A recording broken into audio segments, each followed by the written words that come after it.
Okay, good morning, everyone, and thank you for joining us for the meeting of the Dental Hygiene Board of California. My name is Joanne Pacheco, and I am the president of the board. Today is Saturday, July the 18th, 2026, and we're commencing this meeting at 9:04 a.m. I would ask all of us to please place all cell phones on silent to decrease interruptions. Additionally, when board members or staff on the dais are not speaking, please remember to mute the microphone in front of you to eliminate any interference or side dialogue being heard. For those participating remotely, please log on to the WebEx website location provided on the posted agenda for this meeting. Instructions to connect to the meeting are provided with the meeting materials. The preferred audio connection is via telephone conference and not the microphone and speakers on your computer. The phone number and the access code are provided as part of your connection to the meeting. There is also a physical meeting location for meeting participation in Sacramento at the DHBC headquarters building in the first floor hearing room. This is an official business meeting of the Dental Hygiene Board of California. Once the meeting commences, we will proceed through the items as listed on the agenda.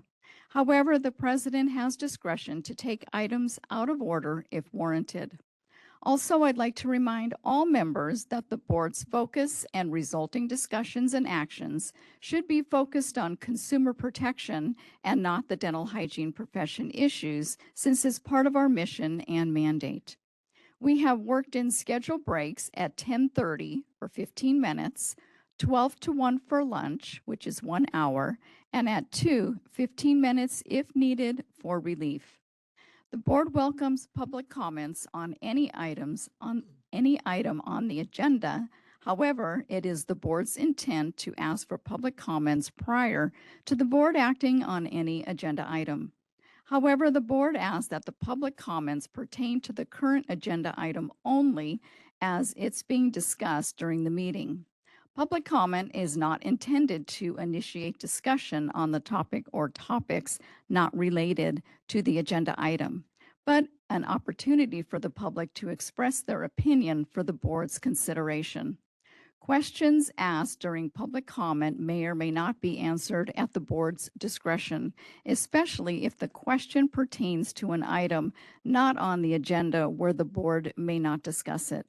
The board does provide an opportunity for the public to comment on anything that is not on the meeting agenda, which is normally agenda item 2. Any questions about pending enforcement action will not be addressed and should be communicated to the executive officer or staff outside of the meeting. I would now like to ask the DCA moderator to please explain how public comments will be taken through WebEx during this meeting. Thank you. This is the moderator. We are going to be facilitating public comments by utilizing a WebEx raise hand icon. If during any agenda item you would like to make a comment, you may look for the raise hand icon next to your name or below your WebEx screen. And if you're on a mobile device, the hand icon may be behind 3 dots, other options. If you're joining while calling, you may press *3 to raise your hand. The request to comment will be called upon in order they're received. Once your name is called out, you'll see a prompt to unmute yourself. And for members of the public joining us while dialed in, please press *6 to unmute yourself. You'll have 2 minutes with a 15-second warning to make your comment.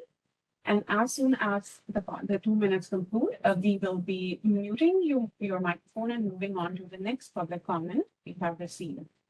And to conserve board's time, we ask the speakers to remain on topic. And if the public agrees with some previous comments, the board requests the commenter to simply state, "I support what was already been stated." And we will be displaying instructions throughout. Thank you. I return the floor back to you, Ms. President.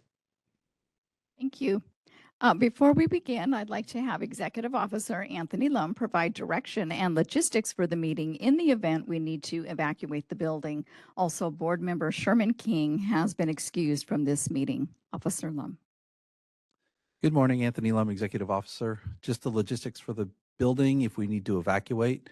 The building's shaped like a cross, and there's an exit at each end of the 4 points of the cross. The main emphasis is to exit out this main corridor the way that you came into the hearing room. So go out the doors in the back and make a right. If that's blocked, then any of the other hallways will have an exit at the end of them. As far as the restrooms are concerned, which is very important information, there's 2 small ones across the hallway from the hearing room. And if those are taken, there's extended bathrooms across the atrium to the left. And just go down the hallway a little ways, and there's more restrooms on the left-hand side. Thank you. Turn it back over to you. Thank you. I would like to call the full board meeting to order. The time is 9:09 a.m., and I would ask Board Secretary Lali Agarwal to please call the roll. This is Lali Agarwal, and I will now call the roll. Lali Agarwal, present. Julie Algener, Present. Sonia Pat Hansen, Present. Sherman King excused, Michael Long, Joanne Pacheco, Present. Sri Devi Poonala, Present. Nicholas Squash. Present. Quorum has been established. Thank you. We will now move on to the President's report.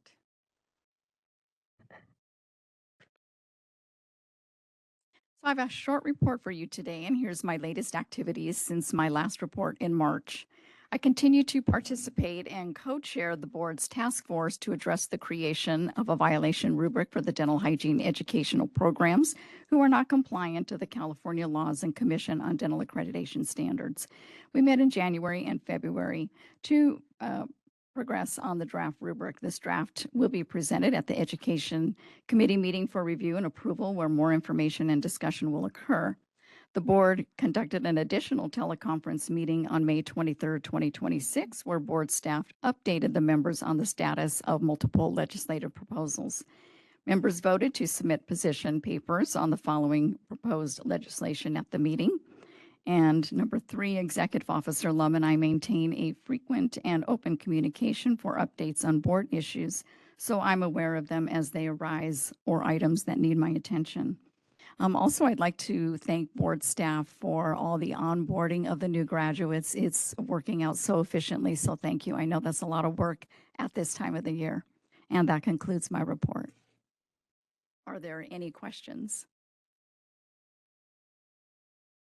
Any board member comments? Any in-person comments? Seeing none, are there any WebEx public comments? DCA moderator, would you please facilitate the hand raise feature for public comment? This is the moderator. You can look for the raise hand icon at the bottom of your WebEx screen. We are displaying instructions, and we'll give you a moment.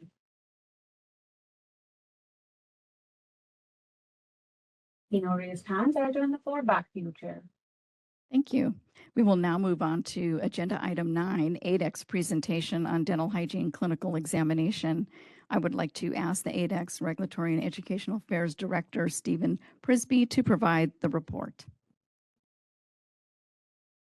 Thank you, President Pacheco and members of the Dental Hygiene Board of California. My name is Stephen Prisby. I serve as a Regulatory and Educational Affairs Director for the American Board of Dental Examiners. I appreciate the opportunity to give you a short presentation, and I have plenty of time to answer any questions that any of you have.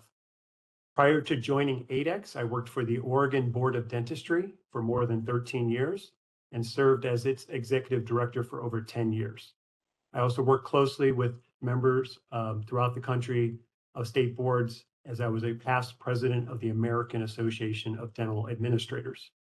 That experience as a regulator continues to inform my work today and helps ensure that our organization engages with dental hygiene and dental boards like yours from a practical regulatory perspective.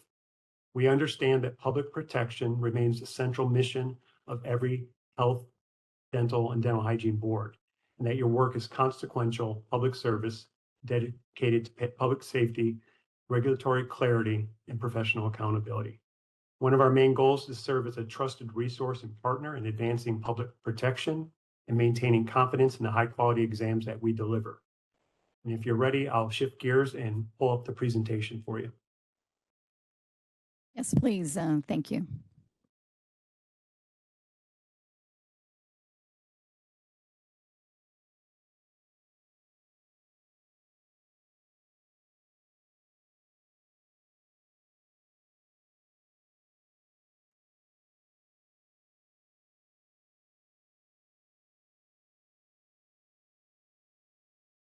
8X dental hygiene exam is the most widely accepted nationwide exam in the country. Every state accepts the 8X dental hygiene exam for licensure except Nebraska and Delaware, which do not accept independent clinical license tests. I just presented to the Nebraska Dental Board last week, and at their meeting, they agreed to consider membership in 8X at a future board meeting. So we're making progress with Nebraska. And also Delaware is considering also accepting the 8X dental hygiene exam. So we expect news and movement on those states later this year. The U.S. is now closer than ever to having a unanimous agreement on accepting one standard exam as the national exam. The 8X dental hygiene exam is comprised of two components: computer simulated clinical exam and the simulated patient treatment clinical examination. 7,200 dental hygiene candidates took the exam in 2025. That's a slight growth over 2024, and it was given at 210 dental hygiene schools that hosted the exam. We can continue to see more expansion and growth. One part of the growth is the international students coming into the country. There are certain states that allow internationally trained dentists to take the 8X dental exam and meet other state-specific requirements. For states like Florida, Connecticut, up in the East Coast, Virginia just passed a law. Indiana is promulgating laws. So more states are considering having international dentists come in and train and take our exam and become dental hygienists. And so there's some look at our stats from the previous year. This is a look at the completion or passing rate on the initial attempt of the exam. It shows the comparison between the class of 2025 that were in school and graduating that year, the non-current CODA graduates that came in later or for different reasons tested at a different time, and then the non-CODA category references those internationally trained dentists coming in. So we see a very significant pass rate on the exam for the international students. We have the tests scheduled throughout California when we work with the hygiene programs that are considering the program or ask for the 8X exam.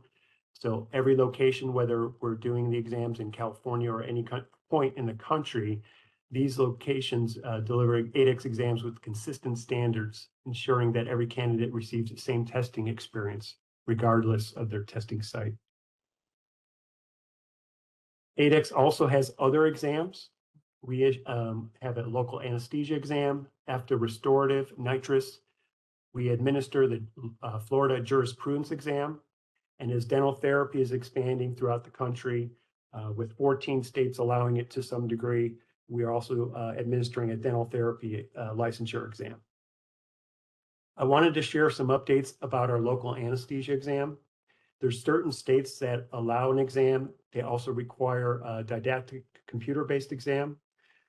5 states in the West mainly do require a didactic and a clinical exam.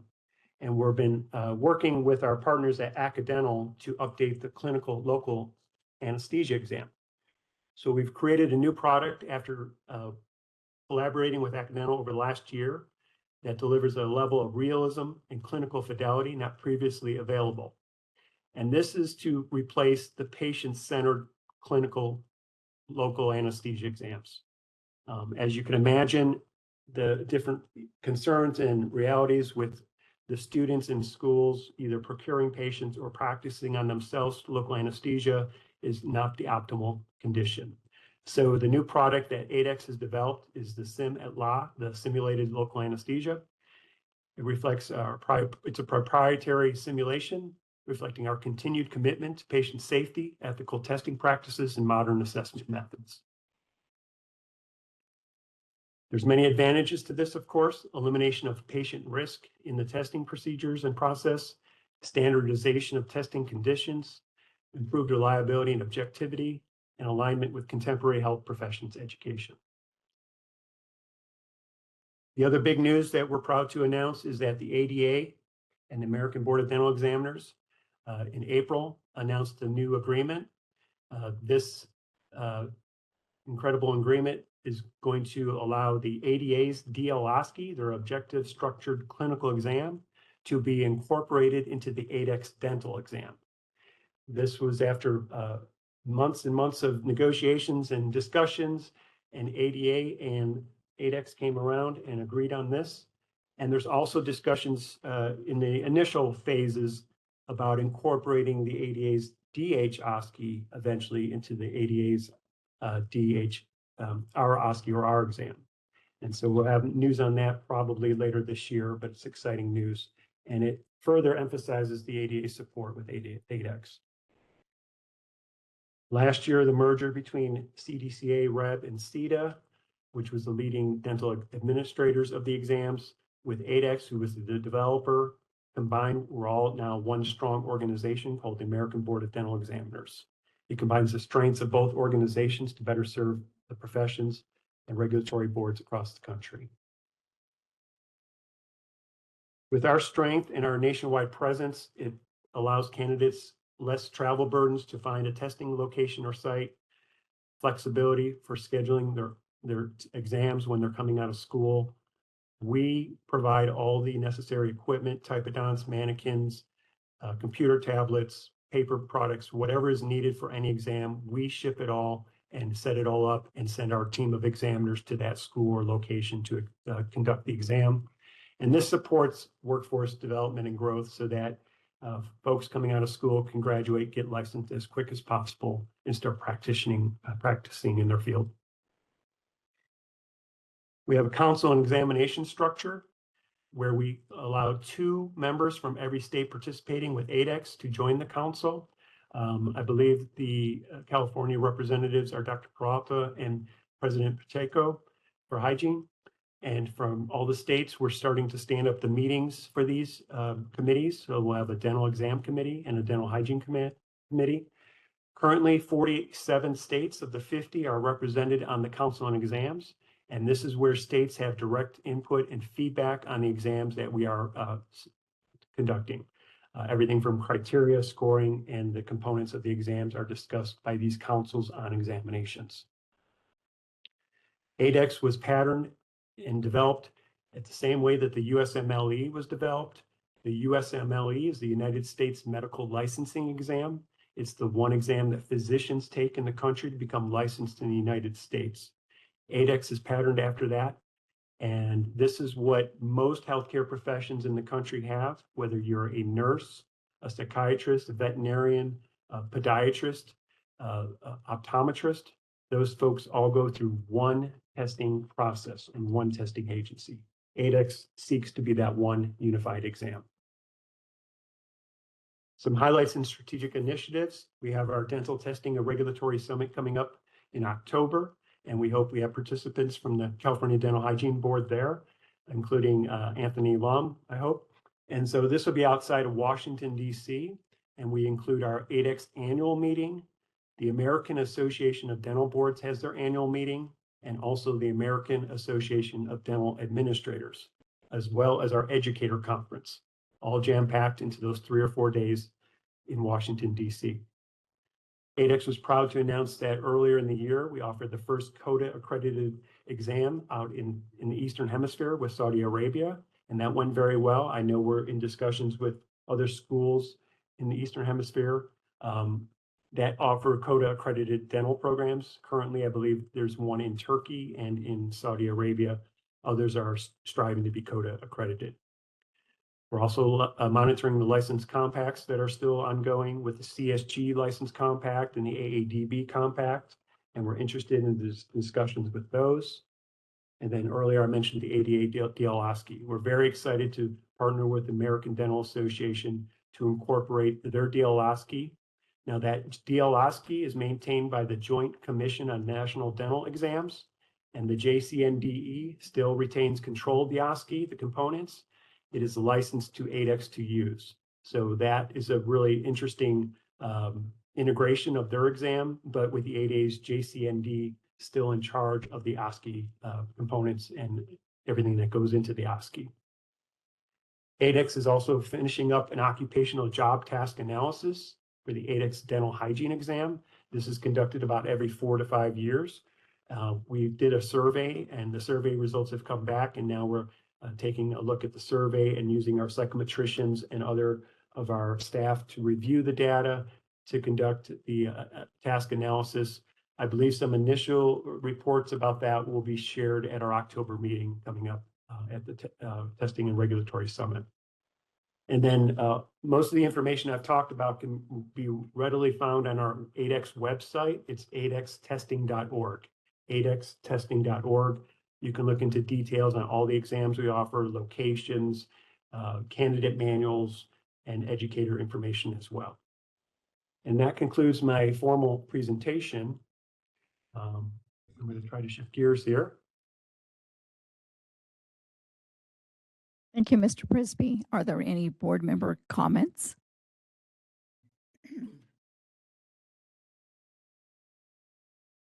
I do. Good morning. I'm Julie Elginer, and I'm a public member, and I want to say thank you for this presentation. I do have one quick question pertaining to slide 16, I believe it was, and it was the representation to the board. I think, could you go to slide 16? I'm sorry, it's going to be hard to juggle it back, but Is that the slide that described that President Pacheco was representing California? Was that slide? yeah. Okay. So we have the Council on Examinations. Yes, correct. So my question is, I noticed that both of the representatives from California roll off in 2028. Do all of the states do that where the term ends the same year? And my follow-up question is, have you given any consideration to having staggered roll-offs so that there's not the loss of institutional knowledge at the same time from these states?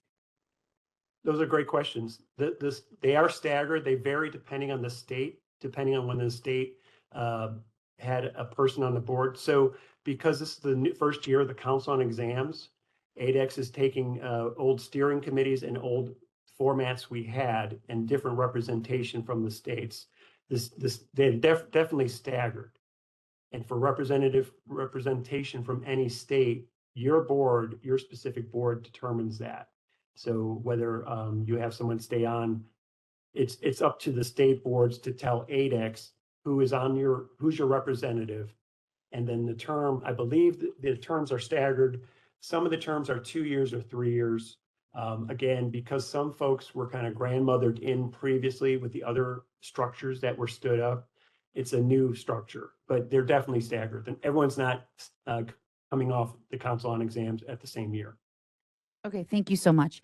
And my follow-up question, which by the way, I just want to go on the record that I'm very supportive of our President Pacheco being in that role. So my follow-up question though is, are there efforts to also include population health, public health, underserved communities, health equity issues as part of the participation on that?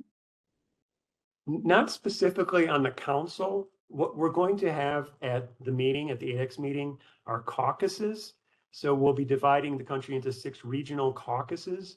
And so we'll be able to get feedback from states on whatever is important to them, topics like that, perhaps dental therapy, underserved, whatever comes up. It's up to the state boards to bring the concerns, the hygiene board, state boards, to bring concerns to ADEX. At its high level, ADEX is concerned with the exams, right? The exams that the students are taking from school. But whatever issues that ADEX can impact with our state boards and partners, we are definitely interested. Okay, thank you for answering those 2 questions and thank you for your work. Thank you.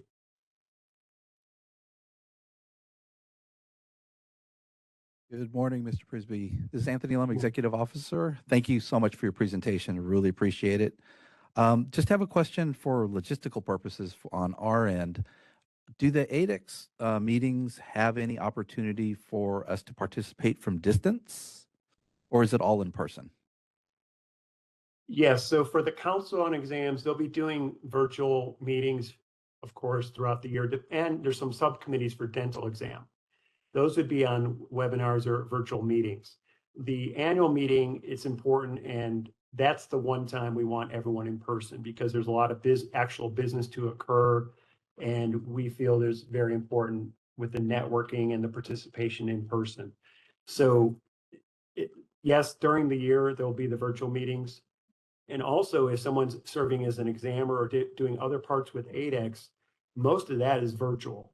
It's typically only the annual meeting where it's required in person.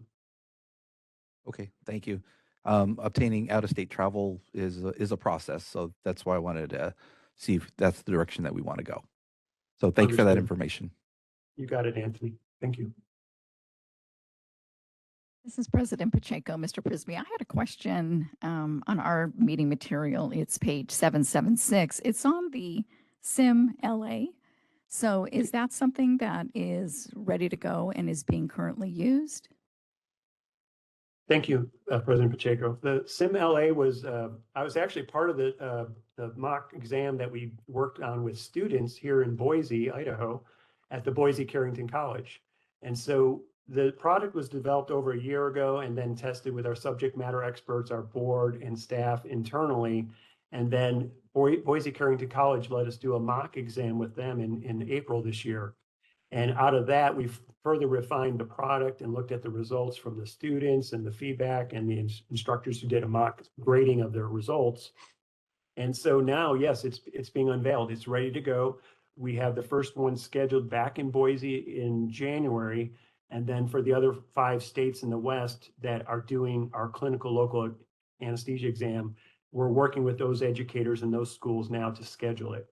And we're also doing presentations to the 5 states impacted. Actually, just yesterday, I presented to Arizona about the update and had no objections to transitioning to this. And then I have my colleagues presented to the Washington Dental Hygiene Examining Committee. They had a lot of questions.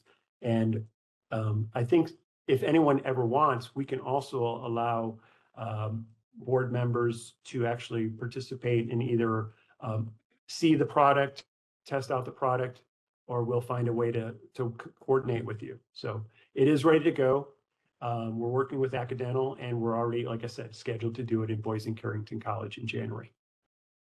It's impressive. Thank you for your work on this. Thank you.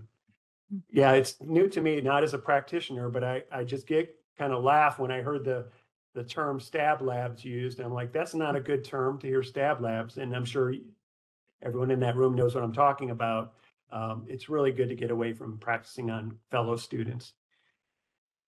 Okay, and then with that, is this a proprietary thing that will then be available in the educational settings for schools?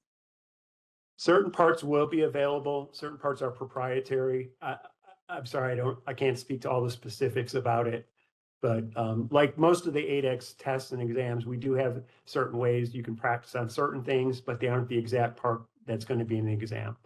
But I can follow up with you or Anthony on that. Yes, thank you very much. Thank you. Any other board member comments? Shri Ponala, a public health dentist. The question for me is, thank you for all this work. I know the standardization takes a long time, but we also look at the percentage of pass for the hygiene students and stuff. So the concern is, how can we make sure that the schools across the country have accessibility, understanding of how to really make sure they prepare their students? So does ADEX work with specific programs across the country to make sure there is enough information to support the students' learning as they're preparing for these boards or exams? Thank you for the question. Do you mean overall for the dental hygiene exam? Yes. Sure. Well, yeah, I mean, we work specifically with the schools, with all these programs that we've been doing the exams year after year. And then we have so many inputs that go into updating the exams. It's not only the pass rates and you look at the exam components and the questions and the methodology to do that, but with those job occupational task analysis, we're looking at what entry-level dental hygienists are actually doing in their first couple of years on the job to see that the exam and what we're testing, and that all backtracks into the schools and the education. And I know how important the dental hygiene programs there are for this board.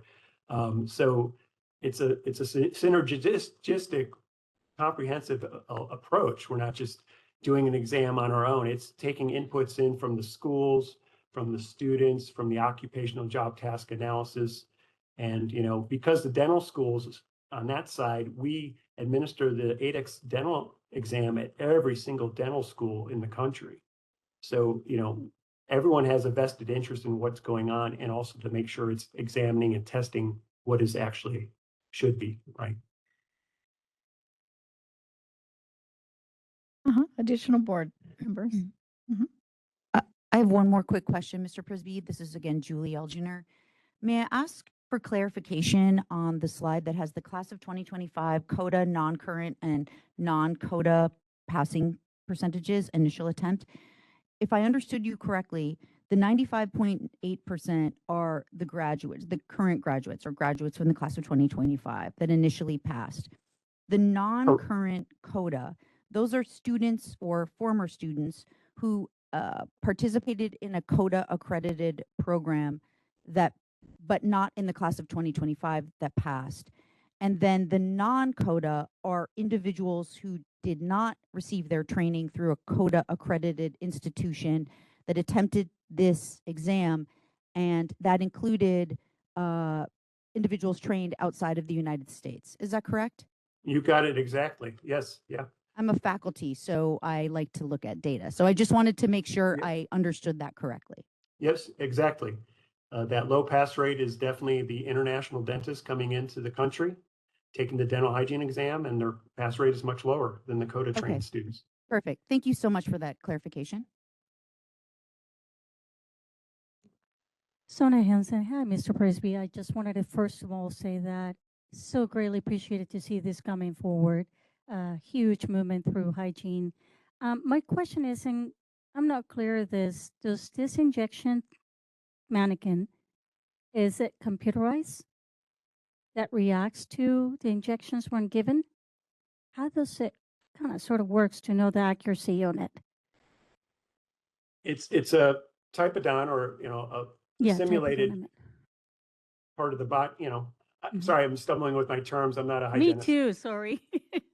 So yeah, they've the elasticity, the feedback, the probing. When someone's giving an injection, it's simulating a human being, human tissue, and the depth goes, because there's so many specifics about it. Administering anesthesia, you can't go too deep, or you hit a bone, or you might break the needle, or you want to have aspiration, or you don't want to have aspiration. A lot of things.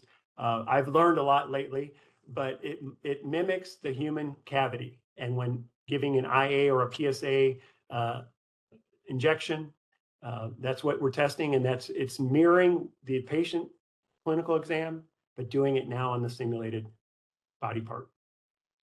So And the with the results they're typodon, having is, I'm sorry. sorry to interrupt you. With the typodon, you have a computer that is showing those results, or you see the typodon movements? How?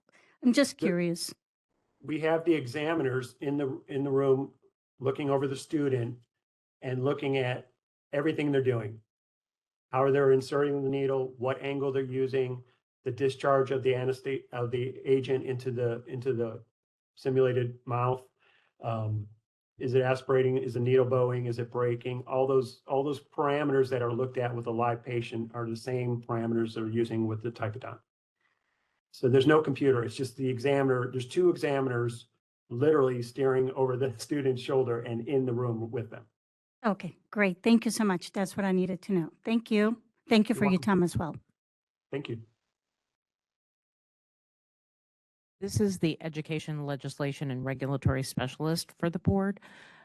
I think what we're trying to understand is there is no reaction of the simulation to ensure that the patient has become numb, or if the needle has penetrated. So in other words, the needle has penetrated where it needs to penetrate, not overshot, not undershot, and ensure that the patient becomes numb in those specific areas. Is that what I'm understanding? That there's no, there's no, I think she was asking about computerized to tell if they hit the nerve and have become numb. No, that's a great question. Of course, since it's not a patient, you wouldn't know. But the way the simulation and the piece of the mouth is set up is to it allows the ingestion of the anesthetic to the same degree that would be needed as if you were numbing the patient. I'd have to have maybe some of the other technical folks in my team. We could have a meeting with you and maybe Anthony and kind of get into the details. So they can explain and answer your question a little bit better than I am.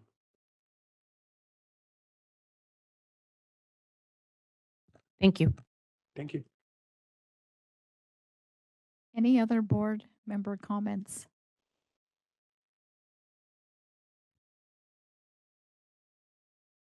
Are there any in-person comments? Public comments?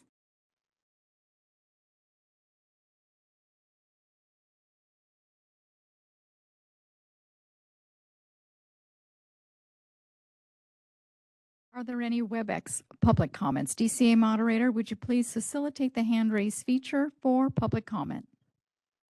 Thank you. This is the moderator. If you would like to make a comment, please click on the raise hand icon at the bottom of your WebEx screen. Or if you are calling public member, you may press *3 to raise your hand. We are displaying instructions and we'll give you a moment.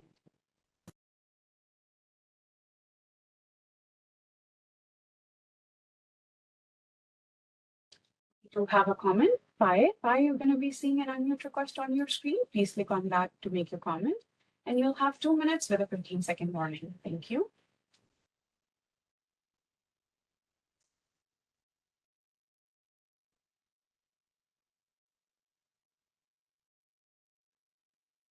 If you are speaking, we cannot still hear you.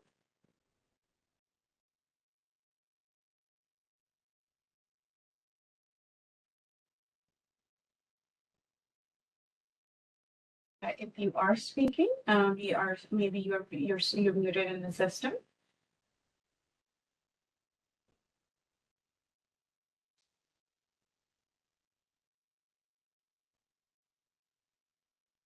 I think we dropped her. If you want to make a comment, I can request you to unmute yourself again and see if you are able to make a comment.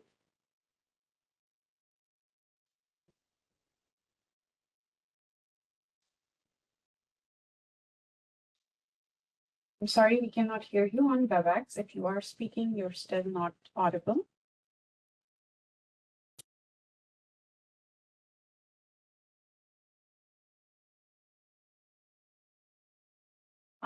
We have the next comment from Toka. Toka, you're going to be seeing an unmute request on your screen. Please click on that to make your comment. Thank you. Hello, good morning. Can you hear me? Yes, please go ahead. Wonderful. Thank you so much, Stephen, for the presentation and the Dental Hygiene Board for this really thorough review. I do have a question about the non-CODA passing rate. That's primarily by internationally trained dentists taking the ADEX exam for dental hygiene. While it's a 75.7% pass rate, I was wondering if you have any statistics on about how many individuals that is that attempted the exam. And that's my only question. Great. Thank you for that. We aren't sure if these are all, for the numbers, there was 1,700 non-current graduates who took it. We assume most of those, it's not broken down, we assume though most of those are international. And for the states that allow that pathway. So we know Florida has been the leader in that option to have internationally trained become dental hygienists, but it's 1,700. We have no other raised hands. I turn the floor back to you, Madam President.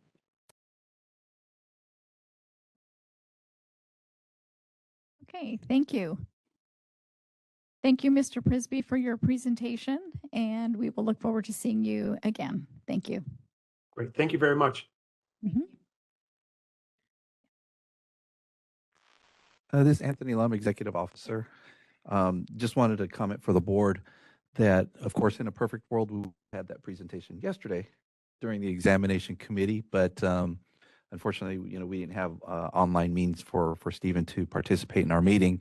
The reason why I wanted to bring this presentation to you is because although for California, we no longer require the clinical exam for graduates who apply for the license within 3 years of graduation. So, but for anybody who's applying from out of state or any California graduate who applies after those 3 years, they will require a clinical exam. So just want to make you aware of that. Thank you. Thank you. We will now move on to agenda item 10, discussion and possible action to approve the March 13, 2026 full board teleconference meeting minutes. Is there a board member motion? Please identify yourself and make the motion. This is Member Long. I move to approve. What's the? Uh-huh.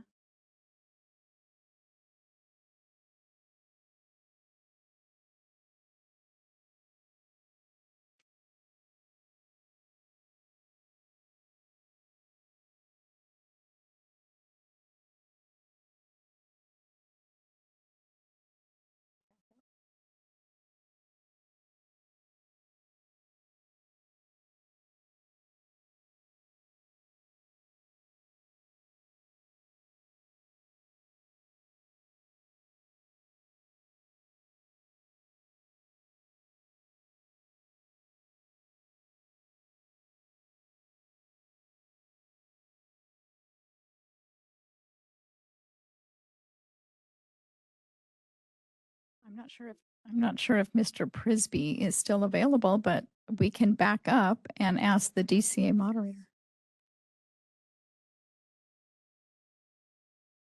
Okay. Hi, I'm still Hey. here. I'm sorry. Was there a question? I'm sorry. The question is, we want to make sure that the DCA moderator is facilitating the feature for those that are trying to call in. I guess as the moderator, yes, the call-in feature is still on. And I can show the instructions again, but we do not have any other raise hands at the moment. Would you like me to wait for a couple of? Yeah, okay, so there's another hand raised.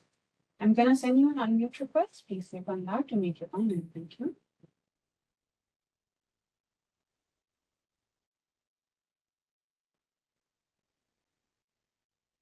I think it's fine. What I can do is I can open a chat feature for you if you're able to make a comment. So you can write your question in that as well.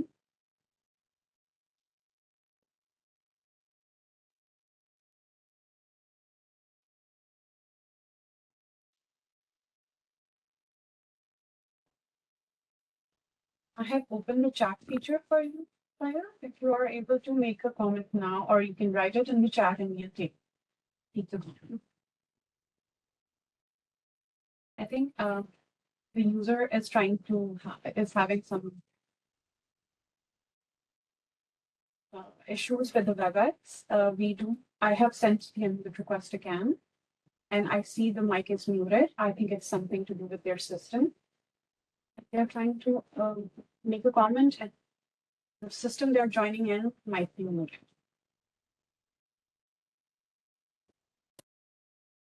We do have a chat option available for the attendees. Please make sure you write the comment and I'll take it for you.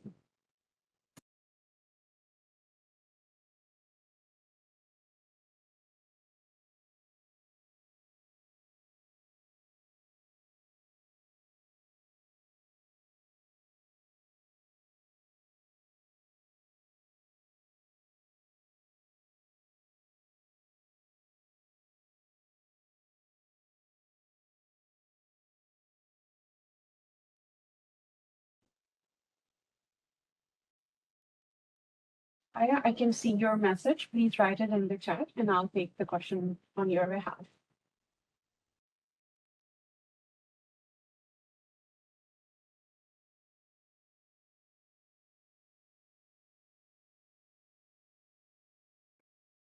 So Fire's question is, in regards to the earlier questions about facilitating student education, what were the synergetic programs ADEX is implementing? So that was the question. Stephen, would you be doing the answer? Could you repeat that end of the question? I couldn't hear you. I'm sorry. All right, I'll read the question again. In regards to the earlier questions about facilitating students' education, what were the synergetics programs ADEX is implementing? I was trying to describe just the way ADEX is working with the educators, with the schools, with feedback directly from the Council on Exams from those members. So the 2 members from each state are on the council for both the dental exam and the dental hygiene exam. So we're taking information inputs from all the people that are involved and care about the exams. Also, we do the job occupational task analysis every 4 to 5 years. We did that for dentistry a couple of years ago. We implemented changes to the dental exam based on feedback from that. And then we just closed the survey period on the dental hygiene job occupational task analysis. So we'll be going through that information. And as I mentioned, we'll probably have updates and feedback from that survey and where the exam might be headed at the ADEX annual meeting in October.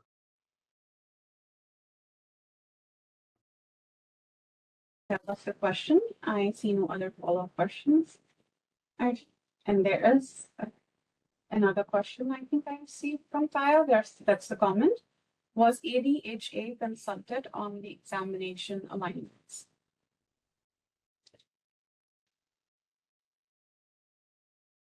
Was ADHA, what was Consulted on ADHA consulted on examination alignments. Not to my knowledge. When we worked with the American Dental Association, first and foremost, we were working on incorporating the ADA's DL-OSCE. That was just with the ADA, no conversations with the ADHA. ADA owns or has created its own DH-OSCE. I am not aware of how the ADHA and the ADA work together on the ADA's DH-OSCE. I'm not part or would know anything about those conversations or relationships. Madam President, we do keep receiving questions. You would want me to go ahead or we stop here? Yeah, it is not an ongoing discussion. We will stop here. Thank you. Thank you so much. I'm going to be closing the chat feature now and I return the floor back to you, Madam President. Thank you. We will now move on to agenda item number 10, discussion and possible action to approve the March 13, 2026 full board teleconference meeting minutes. Is there a board member motion? Please identify yourself and make the motion. This is Board Member Long. I move to approve the March 13, 2026 full board teleconference meeting minutes. And is there a second? Shri Punala is second. Thank you. Are there any board member revisions or amendments to the March 13, 2026 full board teleconference meeting minutes?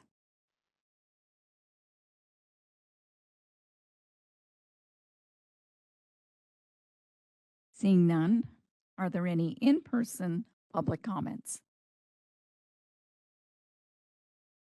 Seeing none, are there any WebEx public comments? DCA moderator, would you please facilitate the hand raise feature for public comment?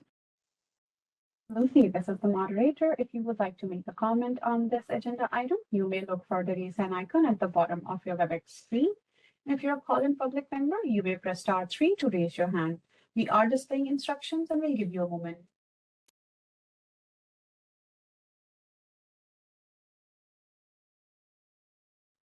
Seeing no raised hands, I turn the floor back to you, Madam President. Thank you. The motion before the board is to approve the March 13, 2026 full board teleconference meeting minutes. Will Board Secretary Lali Agarwal please call the roll and record the votes for this agenda item? This is Lali Agarwal, and I will now call the roll. Lali Agarwal, abstain. Julie Algina. Aye. Sonia Pat Hansen. Sherman King, absent. Michael Long. Aye. Joanne Pacheco, Aye. Sonia Pinala, Sridevi Pinala, Aye. Nicholas Quach. Aye. Motion has passed. Thank you. We will now move on to agenda item 11, discussion and possible action to approve the March 27, 28, 2026 full board meeting minutes. Is there a board member motion? Please identify yourself and make the motion. This is Julie Elginer, and I move to approve as amended the March 27, 28, 2026 full board meeting minutes. And I have a amendment to offer. Do we need a second before we read the amendment? My amendment is on page 805. Page 805 at the beginning. It's under agenda item 13, the discussion and possible action to determine board member per diem payments. The under the information, the second that's listed is member Matthews. He was not on the board at that point, and while he did bring it up at a previous meeting, that should be removed. Thank you. And is there a second with the amendment?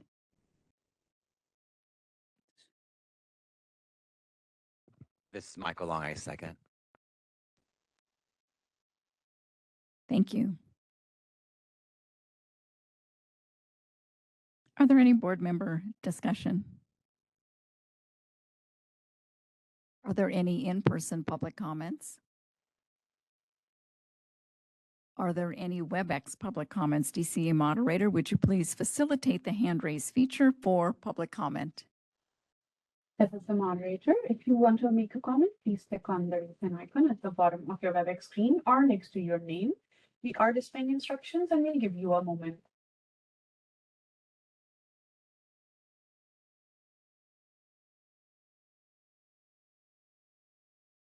No comments. I return the floor back to you, Ms. President. Thank you. The motion before the board is to approve as amended the March 2027, the March 2027, 28, 2026 full board meeting minutes. Will Board Secretary Lali Agarwal please call the roll and record the votes for this agenda item? This is Lali Agarwal, and I will now call the roll. Lali Agarwal, abstain. Julie Algener, Aye. Sonia Pat Hansen.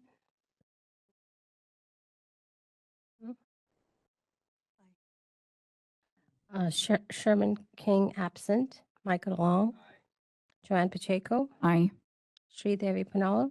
Aye. Nicholas Quach. Aye. The motion has passed. Thank you. We will now move on to agenda item 12, discussion and possible action to approve the May 23rd, 2026 full board teleconference meeting minutes. Is there a board member motion? Please identify yourself and make the motion. This is Board Member Long. I move to approve the May 23rd, 2026 full board teleconference meeting minutes. And is there a second?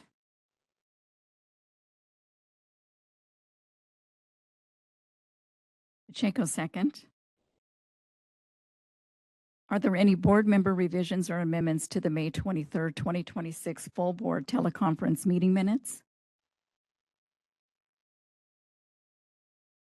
Any board member discussion? Seeing none. Are there any in-person public comments? Seeing none. Are there any WebEx public comments? DCA moderator, would you please facilitate the hand raise feature for public comment? This is the moderator. If you would like to make a comment, please click on the raise hand icon next to your name or at the bottom of your WebEx screen. We are displaying instructions and we'll give you a moment.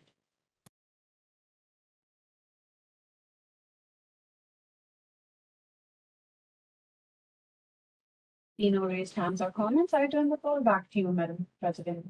Thank you. The motion before the board is to approve the May 23rd, 2026 full board teleconference meeting minutes. Will Secretary Lali Agarwal please call the roll and record the votes for this agenda item? This is Lali Agarwal, and I will now call the roll. Lali Agarwal, aye. Julie Algener, Abstain. Sonia Pat Hansen, Sherman King absent. Michael Long, Joanne Pacheco, Aye. Sridevi Pannala, Abstain. Nicholas Quach. I have a question. It's still, okay, majority. The motion has passed. Thank you. We will now move on to agenda item 13, Executive Officer's Report, informational only. I would ask the board's Executive Officer, Anthony Lum, to present this agenda item. Thank you, President Pacheco. Good morning, everyone. I'm Anthony Lum, the Dental Hygiene Board's Executive Officer, to present my report. If I can get my computer to work right. There we go. The first item I'd like to discuss is, or report out, is about our personnel situation. Staffing, we're actively hiring for our vacant positions, and we currently have 2 open at the current time. Our longtime receptionist chose to retire at the end of June, and we wish her well in her retirement. Currently, we're revising and updating the duty statement to address current needs, and we'll be advertising for this position soon to begin the hiring process. Our other vacant position is being revised to accommodate a second dental hygiene program staff person to conduct site visits, as the number of schools and issues have increased over the past few years, creating a workload that warrants a second site visit team. And you've heard that there's proposals for new schools as well, so that we're anticipating to have increased workload in that area. So I think a second site team visit or site visit team is warranted at the current time.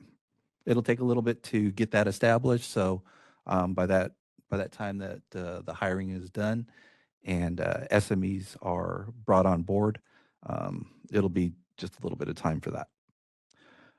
Recent hires include a new CE analyst, Lisa Montoya, who started working in April, and special investigator, Jeffrey Weiler, who's sitting in the back there and was introduced yesterday, and he started in May. We've also hired a seasonal staff person, Brianna Wong, who began working at the beginning of June. She'll assist with administrative and programmatic support tasks to enable our analysts to focus on their primary workload. The next item I'd like to move to is our budget. The latest budget report documents are in today's full board meeting materials on pages 826 to 828 for your review, and represent projected totals through the end of June. There's still June charges to be incurred, so the fiscal year hasn't officially closed, and the full billed items aren't reflected in the current information. They're just projections. So the first one on page 826 is our expenditure projection report for anticipated expenses through the end of the year. And it's projected at this time that we'll have roughly 17.6%, or roughly 505,000 of our budget remaining at year end, as indicated on the far right side at the bottom of that chart in orange. And that's after all anticipated expenses are paid. This shows we're currently in good shape monetarily, and the budget will adjust as expenses are charged through the end of the fiscal year. The next report is on page 827, and that's our revenue projection report, and it shows the amount of revenue the board has received this year. Through May 2026, which is what we call fiscal month 11, the board has received roughly $3.5 million in revenue, which is the exact amount projected for the full year, so we'll exceed that amount once June totals are added. On page 828 is our fund condition report, which is equivalent to our report for our savings account, if you want to call it that, by fiscal year. This shows the amount of dollars available in the fund to indicate the fiscal health of our program and the duration in months the board could operate if we didn't receive any further revenue. The fund continues to be in very good standing and is almost actually to its maximum balance allowed. There will be a gradual decrease over future subsequent years reflected in our totals, because we won't experience the same savings, mainly from salary savings we've had in the past by filling our vacant staff positions. At the current time, I don't see any fee increase needs in the next few years unless there's a new mandated workload for us to address. This is one of the questions that is always brought up in sunset review, which I'll go over in the next item that I'm going to update you on. But the legislature is always interested in when and how much possible fee increases are for our program. Always comes down to money. Okay, so are there any questions on our budget? I have a question. This is Michael Long. It's a question on personnel, not budget. We had earlier correspondence, and you mentioned that management was developing a plan to separate the regulation and the legislation and regulatory responsibilities from education and exam specialist position. Can you provide the board with an update on where those efforts stand? Sure. We're currently reviewing and adjusting duty statements to reflect that change. So the legislative and regulatory workload is taken off of our education specialist. Is there an expectation on when this position may be posted? Hard to predict because it still needs to get HR approval. So I would anticipate, hopefully, and keep my fingers crossed within the next month or two. Oh, great. So as I understand, these were two separate roles before. Can you tell me, the board, when they were combined? Yeah, our current educational specialist and legislative and regulatory specialist took on that role in 2019. I'd appreciate an update next time at our next board meeting, if that's possible. Of course. Thank you so much. Yeah. Okay. Any other questions? Personnel or budgets? I just want to make this is Lolly Agrawal. I just want to make a comment. I just feel that it's very important for us to separate it because it's a lot of additional responsibility. And Dr. Petty and with the new schools, it's a lot and it's not fair to her. Thank you for that comment. And management does realize that. And so that's what we're working on. I would just echo that. And my question yesterday was around workload. Not having conversed with anyone about this, but this has been a top of mind consideration for me as well. So I just want to echo those comments and say thank you to the fellow board members. And thank you to you, Tony, for recognizing that and for prioritizing efforts to ensure sustainability for those roles and for the individuals. So thank you. Yeah, one of the important aspects that management identifies so that way we maintain our staff is to avoid burnout. So, we have enough turnover as it is, being a small board, and we know that going up the ladder opportunities are kind of far and few between.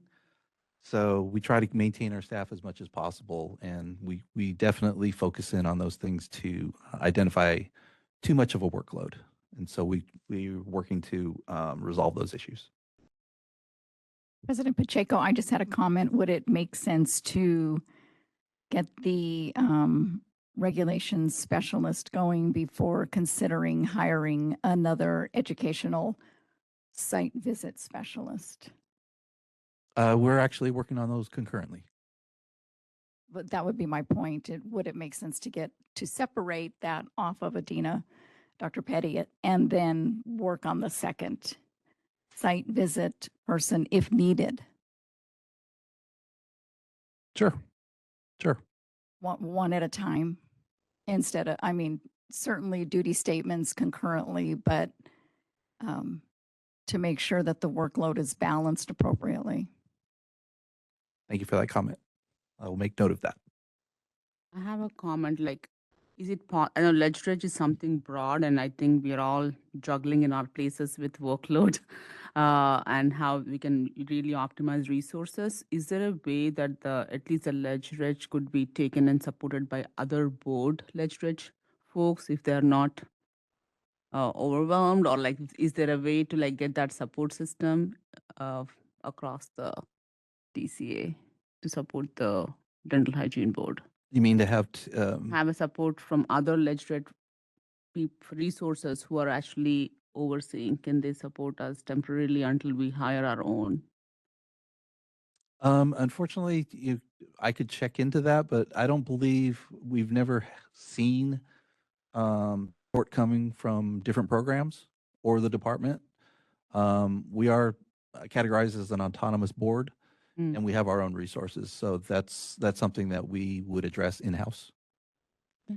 For the most part. We get a ton of assistance from the department, don't get me wrong, but other programs won't know our specific needs, and the department relies on us to convey what our needs are to them as well. Okay, thank you. Any other questions? I have one more comment.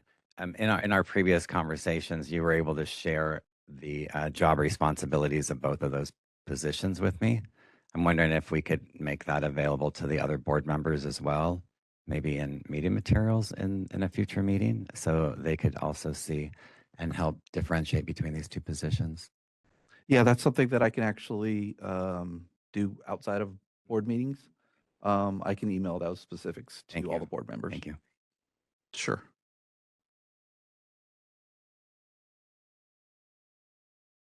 Any other questions, comments?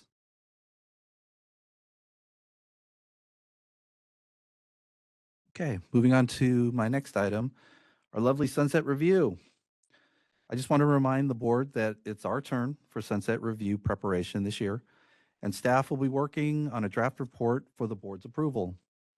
The project has already begun as DCA. The department has arranged meetings with legislative staff and executive officers and bureau chiefs to review the expectations of sunset review. For those who don't know what sunset review is, it's the periodic legislative evaluation of government programs, including us as boards, to determine if they are still necessary, effective, and serving the public interests, and whether to continue it. For us, it occurs every 4 years and is a very large and important project for staff to complete to extend the board's existence. The tentative plan that I put together in going through many of these sunset reviews for not only this program, but for others as well, is as follows. First, staff will draft the board's sunset review report addressing the legislature's questions provided to us at the beginning of July. Once the draft report is complete, the board will review and revise it at an additional teleconference meeting conducted in late September or early October to make revisions and to prepare it for finalization at our November meetings for approval to be submitted to the legislature by the deadline of January 5th, 2027. Next, staff will arrange the additional September or October teleconference board meeting to address revisions of the report. And I emphasized this step so importantly so that the board members know that we will need this additional meeting for this purpose. Once the report is finalized and submitted to the legislature for their review, the president and executive officer will then prepare for the legislative hearing, which occurs in late February or March of next year. To practice, the department has arranged for us to participate in mock sunset hearings set up to prepare for the real legislative hearing. In between, there will be several updates and communications on the status of our sunset review and for any potential issues. After the hearing is completed with the joint legislative staff, they will issue what's called a white paper for any issues needing further clarification and answers after the sunset hearing. The board will have 30 days to complete the responses and conduct an additional meeting to approve and submit the responses back to the legislature for their review. Depending on the timing of the sunset hearing and our March 2027 board meeting, which is a agenda item for today, it may work out where we don't need an additional meeting, but can approve the responses back to the legislature's white paper at our scheduled March meetings. So it just depends on the date that we choose and the legislature's choice of the sunset hearings, whether that'll come to fruition. And the last step is if all if all proceeds without issue, a sunset bill will be created for the board to continue its existence and is one of the best opportunities for us to identify any issues or problems the board is experiencing and to request additional resources to address them. That concludes my report. And are there any questions on any of it? Thank you.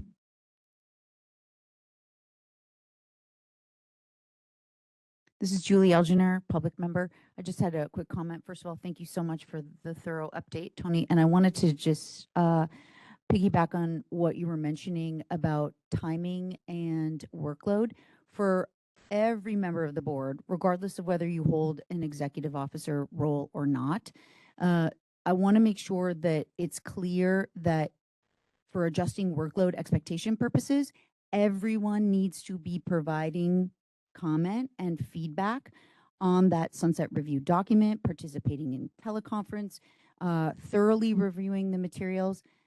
As someone who has testified before the legislature in the sunset review process for a separate DCA specific board, it is absolutely imperative that whomever is sitting with the executive officer has the full support of the board and can specifically comment to that, the process that was gone through, and the thoroughness with which the materials were reviewed, as well as opportunities for full participation. So all of us are extremely busy, and I really want to make sure that you build into your expectations that it will be an increased workload to thoroughly review those materials within the next year.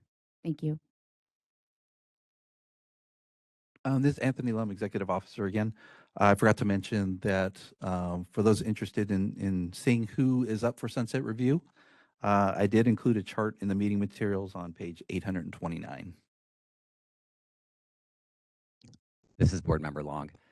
Maybe just clarification, please, on the process. So I understand that the executive officer and the president will discuss and put this proposal together, the sunset review, and then the board will have an opportunity to look at that. Are there opportunities for task force to also consider direction, like board members to have comment prior to establishing the draft? Anthony Lum, Executive Officer. The draft report is the opportunity for the board to provide input. That's why we're going to arrange the additional meeting. So you'll have the draft created, the additional meeting to review that draft and make your revisions. And then if everybody's on board at that point in time, staff will then make the adjustments and amendments and revisions to that report, which will be brought back at November's meeting for finalization. So there are opportunities. By the time we conduct additional task force meetings and things like that, because there is so much work to go into meetings that honestly I keep secret from the board because they don't need to know. Those are daily operations. It would take up a lot of time, including running our program. So that's why the additional meeting is the opportunity. I mean, we could spend all day on it if you'd like to go over it page by page and, make that report as thorough as possible. But, that's the opportunity. Okay. Great, thank you. You're welcome.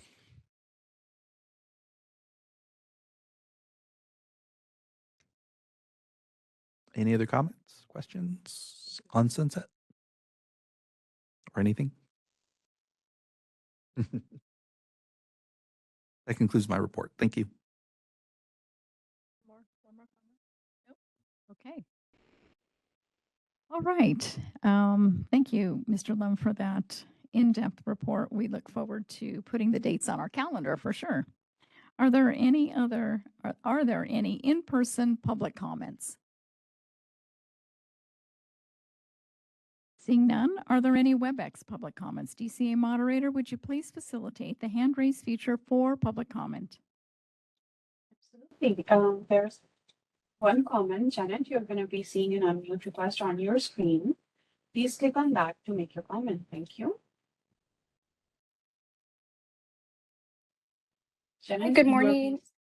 Good morning. Can you Please hear go ahead. me? Yes. Are you able to hear me? Okay, this is Jeanette Diaz. First, I want to thank you for addressing the board's efforts to fill these vacant positions and addressing the increased demands with workload.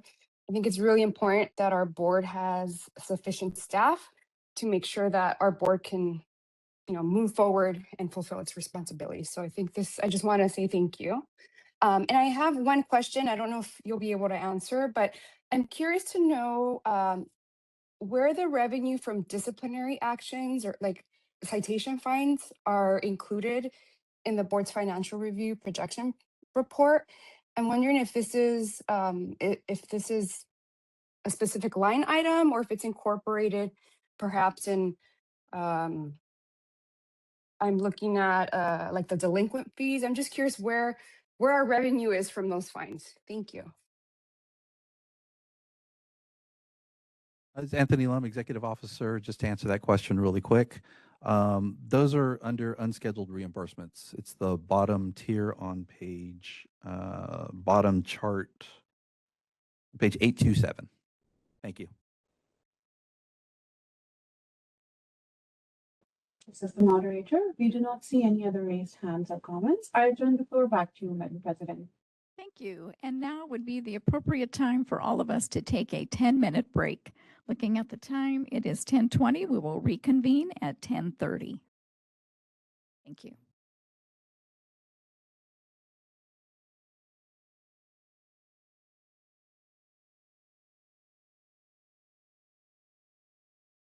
Okay. So we are ready to start back. And the time is 10:52.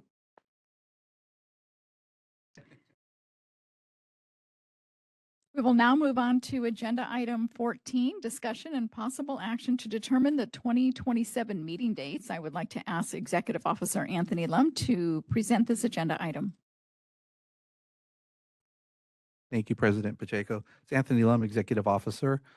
The board usually determines the board meeting dates for the following year at the November meeting. However, it was requested to address this issue at this meeting. So members have more advance notice of the meeting dates to appropriately plan their schedules for the following calendar year. Staff have reviewed potential meeting dates for 2027, and they're below in the meeting materials on page, sorry, I have to do a slow scroll, 831. And with legal's approval, we can also look at the sunset review draft date as well towards the end of September or October of this year to nail down that date as well. So the sunset review meeting can be added to this list in addition to the proposed 2027 meeting dates. Just one other caveat that I mentioned earlier as far as when the sunset review hearing occurs in March. Currently, the proposed date is for mid-March, and that's usually the weekend that we do it. However, to be a little proactive, if we want to look at a later date in March, that might fit in to be able to approve that white paper that I mentioned in the sunset review aspect, rather than having an additional meeting for March 2027. Also, the next page on 832, I provided a calendar for next year. Anthony, may I just clarify what you were just saying? So if I'm hearing you correctly, the proposed date that we are considering right now for the March meeting is 1920, but if I'm understanding you, you're suggesting perhaps moving it to 25-26 to accommodate the later date and potentially reviewing a white paper. Is that correct? Correct. Actually, it's 26 and 27. I'm sorry. Yes, I'm looking at September. Yes, thank you.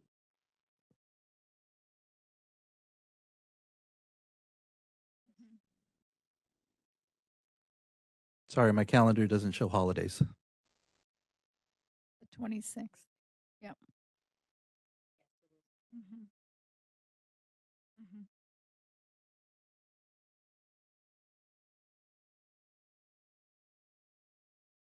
This is Anthony Lum, Executive Officer. Another suggestion, since Easter was brought up for that weekend, it could be delayed till first week of April.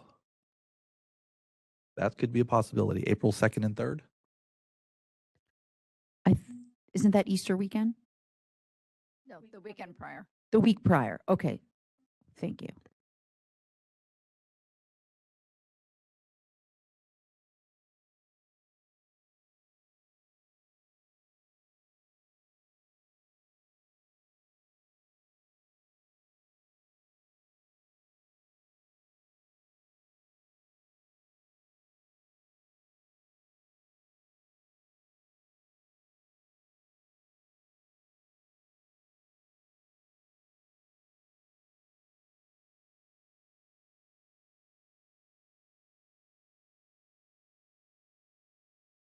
Any member suggestions on modification to the schedule for 2027 meeting dates? Tony Hansen, yes, Tony. Looking back to this time right now, in prior years, July seems to be a very busy time in Sacramento. Any possibility that instead of having July, we have either June or August? We have the Stair Fair, we have a lot of competitions, many things happening through the month of July. Just FYI, the state fair will be moving to a different date next year. Oh, okay, but still a busy month. But Just- and the convention that's currently at the hotel, I was unaware of, so those aren't broadcast to us. But it's up to the board at their discretion as far as modifying the dates. But I leave it to you all to make that determination. The only reason I say that because the last July was really busy time here. This July was really, really busy time.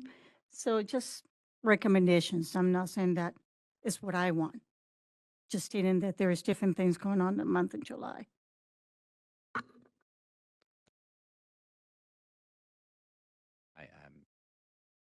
Mr. Lum, regarding the month of July and the hotel accommodations, was there any increase in the cost of hotel accommodations for us to stay at the DoubleTree this weekend versus, say, June or August?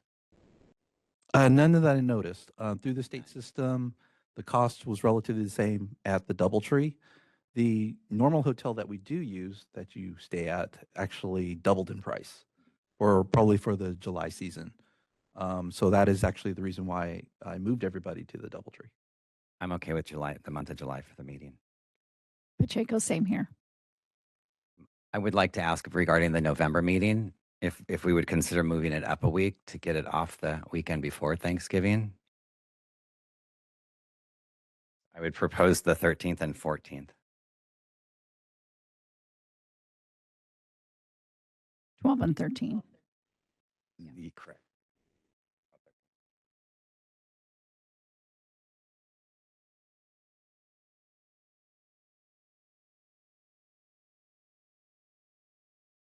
So noted. Thank you.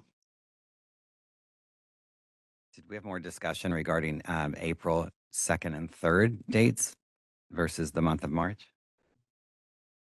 This is Member Quach. I'd be in support of maintaining our March, I think it's 19th through the 21st.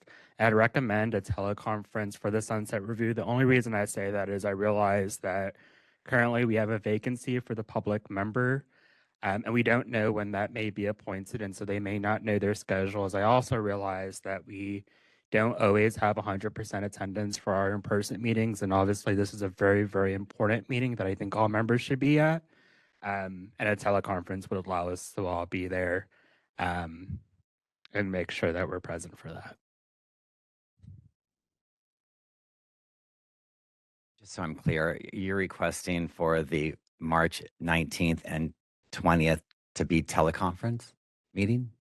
No, I'm suggesting that we maintain our 19th and 20th meeting, and if necessary, add a conference meeting if the dates don't line up with Sunset Review.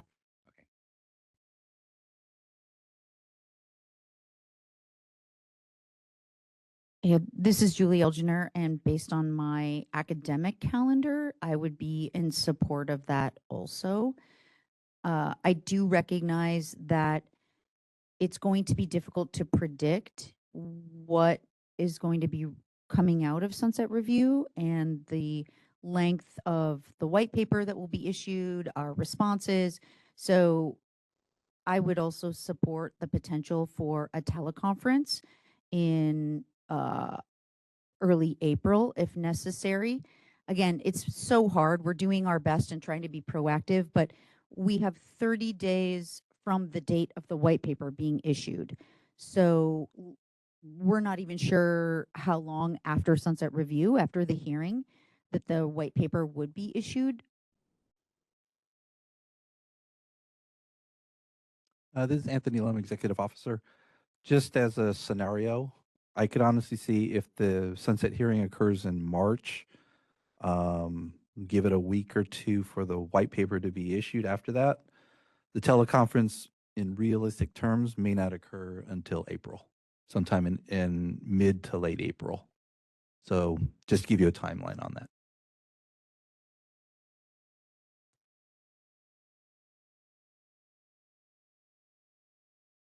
So that being the case, if we are able to hold the 1920, which is the projected or the proposed date for the March meeting to do all of our regular business, which we will not have met since November. So there should be full agenda for that 19 and 20 meeting, and then recognizing that we may be scheduling a separate, we will likely then be scheduling a separate teleconference to address the white paper insights. Correct. Similar like we did this year to address a legislative bill, and also our initial May meeting last year, where we just added in an additional meeting. And I also want to say thank you very much for proactively adding the recommendation for the teleconference to address proposed legislation in advance. I very much appreciate the effort to do that because I've been asking for that for 18 months. Thank you. Anthony, I'm Executive Officer. Just a question on that. Is that May date good for what the intent is? Yeah, so I need to take a quick look at the legislative calendar to answer that question. So if anyone has any additional discussion while I pull up the ledge calendar, just give me one moment. This is Michael Long. Are we trying to identify also a date in 2026 in September and October? Maybe we could. That maybe that we will could think about be that, okay. while Sure. Julie's working on. As mentioned in my EO report, we will have to have an additional sunset teleconference meeting to review the draft sunset review report. And my projection is to have that conducted towards the end of September or early to mid-October. So that way staff has time after the revisions are made to make the final changes prior to our November meetings. So if a date can be proposed, I don't even have my calendar up for that. Let me see. I propose Friday, October 2nd.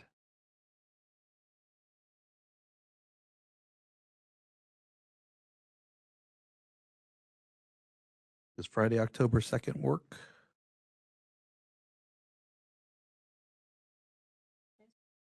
From just FYI for the board members, staff would prefer October, just to let you know, if that fits your schedule. I would not be available on the 2nd. I would be available on the 9th.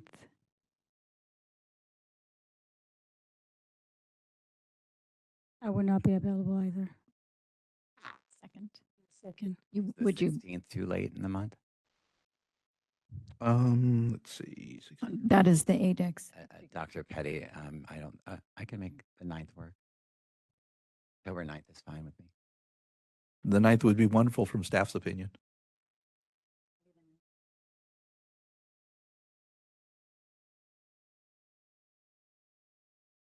October 9th. Okay, adding on the wish list for these meetings, we'll do Friday, October 9th, 2026 for the draft sunset review report. Perfect. with your permission, can we revisit the May teleconference date for just one moment? So the legislative calendar for 2027 is not yet published. I'm on the Senate website right now. But let me just give you a quick update. If you're taking a look at May for next year, based on this year's calendar, and which is based on previous years, the last date for policy committees to meet prior to June 1st is the second Friday. The last day for fiscal committees to meet is the third Friday. So using that same logic, we would likely, if we met on the, what is before me, the 14th, that's the last day for policy committees to be taking positions on bills. And if we want to offer positionality and the board's position on a potential bill, we may want to do that before the policy committee meets. So that might mean meeting a little bit earlier, or if we, additionally, if we want to wait until we see what the positions the bills have been taken in policy and or fiscal, we could keep the date as is. But I just want to point out that from a legislative calendar standpoint, the bills will be going to their respective policy committees that the 14th and their respective fiscal committees the 21st. Is the 7th a possibility?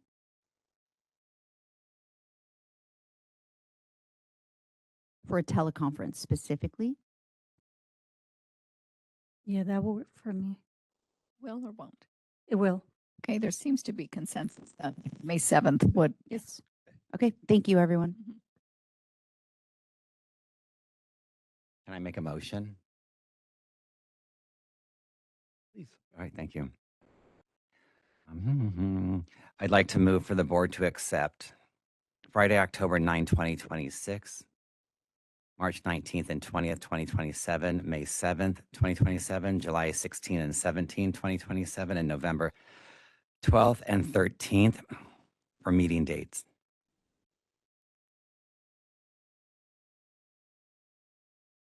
And is there a second?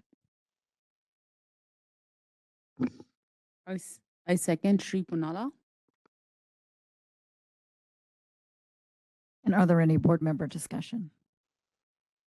This is Member Quach. I just had a quick question for EOLM. I know at previous meetings we've discussed possibly moving meetings out of Sacramento for these dates that are on the calendar that we're voting on. Has it been determined whether these meetings will happen here in Sacramento? As Anthony Lum, Executive Officer, locations for these meetings, we nail down the dates first. Locations are TBD. If the board would like to meet at a specific location or have ideas, if you'd like to conduct a meeting in Southern California, we used to do one in Northern California and one in Southern California before the pandemic. We can make those arrangements. But Sacramento has always been the most cost effective. Just FYI for everybody.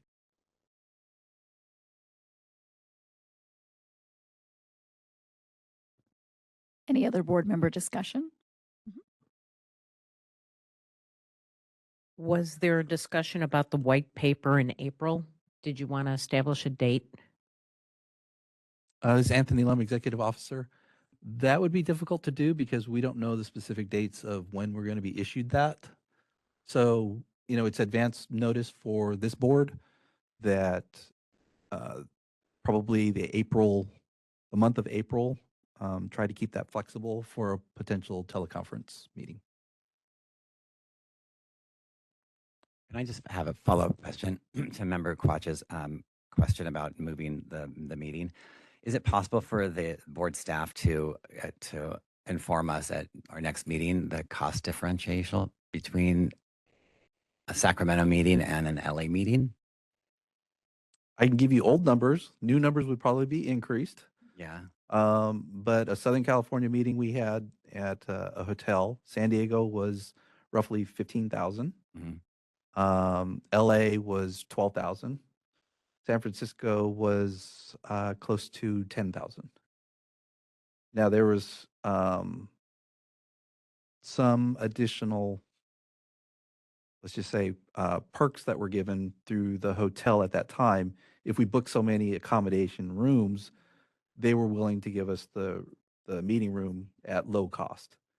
Today, when I've talked to other boards as far as the cost is concerned, um, they charge both for the accommodations and the meeting space, and it's really expensive compared to what it was pre-pandemic. We will definitely look into that. May I just ask one follow-up question? And I believe I've mentioned this before, but when I was on the chiropractic board, we used to meet at the schools around the state, and it was a wonderful opportunity for the students to observe the board. And I just wanted to ask if that was a possibility. Anthony Lam, Executive Officer, I was just about to comment on that. Okay, You sorry. beat me to the punch because it was brought up in prior meetings about meeting at the schools. And, I have no quorum about doing that. However, there was just, some issues at another board where I worked. Um, I'll just say it. It was unfortunately at your university for another board. The meeting space that they provided, and this was pre-webcasting or anything like that. They provided us a conference room in the basement of some building, and so signal for cell phones was just terrible. And so logistically, I would honestly, I would love to meet at the schools to, like you said, for the opportunities for the students to come and ease of access for different exposure to the public. However, depending on where we meet and what logistics are available, I mean, we could meet at, let's just say, somewhere in the LA basin, but their Wi-Fi is not really strong. So that could interfere with our WebEx or webcasting endeavors, just to let the board know. So that could limit, our exposure to the public. Yeah, I'm just wondering if there'd be an opportunity to send out a communication to the program directors of the various schools, sharing that the board is considering this and seeing if they would be interested in hosting, and if so, providing, like, maybe provide a 5 question or 10, like, what are the facilities that are available? What would be the cost? Do they have accommodations? Do they provide, some of those kinds of technical things, and seeing what kind of response we get back? Just, Of course, yeah, Yeah. I can send that out. That would be minor issue. just to be able to see if there are any that are even interested. Again, previously, we used to have, not we, the chiropractic board had like 3 schools in Northern California, 3 schools in Southern California that routinely we would rotate through, just because they had the accommodations to be able to do that, recognizing that not all the schools did. So, Correct. yeah, thank you for Yeah. checking. And in the past, we have met at a school at that point in time. This was years ago, though, and I can definitely follow up with program directors to see what they have to offer. And just FYI, I probably teach in that same classroom that you were in, because I have no cell service in some of my classrooms at UCLA. So it's not you, it's them. Thank you for that. Are there any other board member discussion?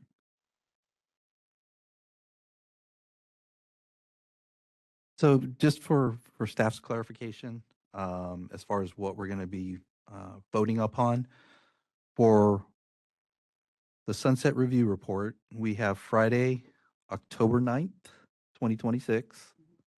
For 2027 meeting dates, we have Friday to Saturday, March 19th to the 20th. For our May meeting, it's May 7th for the teleconference. For the July meeting, it's July 16th to 17th. And for the November meeting of 2027, it's November 19th, or I'm sorry, 12th to the 13th. Okay, I'll cross those.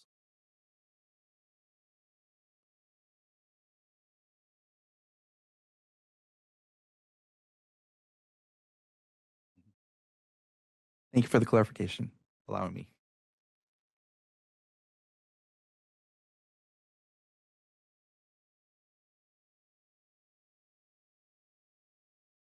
Any other board member discussion? Thank you for working out all those dates. That's very helpful. We all know ahead of time. Are there any in-person public comments? Seeing none, are there any WebEx public comments? DCA moderator, would you please facilitate the hand raise feature for public comment? Thank you. This is the moderator. If you would like to make a comment on this agenda item, you may look for the raise hand icon at the bottom bar of your WebEx screen or next to your name. We are displaying instructions and we'll give you a moment.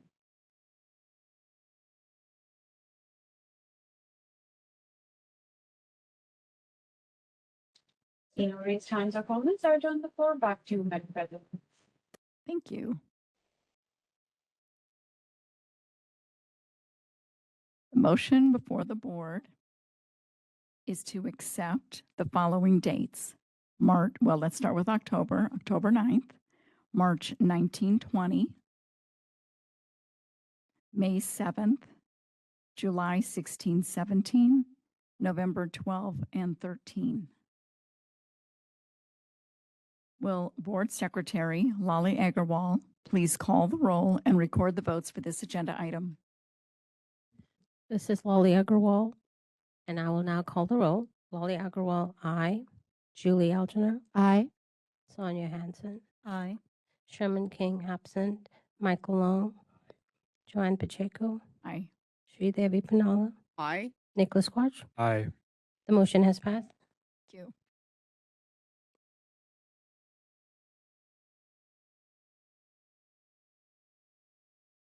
So before we move on to the next agenda item, we just need to ask the board members if they would like Crystal to order lunch.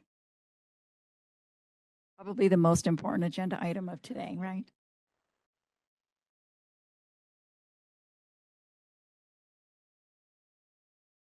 I think that's a unanimous yes.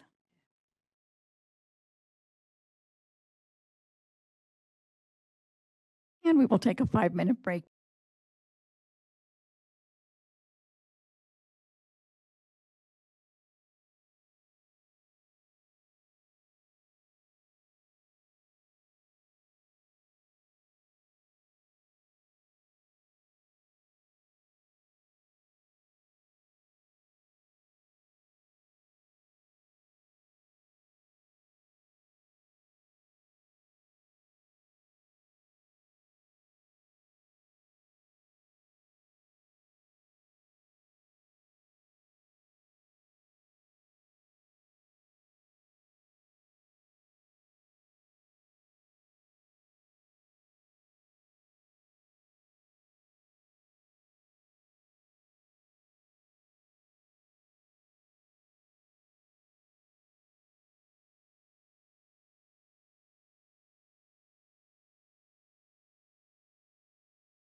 This is Board Member Pacheco, and we are ready to start back. The time is 11:04. We will begin with agenda item 15, discussion and possible action and update on the board's 2024 to 2028 strategic plan. I would ask Executive Officer Anthony Lum to present this agenda item. Thank you, President Pacheco. What we have on this agenda item is an update of our 2024 to 2028 strategic plan objectives. And this starts on page 834 of our meeting materials. So I figured the easiest way that we can determine to go through these objectives is just to go through them one by one. And if anybody has any questions, I'll give an updated status on each one. And if there's any discussion to be had on each objective, then we can go through it that way. Okay, so starting with licensing area, objective 1.1 is simplify renewal language in Breeze. From staff, this is an ongoing process and open to revisions with DCA Legal's and Office of Information Services approval. The specifics that staff is looking for, depending on what arises, we may need a task force to identify what needs are needed to be made in the renewal language. So I open it up for discussion on this objective licensing 1.1.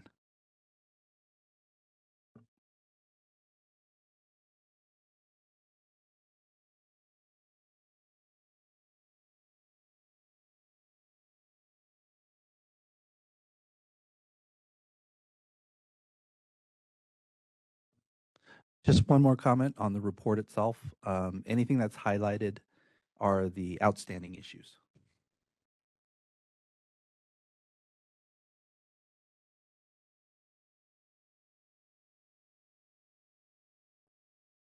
Any comments on licensing 1.1? Okay, moving on to licensing 1.2, streamline the continuing education process to promote compliance. This is an objective that has been completed. It's also ongoing to review the process, but it is complete as continuing education audits are being conducted to ensure compliance of the law. Also on our website, we have updated the page so that way there's information about continuing education. Any discussion on objective 1.2?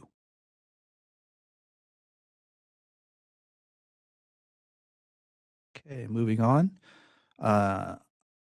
Licensing 1.3, explore a Spanish language version of the California Law and Ethics exam to increase access.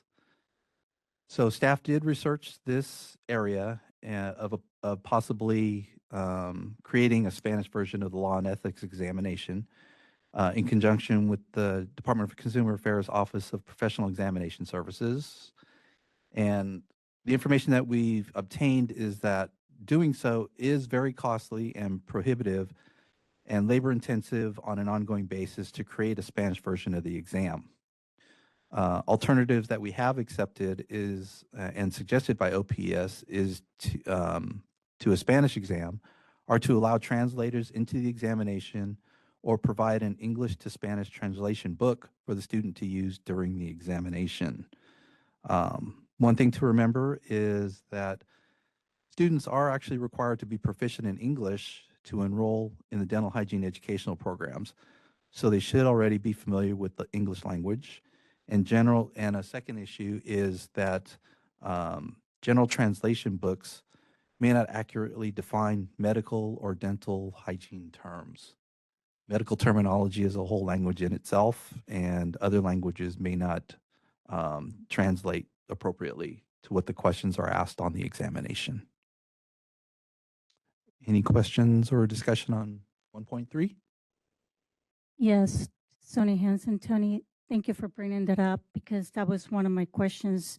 I was translator for the county. I went to certification for that.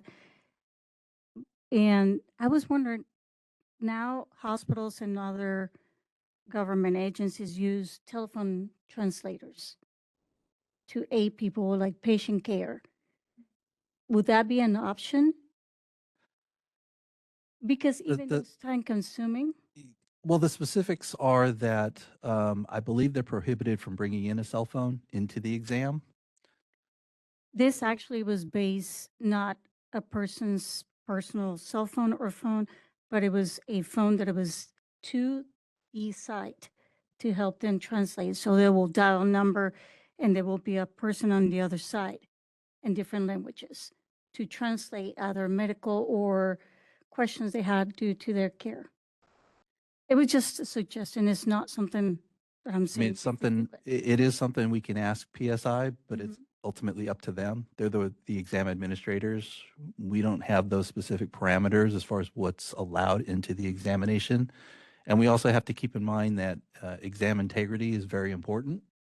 So external communications while they're doing the exam could compromise that. Yes, I do understand the importance of that. This was not a personal, this was provided by the site. So it was restricted just for, they had their own team working and they will dial the number. On the other side was somebody working for the government and they will be the translators for the person. But it's just an idea. Oh, so you're saying that the individual who's the actual translator is not a have- staff person for the exam administrator? Correct. Again, that would be up to PSI to determine whether they want to have that extra cost burden to Yeah. provide that. Correct.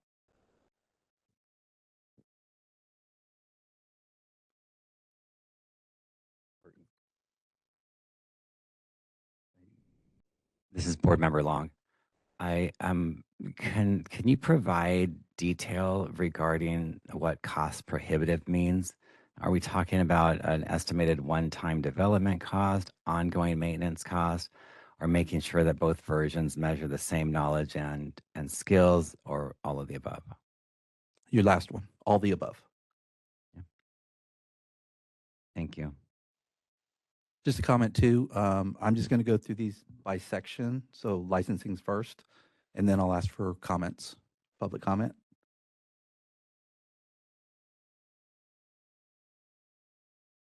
Anything else on 1.3? This is Julie Elginer. I just have a question. I was not a member of the board when the strategic plan was being developed, so I'd like to just ask for clarification. Do other boards provide a Spanish language version of their equivalent of a law and ethics exam, or is this unique to this board?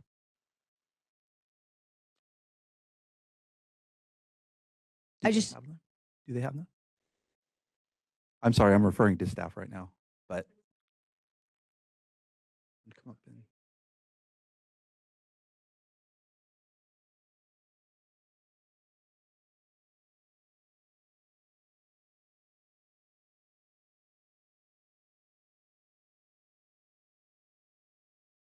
Good morning.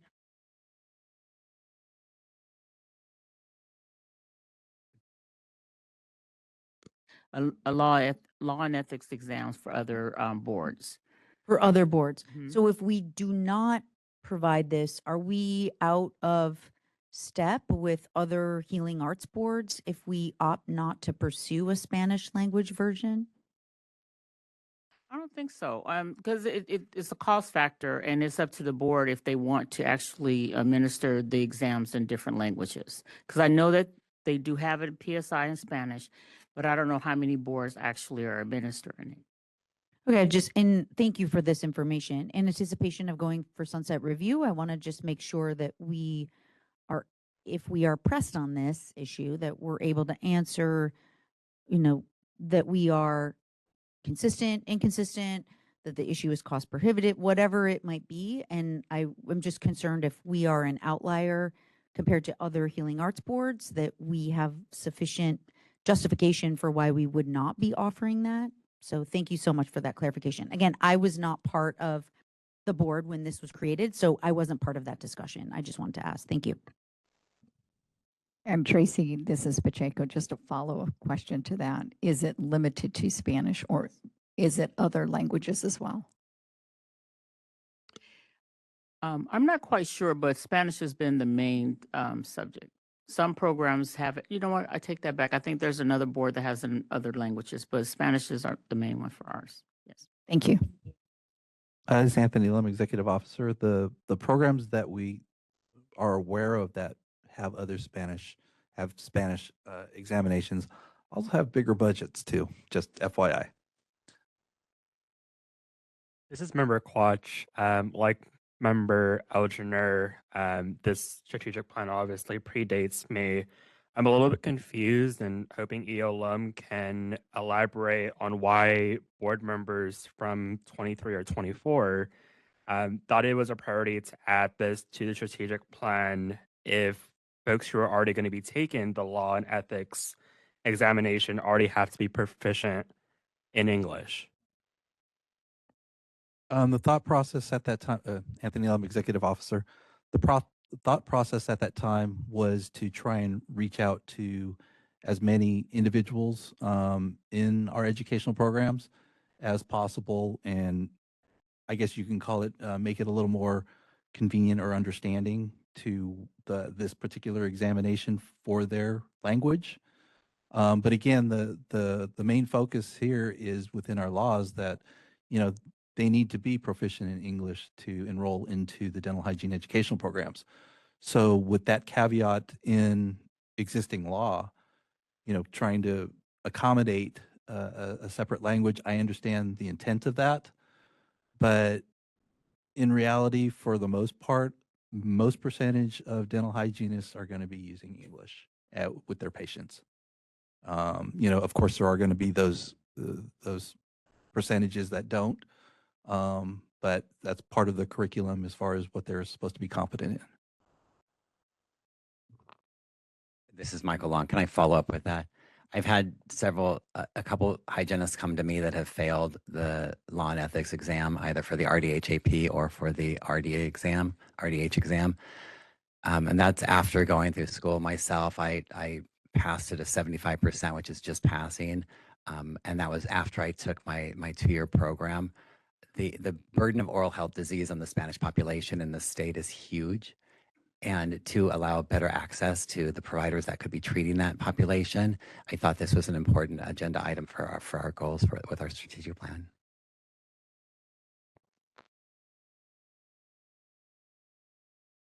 Any other comments on 1.3?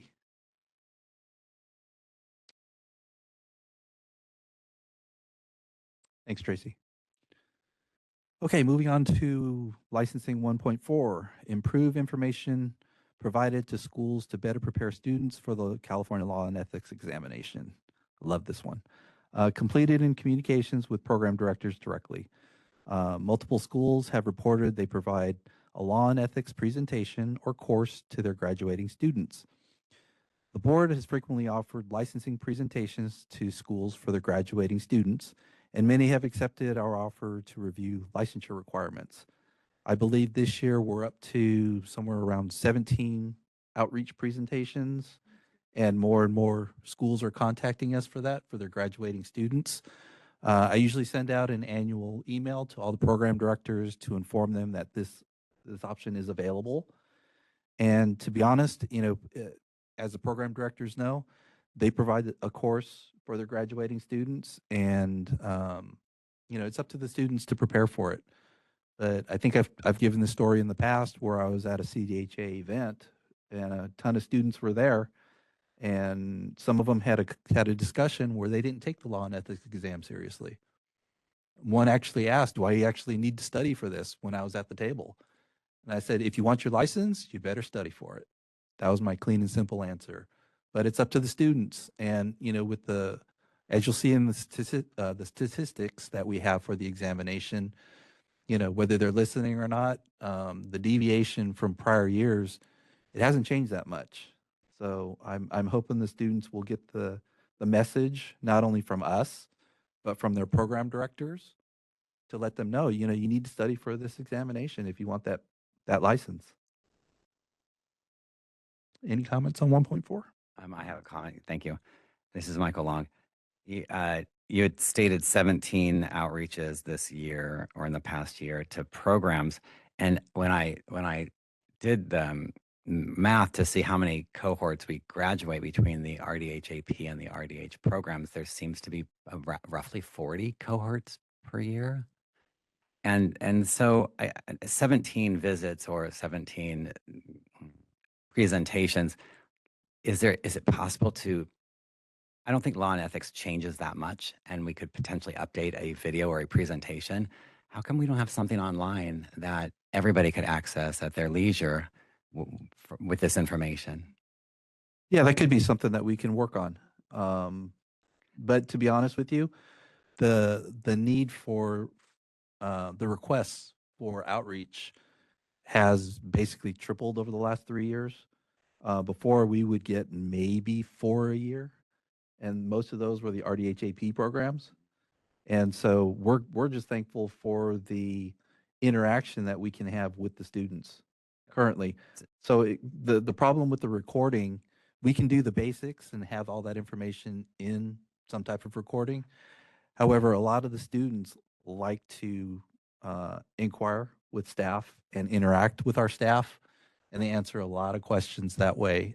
Many of them personal, because when I've participated in them, many of the students are hesitant to come forward because maybe they have a record, some type of legal record, and they want to find out if they can actually get licensed with that. They've finished the schooling, but they're just not sure if they can get the license. So I really like the interaction that my staff have with the graduating students. It gives us feedback as well of what's important to them and what they need to know.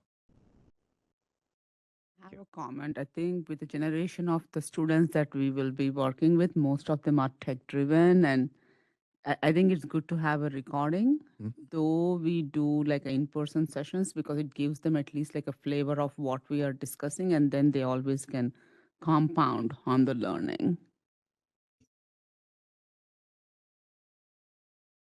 I have made it a note for a recording. This is Julie Elginer, and I wanted to echo that and to make a suggestion from my experience with doing both. So having a module that people can access asynchronously, and then allowing for a separate time where staff can join a live conversation, whether it's, facilitated via Zoom or remote access or something like that, or in person.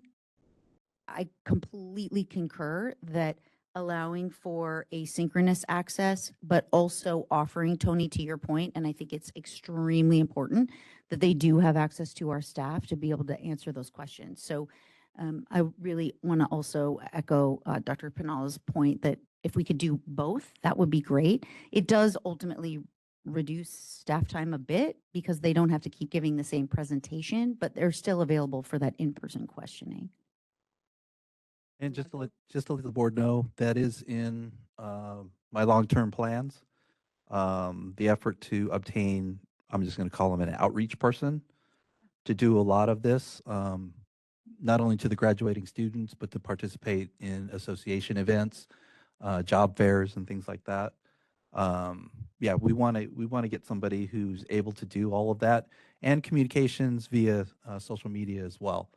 So we are looking at that. It's just taking a little bit of time to do that. Obtaining positions doesn't happen overnight, and I appreciate the board's patience. Another comment I have is I want the students to see Dental Hygiene Board as a collaborative partner, not just a punitive side of things. So how can we, as they enter into the profession, how can we partner with them to really be thoughtful in that journey?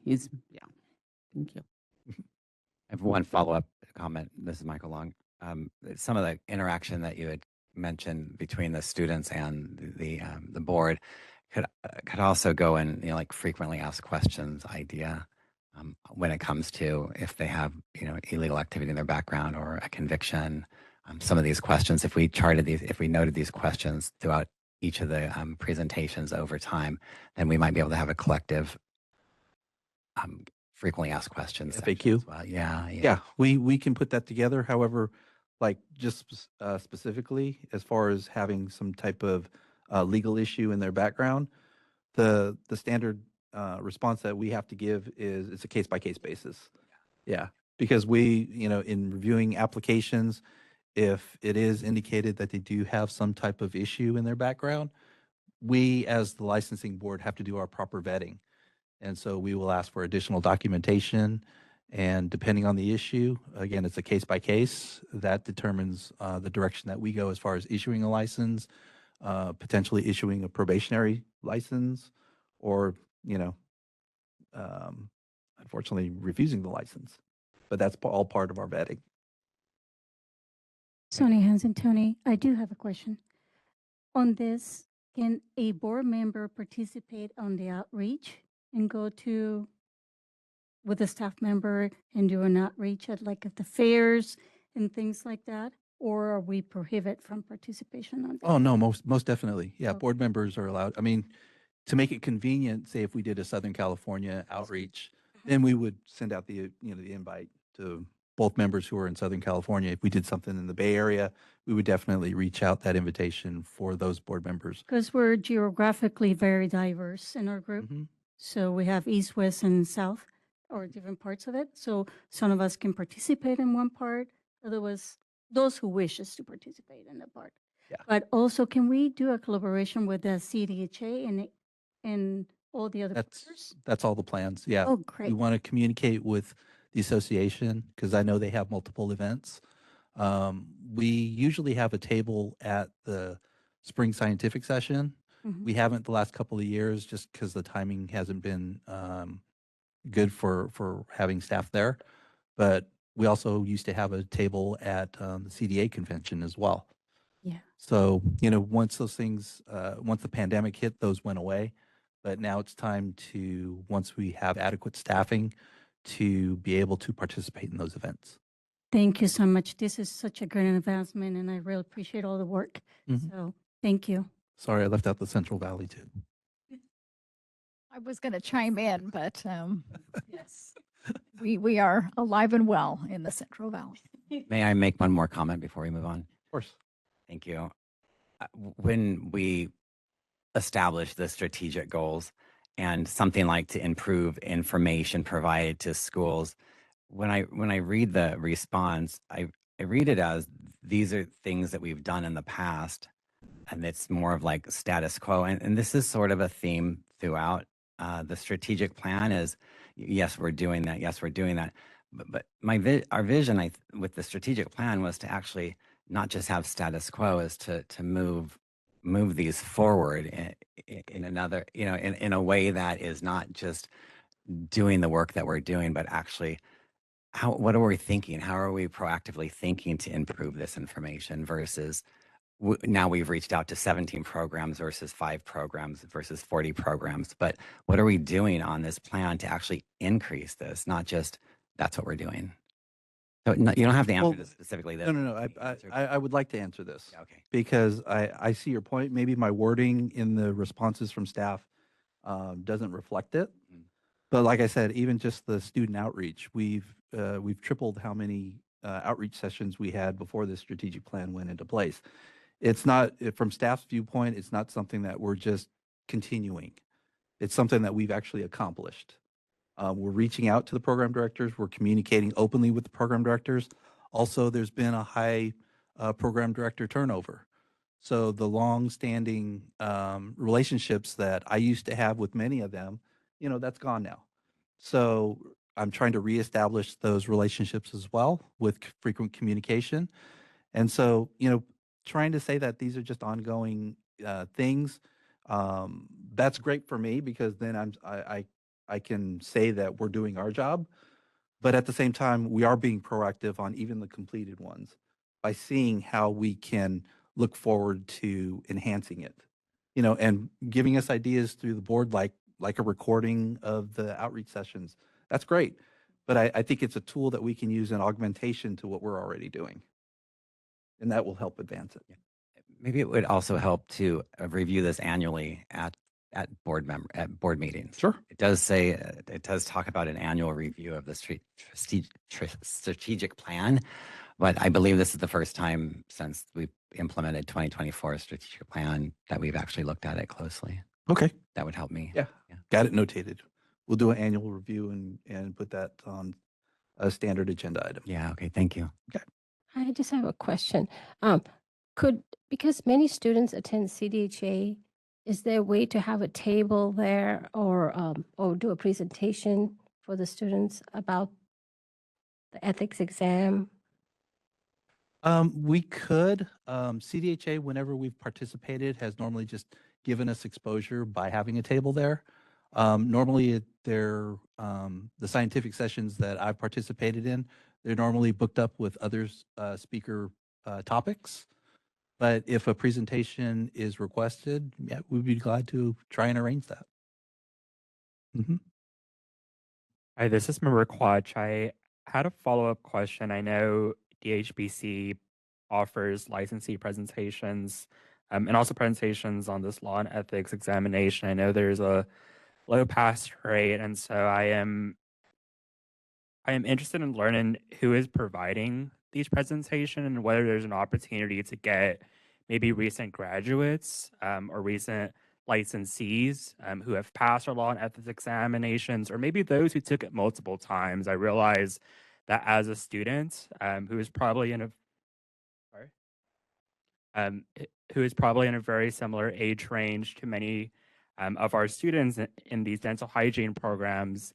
Oftentimes, students don't really take seriously when you tell them, well, you got to take this seriously, and you got to take this seriously from someone who might be a lot older than them. But when you hear from someone who has actually gone through the process very recently, as opposed to a faculty member who took the examination maybe 10, 20 years ago, it's a very different experience. And so I would recommend tapping into that, and to Member Long's point, really changing up the status quo in how we've presented the information to our students.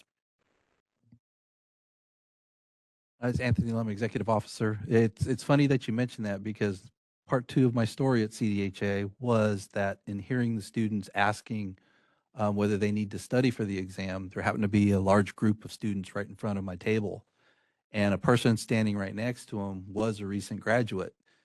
He butts into their conversation honestly and says, "I just overheard you guys. You need to study for this." And he goes, "I took it last year, and it's not something to take lightly." So, I'm glad that individuals who overhear those types of conversations do cut in and mention that. However, a lot of the responsibility is on the students and how serious they want to take it.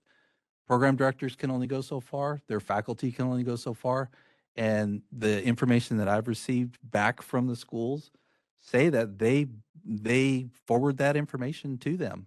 They say, that's why they take the time out to have an in session for the law and ethics and prepping them for that. So if, going through my program, if my instructors emphasized an area that they felt was very important, you better believe I'd listen to it. But then again, once I left the school, I think the students need to take responsibility for what they're doing. But in trying to reach out to recent grads and arranging, time schedules and things like that, with the limited staff that we have, it would be an extra workload. And I think it would be a burden on my licensing staff who do provide the outreach to be able to do that at this time. Not to say that we can't do that in the future, because once we do hopefully expand with an outreach person, that could be part of the workload to reach out to maybe some new grads to get their input on it. But my current staff right now, we're pretty inundated. So I wouldn't want to stress them out and put more burden on them. Sonia Hansen. Tony, thank you for saying that. It brought memory back. During my 2-year on the hygiene program, I had to leave 1 year medical leave. During that time, I was asked to create a support system where I will come and mentor the students.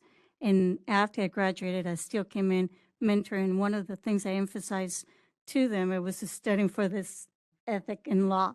And I told them, I say, we had a huge percentage of my class not passing it because they never took it seriously. So thank you for doing that. Follow up on that. When I remember Michael and I, we were on the panel at CDHA talking to the students, and there were a lot of recent graduates that attend House of Delegates. So that would be a good place to have a panel or a presentation that addresses the students, and we can have many new graduates there already participated instead of putting it on the staff of the board.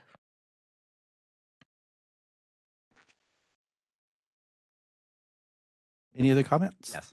Just to follow up with Member Quash one more time, the discussion of newer graduates and sharing that information. If there was a video presentation, there could be a interview with some recent graduates that can actually go on a video presentation. So I don't think that's a big burden. Would be too big of a burden for staffing and licensing individuals to incorporate something like that. I think it's a great idea. No, Anthony Lemon, Executive Officer, like I said, I agree with those suggestions. It's just at the current time, it's difficult with the staffing that we have. Once we do obtain a staff who's dedicated to this area, then we can put something together. But again, I appreciate the board's patience. It just takes time to have, to run this program and also accommodate all the suggestions that are being provided. So thank you. Any other comments on 1.4? That was all the licensing objectives. Is there any comment from the public?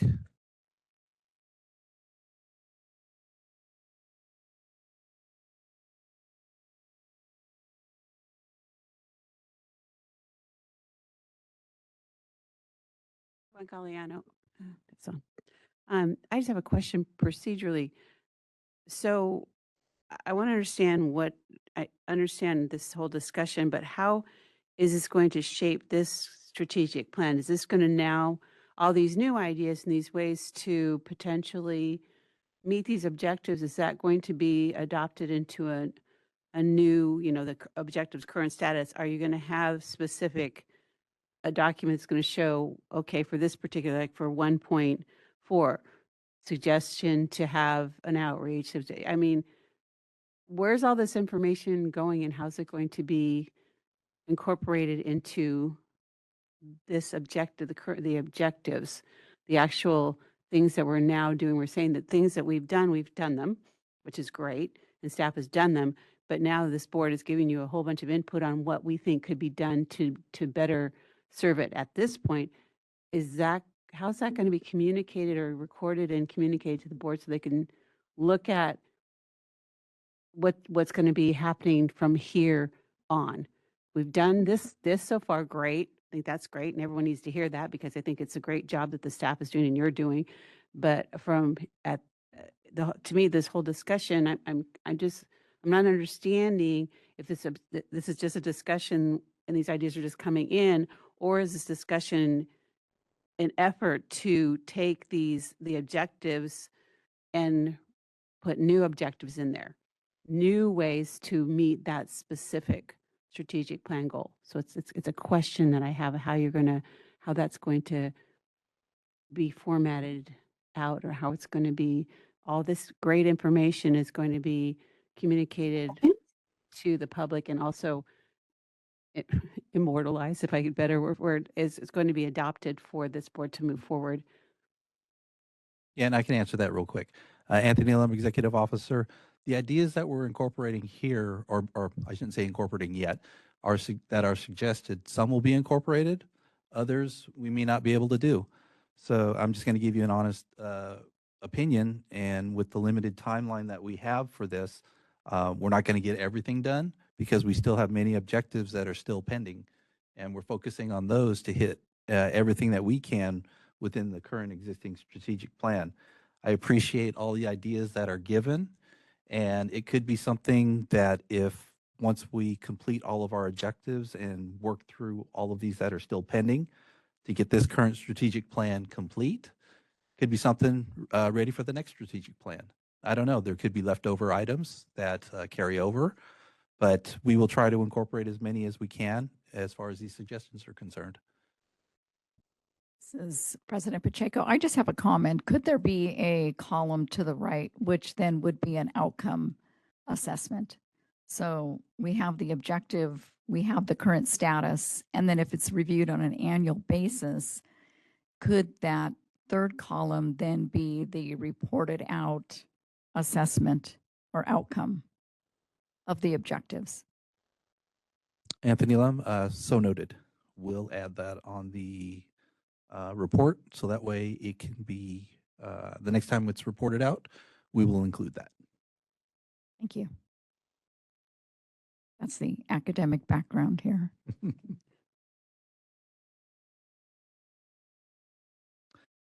Okay, any other comments? Okay.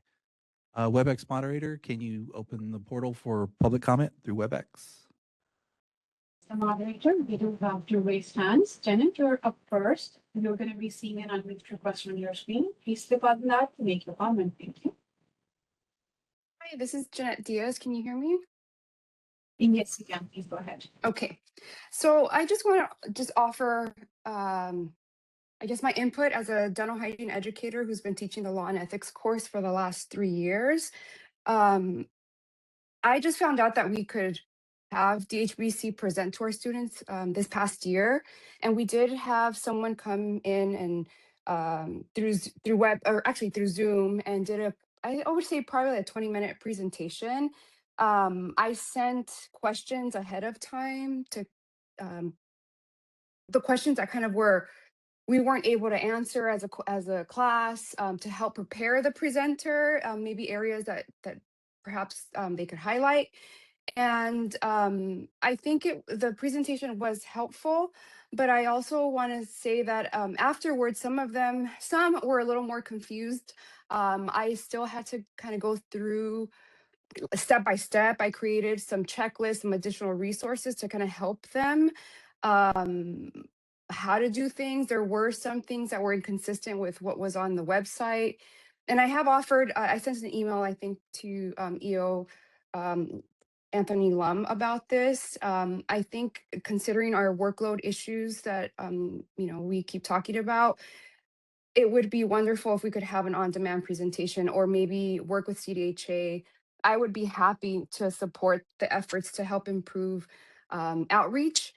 I remember thinking, my students have access to DHBC. Wouldn't it be wonderful if we had other schools that could be invited during this time to hear the message? I also, as we continue with the work in this area, I would love to have a survey for quality improvement. And I also want to say that I dedicate the second half of my course strictly to California law and ethics. I'm wondering if schools with higher fill rates, if they can be intentionally, reached out to. Next up, we have Lisa. Lisa, you're going to be seeing an unmute request on your screen. Please click on that to make your comment. Thank you.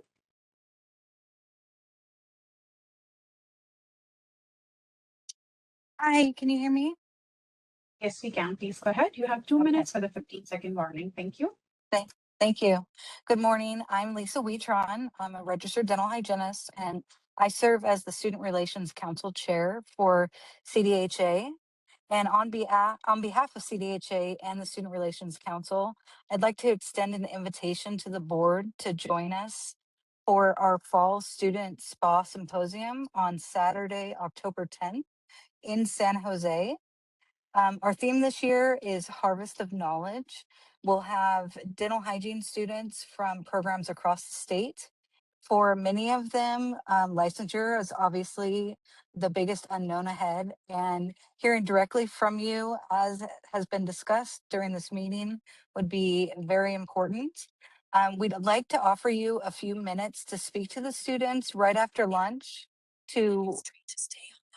sorry, I'm in a car, to walk them through the licensing process. And we'd also welcome the representatives to stay for the whole day to connect with students. I will follow up with the full agenda and details as I have those. And then I'd also like to speak on behalf of myself. I am a recent grad in 2024. I did have to take my law and ethics exam twice. I would be happy to be a part of speaking with students, as I already do, being the chair of the SRC council. I am constantly talking to them about studying and all of that kind of stuff. But please feel free to reach out to me to go over more things. I would love to be able to advocate and be involved. Thank you.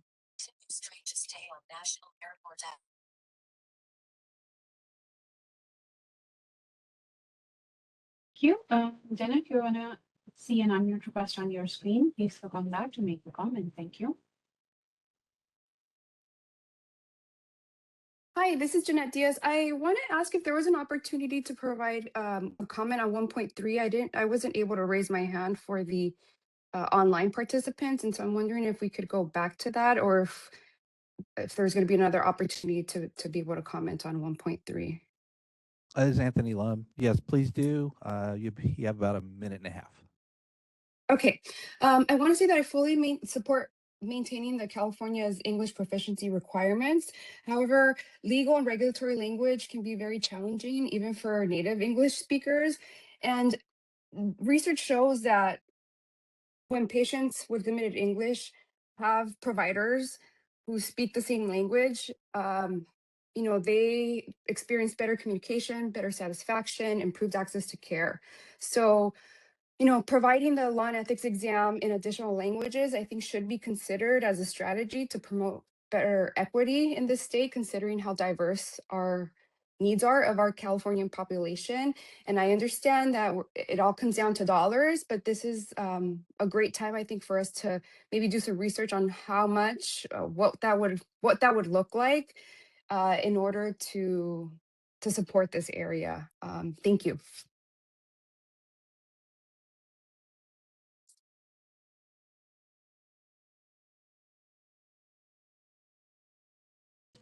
Thank you. We do not have any other comments or raised hands. I turn the floor back to you, Chair.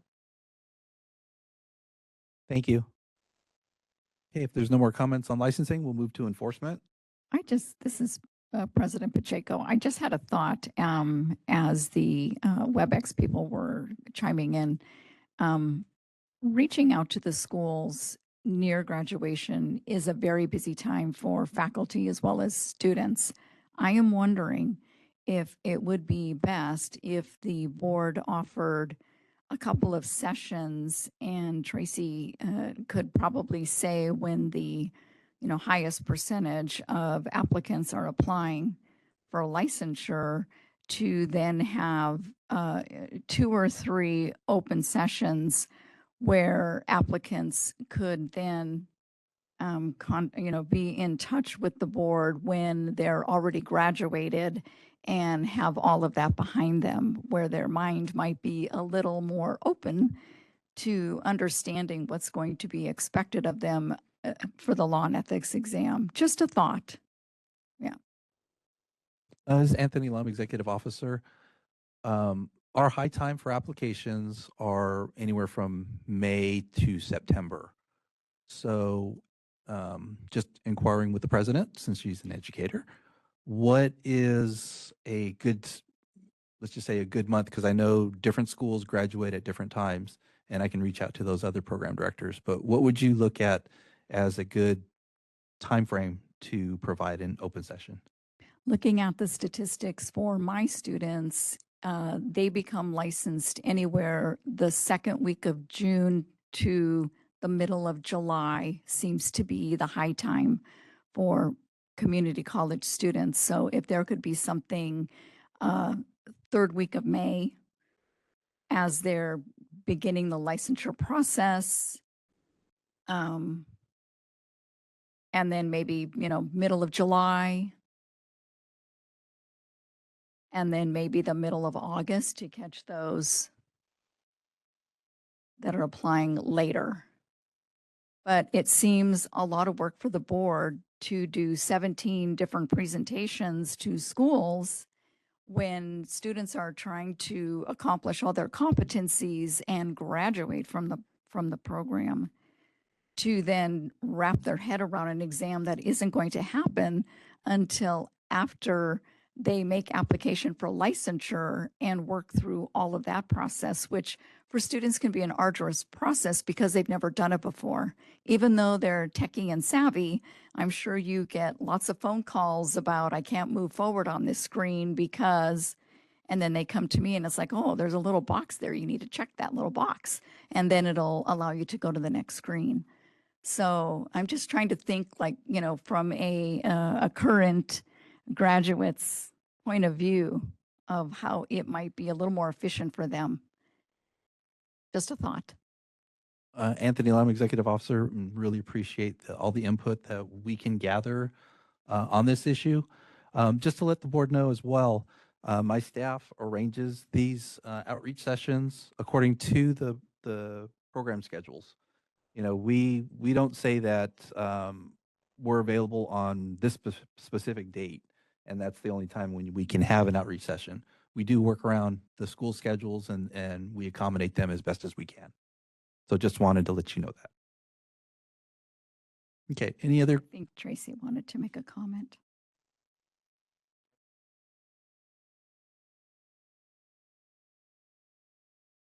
So we sent out a letter, email to each program director to determine when are they available to have an outreach for their graduating class. And they send the response to us and we schedule around their graduating class. So it's usually the last day before or after they take their final exam.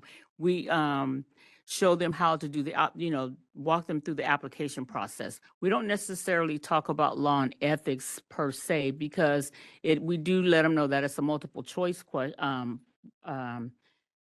examination and that we provide information regarding what they need to study for. But walking them through the application process is the main thing that a lot of the applicants are getting stuck on. And there has been some revisions on a couple of the application questions online. So I have found that having the outreach programs has been a lot easier on staff when we're actually processing the applications, and some of the applicants are processing them faster and they're getting their responses faster on being able to schedule for the examination. So some of the information that you provided, that I would love to see incorporated if we're able to continue doing that. Thank you. That's good clarification because we're talking about two different things then. Yeah. So it's based on the program directors. They reach out to us. I just got an email last week for an outreach in September. So we'll be doing that. Staff we take an hour. If it's longer or shorter, we will present to them how to walk them through the application process online. They can even do it with the paper application, but our preference is online. But we'll walk them through the application process and answer all of their for becoming. And that seems to me that it's pretty procedural, and that could be something that's recorded and posted. Yep. Also, Tracy, if we know the date in September that we're going to present to a campus, does that exclude other campuses from joining that same call? It's up to the program. If you reach out to them, I mean, I'm sure we can have an open invitation, but I don't know how the program director. If you're going to have that date, maybe it's worth, since we don't know exactly when all the programs are graduating, to let other programs know that on this date in September, we're going to have this session and invite those students to join as well. Yeah, Michael, that was my point, is that it could be regional. Yeah, yeah. This is Anthony Lum. I think we can do both because, you know, and not knowing what all the other program directors feel about that. They may want a specific private session with us, and others were very open to a big open session. So we could probably arrange both. Okay. Thank you. Moderator, you indicated that we have one person raising their hand. Can that commenter be allowed in, please? Hi, this is the moderator. Shonda had her hand raised. Now she has either dropped or lowered her hand. We can give a couple of seconds to see if they have a comment. Thank you. We have Janet again. Meanwhile, we are waiting for Shonda. If you want to raise your hand again for the comment, would you like me to go ahead with Janet first? Is it Jana or Jeanette? Janet, yeah. She's already made two comments, Yes, and yes. we've accepted those already. So let's move on to the next commenter. Okay. Okay, seeing no other raised hands or comments, I turn the floor back to you. Thank you.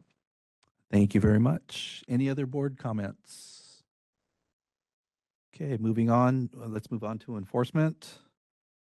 Enforcement 2.1, increase the percentage of continuing education audits performed to improve compliance.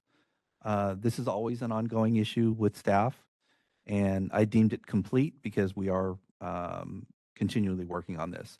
There has been a decrease in the frequency of CE audits due to new staff being trained, but once up to speed, audit pace should improve to the normal levels, which is roughly 5%. Any questions on that? Okay, moving on to enforcement 2.2.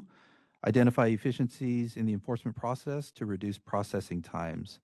Again, this one's ongoing and completed, in my opinion. Management is frequently assessing the enforcement processes and has implemented several procedural changes to improve efficiencies in the program.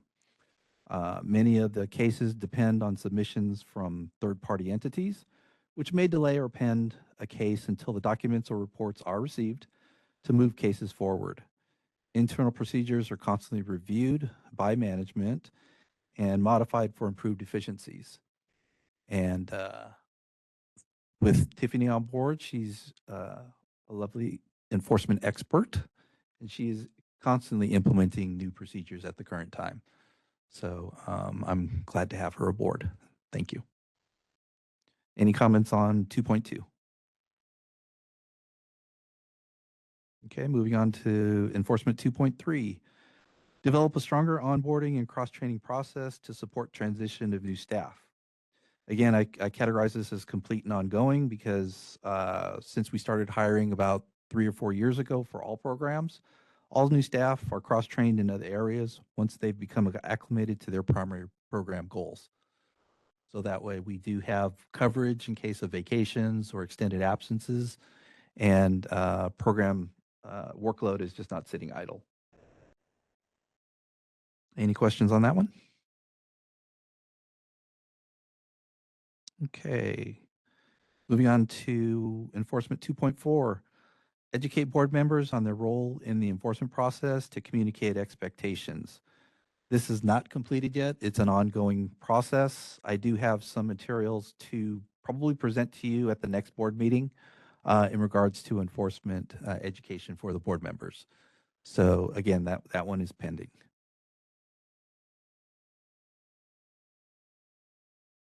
Any questions on that one? Okay. Enforcement 2.5, increase licensee awareness about the enforcement process.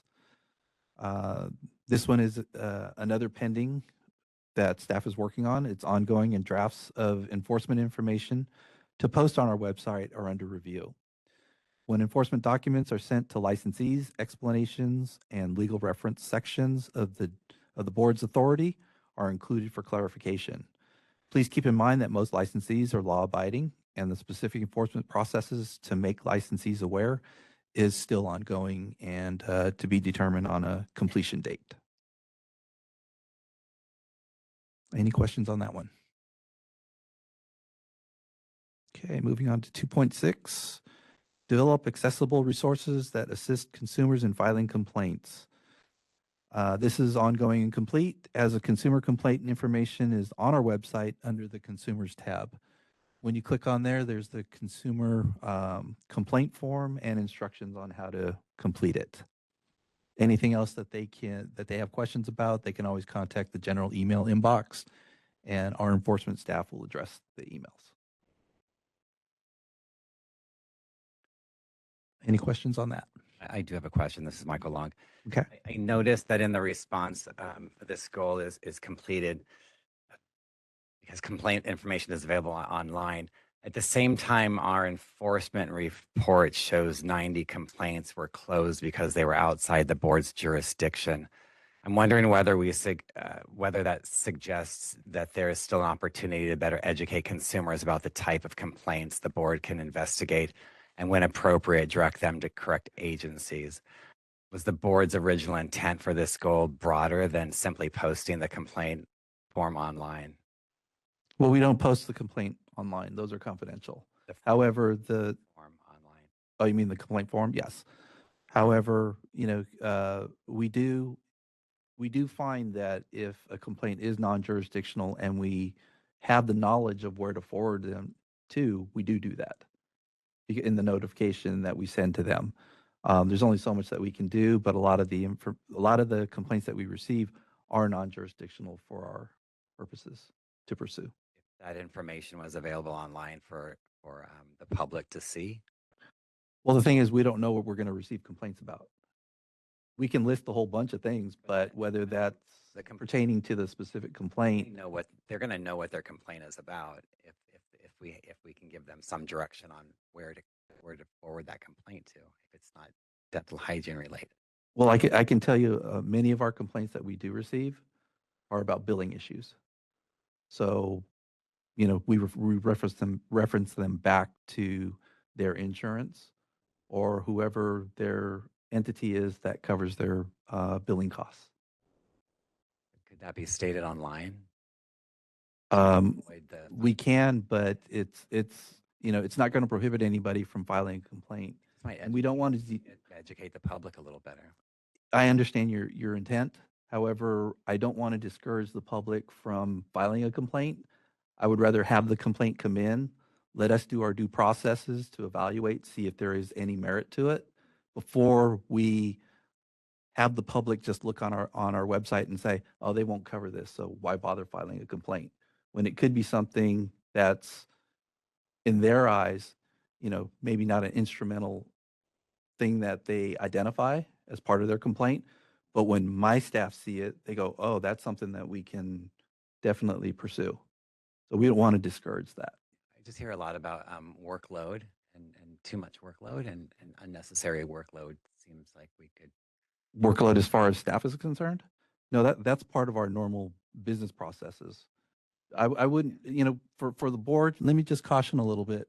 Let me handle the workload situation and things like this. I don't want to discourage the public from, you know, communicating with us, submitting complaints and things like that. We want to leave that as open and transparent as possible. If you start putting lists of what things that we won't pursue a complaint about, then misinterpretations can occur. And I would not want that to occur. I would rather have my staff go through 100 complaints that say non-jurisdictional than to not receive those at all. Okay, thank you. Okay, thank you. Okay. I'm going to have my Assistant Executive Officer, Tiffany Moore, to say a couple of words. Hello, Tiffany Moore, Assistant Executive Officer.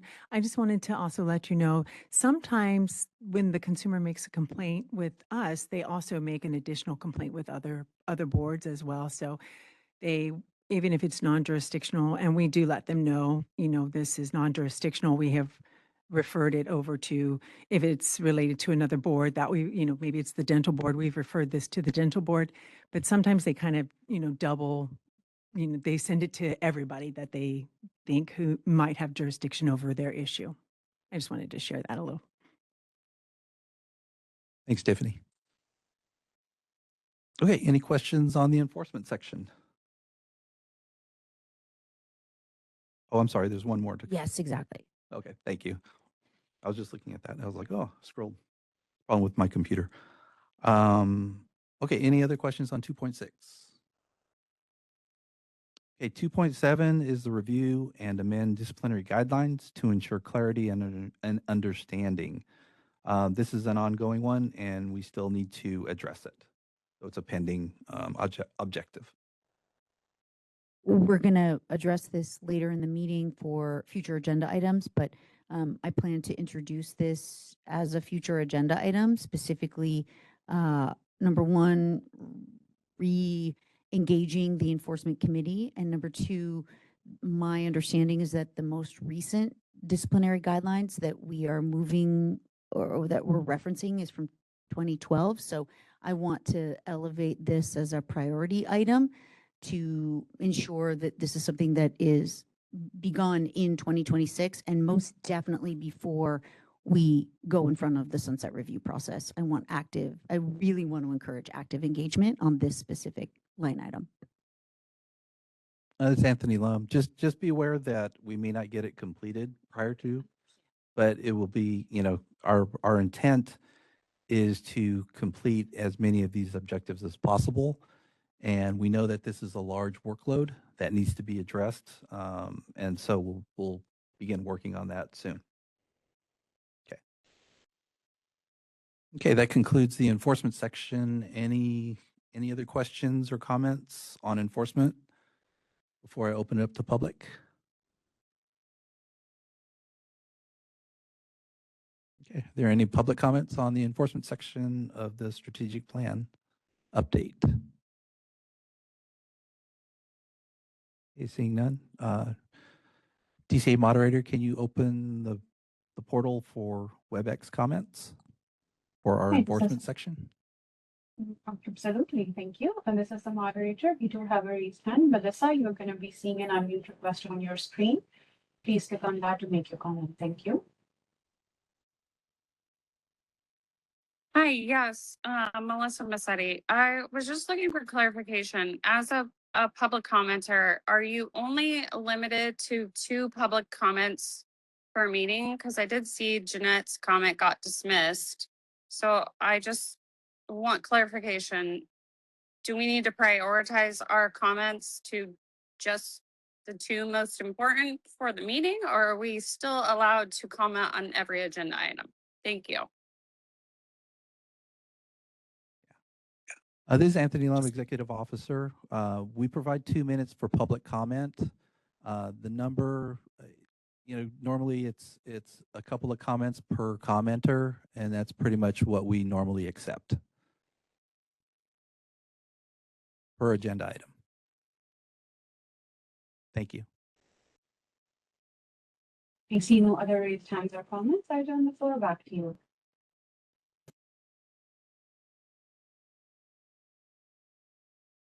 Okay, thank you.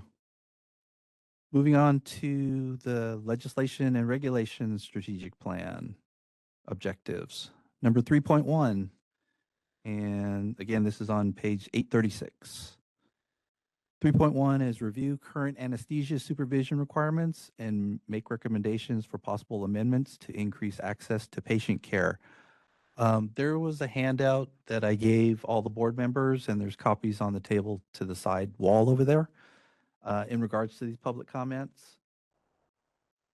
And this is just, I'm just going to give my slight opinion here because as stated in the opening remarks from the president, the focus of this board should be on consumer protection aspects. And those are our primary mission, as you know.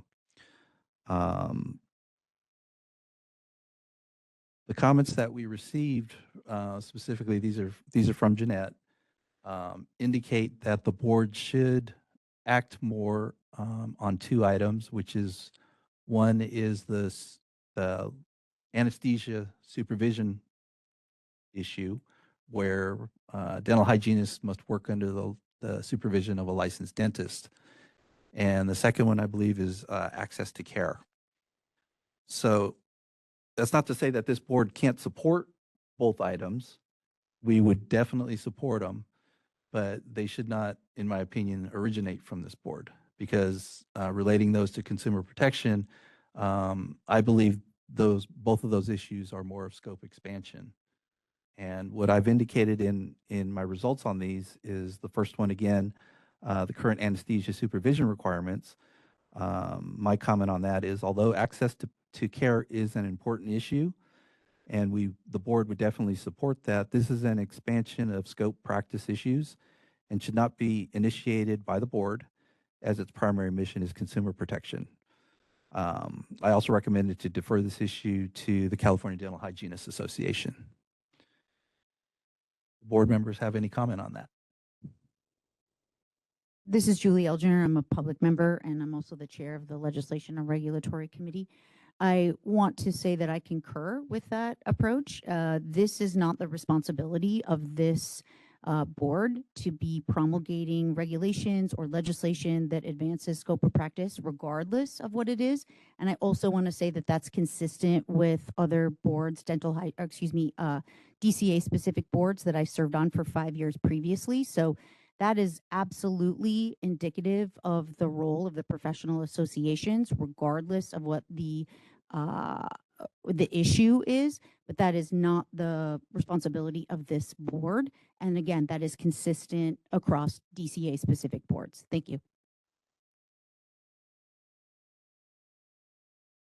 Any other comments on 3.1? Okay, moving on to 3.2, similar situation. The objective is to perform a comprehensive review of current scope of practice requirements and make recommendations for possible statutory changes to increase access to patient care. And my comments are, although access to care is an important issue, and the board definitely supports that, this is an expansion of scope practice issue and should not be initiated by the board, as its primary mission is consumer protection. Defer this issue to the Dental Hygiene Association for scope issues. Any comment on 3.2? This is Member Long. I do have a comment. I appreciate the work that staff has done in advancing many of these objectives within our strategic plan. However, I'd like to express concern regarding responses to goals 3.1 and 3.2. While I agree that protection of the public is the board's highest priority under BPC section 1601.2, the statute does not state that it's our only responsibility. In addition, BPC section 1900 expresses the legislator's intent that education, experience, and skill of the dental hygienist be fully utilized to help meet Californians' oral health needs. The board adopted strategic plan goal 3.1 and 3.2 after thoughtful discussion. Those goals specifically direct us to review anesthesia supervision requirements and scope of practice and make recommendations for possible statutory changes to change to increase access to patient care. Those were deliberate policy decisions made by this board. I believe increasing access to care, evidence-based oral health care itself is a public protection issue. Delayed or unavailable care contributes to preventable oral disease, and addressing unnecessary barriers to care is consistent with our public protection mission. For that reason, I respectfully disagree with the conclusion that these issues should simply be deferred to the California Dental Hygienists Association. CDHA is an important stakeholder and legislative partner, but it should not replace the board's responsibility to evaluate whether existing statutes continue to serve the public's interest. I believe our role is to objectively study these issues, engage stakeholders, and where appropriate, make recommendations to the legislator. Ultimately, whether statutory changes are adopted is a legislative decision. However, I believe the board should fulfill the direction it's already established in the strategic plan. Thank you. Okay, thank you for that comment. Any other comments? Can I ask just a follow-up question, Member Long? So just procedurally, isn't definitionally that what we're doing when a piece of legislation is introduced and we're taking a position of support versus support if amended versus whatever it might be? I think the issue that I have specifically is that we shouldn't necessarily be promulgating that or sponsoring that piece of legislation, but we most definitely can take a support position. So maybe it's just a clarification of terminology around the fact that we as this board would not be sponsoring the legislation, but could in fact take a position of support. I agree. Yeah, okay. So I think maybe we're saying some of the same things but if I'm hearing Anthony correctly, Executive Officer Lum, the position of the board is not to promulgate or to sponsor the legislation, but we do have mechanisms in place to offer a position of support. And support. Yes, right, exactly. Make recommendations. Right. Yes. Yeah. Okay. And this is Anthony Lum, Executive Officer. And that's what my intent was in saying that we're not against this, but we support it. In our vetting processes and our mandate, it says specifically in the law that our mandate is consumer protection. And that entails vetting all of the applicants for licensure, ensuring that the licensee population is doing what they're supposed to be doing, which is why we have enforcement. And that all contributes to providing the best oral health care in California. We have to have qualified individuals to perform these functions, and that's part of our basis of existence, is to vet these people to ensure that they're doing the right thing and appropriate thing. Any other comments? May I ask a follow-up question about this issue? Specifically, I'm referring to the material that we were provided with today about, opportunity to complete the work outlined in Goal 3. And this is a question for anyone that's either a member of CDHA or to the public, a comprehensive review of anesthesia supervision requirements and scope of practice, is that something that CDHA is doing and then promulgating any changes, recommended changes? I don't know. I'm not a member, so I can't answer that question. Does anybody from CDHA want to come up and comment?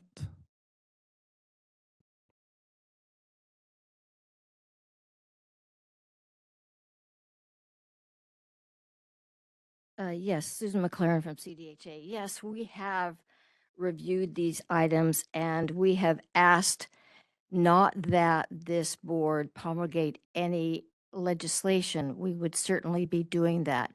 But we are asked from a state point of view and from your mandate to do more than just, as we say, the regulatory portion of your mandate to review, not to promulgate, but to review. That's what it says in the planning document that was created by you. So we would like you to continue to review those things, and we would promulgate a legislation based on our findings and your findings. Thank you.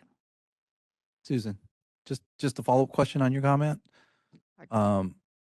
What do you expect as far as entail of our review? Because that's going to be an additional workload for staff, and I got to be. You have staff to do that. You have. I have staff, yeah. Yeah. Extra workload. Well, that would be a question also for the people who develop the strategic plan. This is not our strategic plan, it's your plan. Correct. And your board asked you to do that, and we're just asking you to continue to do that.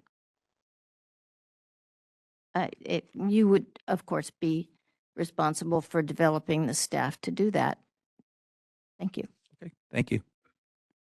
May I comment? Of course. So I was actually there in 2023 when this was added as part of the review process. And at that time also, I do remember from my memory, and we can go back to the meeting minutes, that it has to go through the legislative process and it has to be supported, was discussed in like couple, 2 to 3 meetings, I recollect. So I think that's the stage we have taken multiple times, because we cannot push any kind of a scope change from the board side, is what was my clear understanding.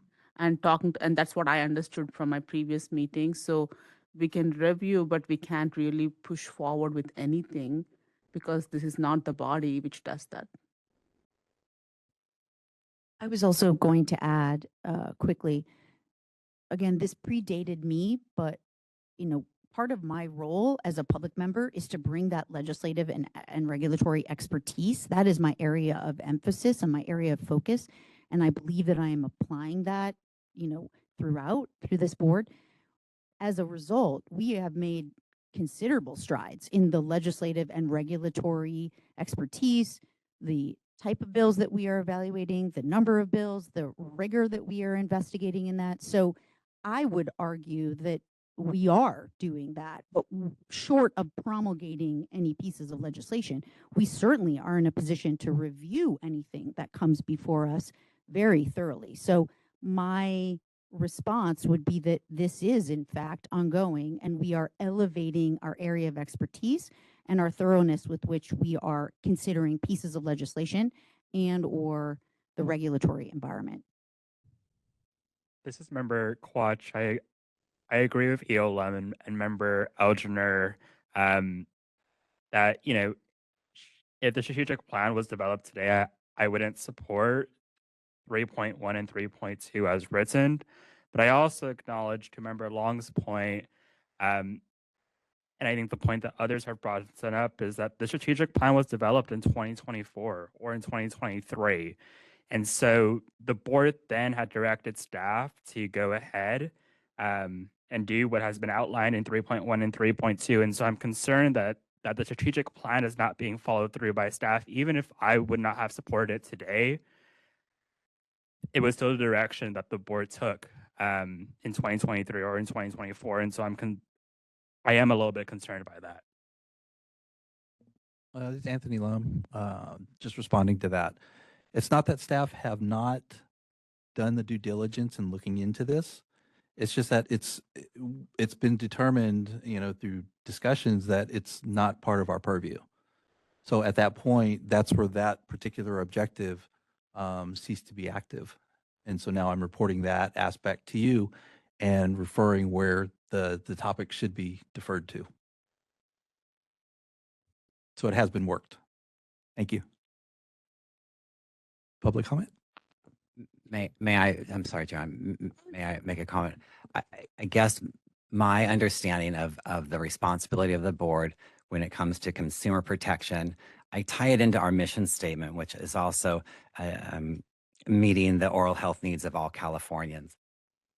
So public protection to me for this board is also advancing potentially legislation, at least reviewing it to make sure it's still in alignment with meeting the oral health care needs.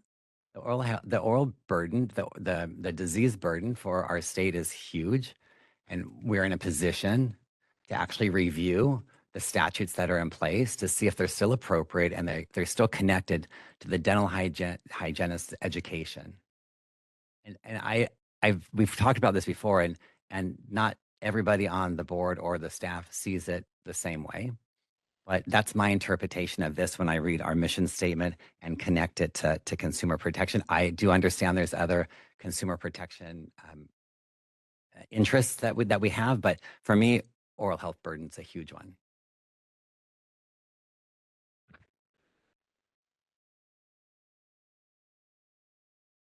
Anthony Lum, Executive Officer.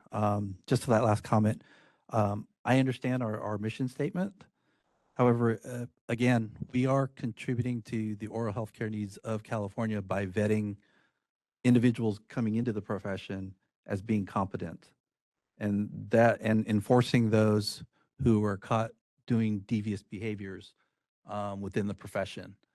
So as far as the board's responsibility and extent with consumer protection, sometimes the interpretation of our mission statement can be misled a little bit in looking at access to care issues and things like that, that we are concerned about. We're all concerned about that and getting appropriate dental care to all Californians, which parallels our mission statement. However, our board's function and program aspect allows that by us vetting these individuals to provide those services safely to the general public. Thank you. Yep. Joan Galliano, and I've been involved since the beginning with this board, and before that, working with the dental board. And I was involved in the legislation that created this board and this language that's here. I think what you're seeing in 3.1 and 3.2 is when that was adopted as a strategic plan goal, is it was to be visionary, to say these are some of the issues that have crept up in other states and things like that, that basically we as a California should be addressing. And I think the point was that the board could look at these issues and they could actually just does this board feel it's appropriate to even go in that direction? I think your associations don't want to try to push legislation that this board's not going to support. So I don't think it's a matter of looking to the board to create legislation, support legislation, but to really look at how hygienists are being utilized and are there better ways to utilize them. And these were two of the areas at that point in time where the board thought this is an area where we potentially should investigate, look into, and see if it's something that we as a board feel is a necessary move. Because if the board doesn't feel it's a necessary move, there's no reason to have legislation going forward for things that we don't feel is in the best interest of California's consumers. So, I don't think it's something where this board should be making statutory changes, but I think it is an area where the board really has the duty to look at how hygienists are being utilized, our licensure and our scope of practice and our supervision levels, and say, you know what, is this perhaps an area that it could work in the favor of consumers and Californians to look at moving in and supporting moving in that direction. And again, and if that happens, then yes, I totally agree. You're totally right, Ms. And Julie. It's not up to you to make the legislation. It is up to the professional organizations. But I don't think that that precludes you guys investigating and looking into areas that you think could better serve Californians. I appreciate that comment. And this is Pacheco. I would just like to piggyback on that, in that I would encourage the board to update the definitions and follow the trend with what is being taught in dental hygiene school, which is the process of care, and the language that goes with the process of care that is also in the Code of Standards, which is the assessment, diagnosis, planning, implementation, evaluation, and documentation, also known as ADPIDE. And I think that ties into what Ms. Galliano was talking about, in that moving the profession forward with is what is not even the future, it is the now. And I would encourage everyone to read the new ADHA white paper on dental hygiene diagnosis.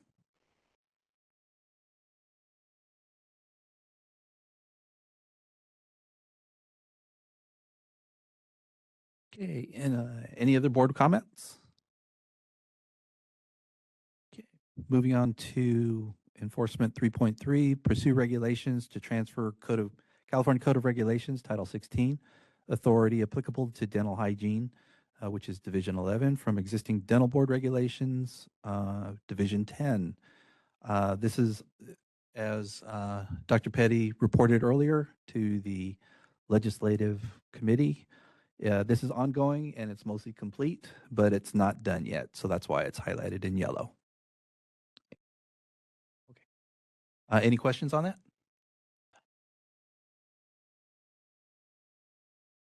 No questions, no comments? Any public comments on enforcement sections? Objectives 3 series. Oh, legislation and regulation, I'm sorry. Thank you. DCA moderator, can you open the portal for public comment through WebEx? Moderator, if you would like to make a comment on legislation and regulation portion, you may look for the raise hand icon at the bottom of the WebEx screen. And if you're a calling public member, you may press *3 to raise your hand. We are displaying instructions and we'll give you a moment.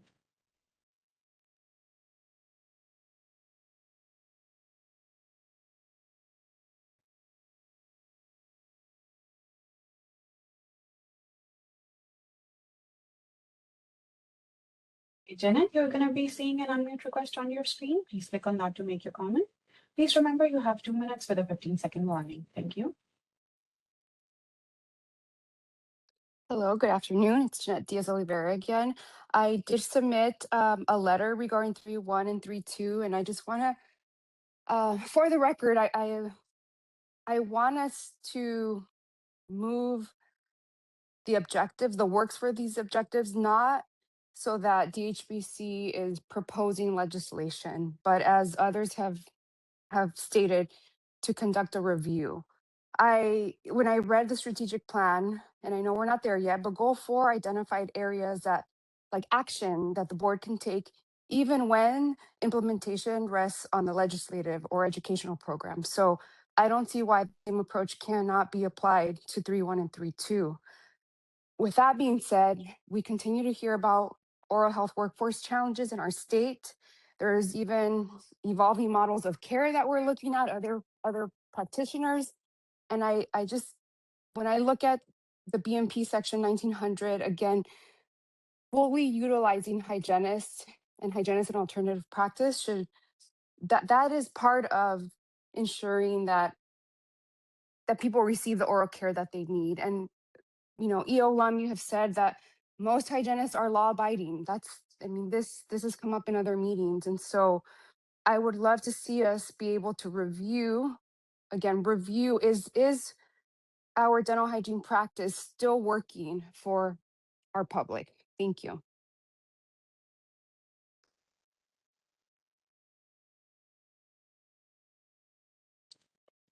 Thank you for your comment. We do not have any other raised hand at this moment. I return the floor back to you.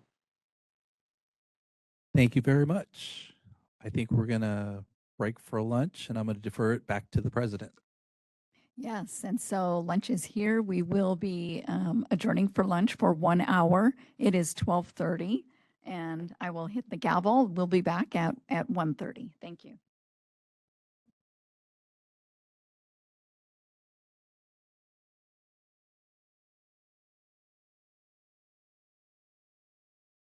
And we are going to reconvene the meeting. We'll ask Mr. Lum to continue with his report. Thank you, President Pacheco. Where I left off is the educational oversight aspect of the board's strategic plan, which is on page 836 of the meeting materials. So starting with that one, the educational oversight, objective 4.1, evaluate workload and seek additional staff resources if needed to increase site visits and improve oversight. As indicated in the right-hand column, this is an ongoing issue, has not been completed. As a team are being reviewed. Any questions on 4.1? Okay, moving on to 4.2. Propose new laws to further define acceptable non-hygiene dental courses that fulfill continuing education requirements. Staff's viewpoint on that is we'll probably need a board task force to address the specifics of this objective. It's kind of vague, and what we need to know is what type of non-hygiene dental courses for CE and for the regulations are needed for CE credit. So we staff just needs direction on that one, and it's still incomplete. Oops, my cursor's not working here.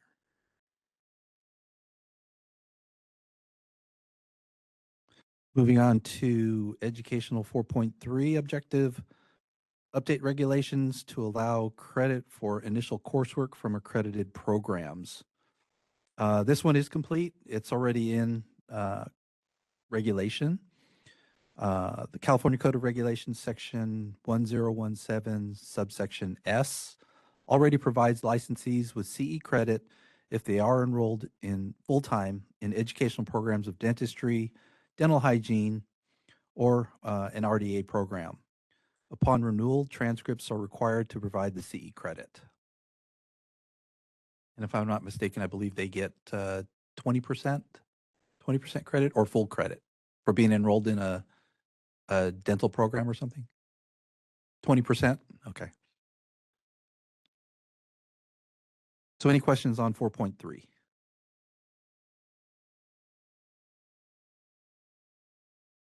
Okay, moving on. Go to 4.4. Encourage expanded use of satellite campuses and distance education settings to provide access to care in rural areas. I consider this one complete. The board continues to encourage schools to use satellite campuses or distance education to increase access in rural settings. However, its use is determined by the respective school and not the board to use these options to improve access, as there may be costs associated for them to consider. Schools have informed us that tight budgets and appropriate locations limit their ability to establish satellite or extramural sites to provide dental hygiene services. The application for extramural clinic sites is on the board's website under forms and publications / educational programs. So basically on this goal, it'll be determined by the schools themselves as to whether they can expand to extramural sites. President Pacheco, I just have a question on the use of the terminology satellite campuses. Is that the same as extramural? I believe we consider those similar like extramural sites, right? Satellite campuses, so many little subcategories. Dr. Petty? Yes. The CODA refers to them as major sites. We refer to them as extramural facilities. So what's the possibility of eliminating the word satellite? Very high. I can just scratch it off my list here, and we'll just use extramural. Thank you.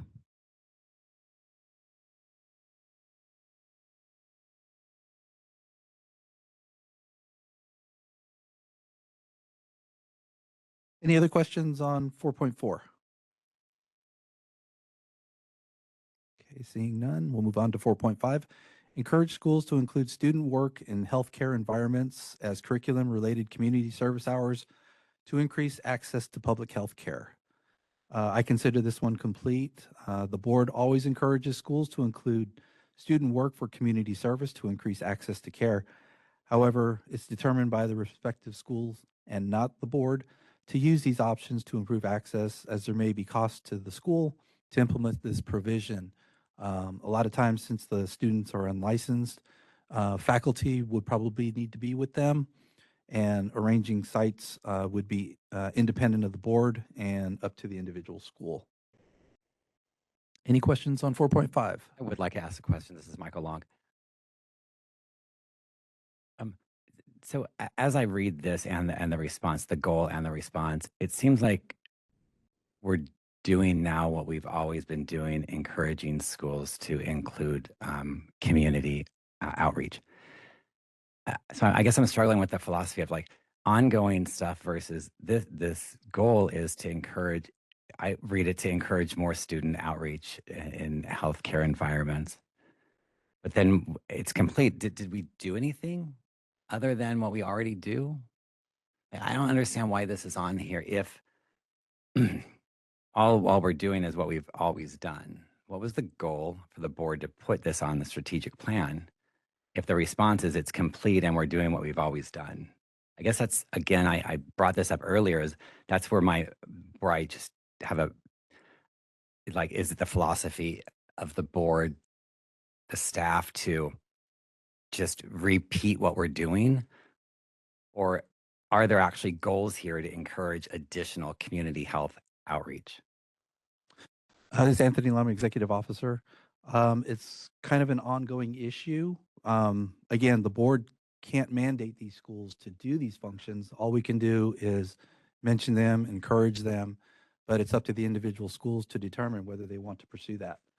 So, staff is at the mercy of what the board determines are the strategic plan goals. And this, when we had our meeting, was one of them. And so we did our research as far as we could take it. And this is the result that we have. Just one follow-up question then. In the last 2 years, what have we done additional to accomplish this strategic plan that we weren't doing prior to the implementation of this plan?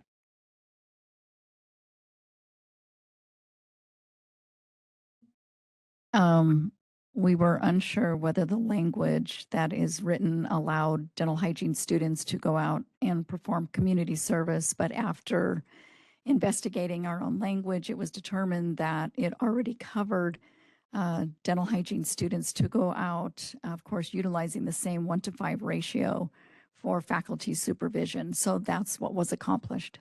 That's great. Okay. Thank you for that.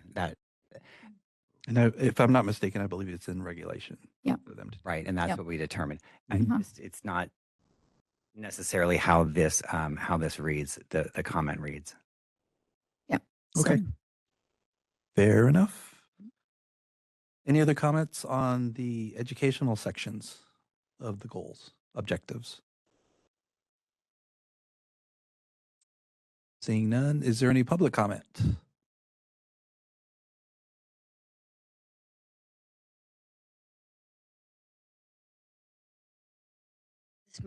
Susan McLaren, CDHA. This may be a little off the wall, but and maybe Ms. Pacheco can help me. But I'm wondering about the language and how the plan is written. And I'm wondering if that first column, the board's thoughts, are supposed to be overall goals, or are they objectives? And maybe if they were either written as an objectives, like measurable, then we could see how they had been accomplished. Or maybe if they're a goal, then we could see the objectives that were created by the board to fulfill those. Just my thought.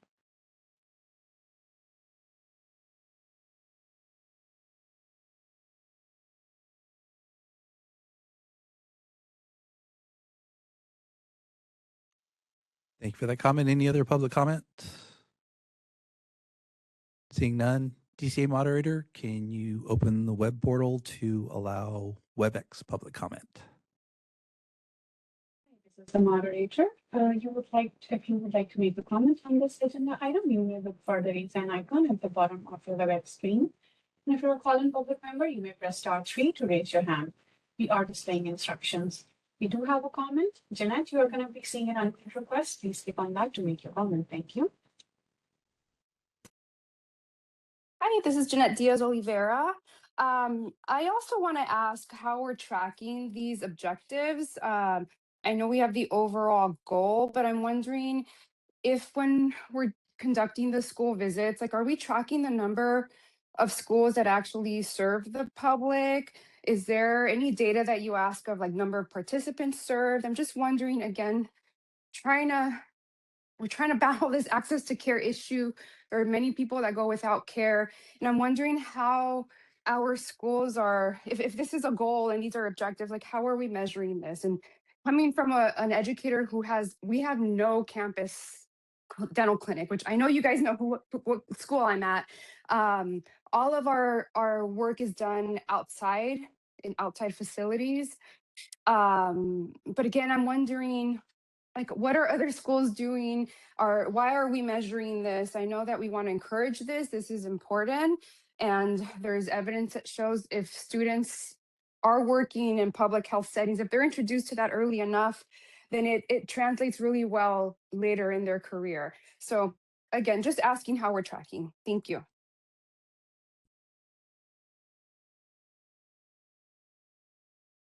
Thank you for the comment. Any other public comment through WebEx? There are no other comments at this moment. I turn the floor back to you. Thank you so much. Okay, moving on to the next section is administration. This is still on page 837.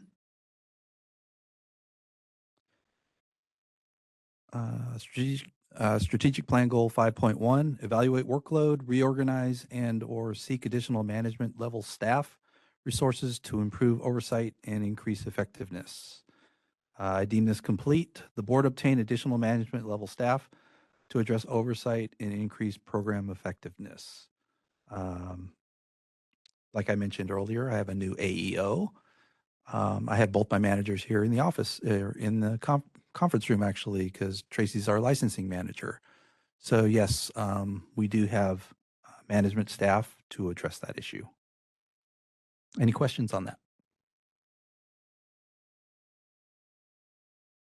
Okay, seeing none, moving on to 5.2.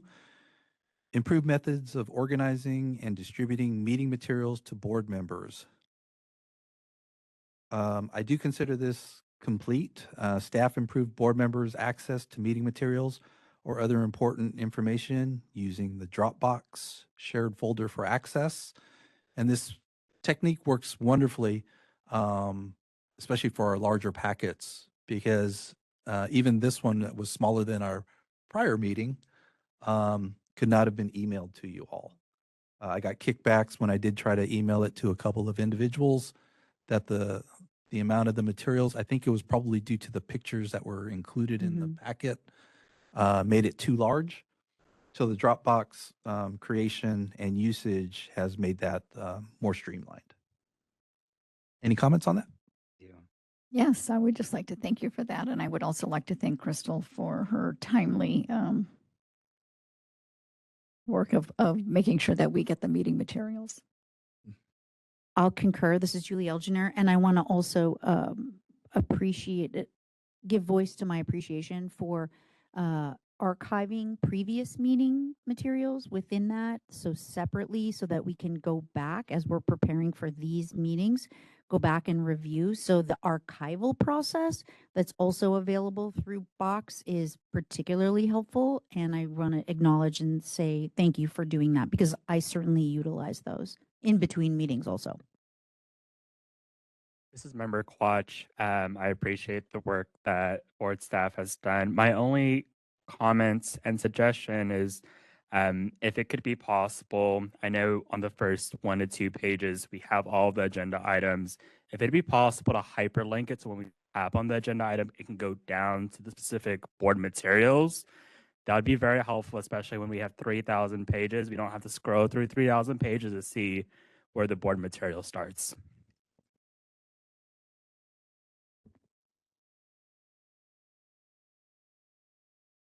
Lolly Agarwal. I just have a question. Is there any possibility of getting it a little earlier, the meeting materials? Sometimes to read 900 pages in a week is a little much for us. This is Anthony Lum. I agree 100%. Staff try to get it as quickly as possible out to you. It's to be honest, unfortunate, because we tried in the past to, shall we say, piecemeal it out to you in sections that are completed, and give you, section 1, section 2, section 3, and that became a huge mess instead of one solid package. Because members would come back and staff would scramble because 2 members said they didn't receive packet 2, or, I only received 1.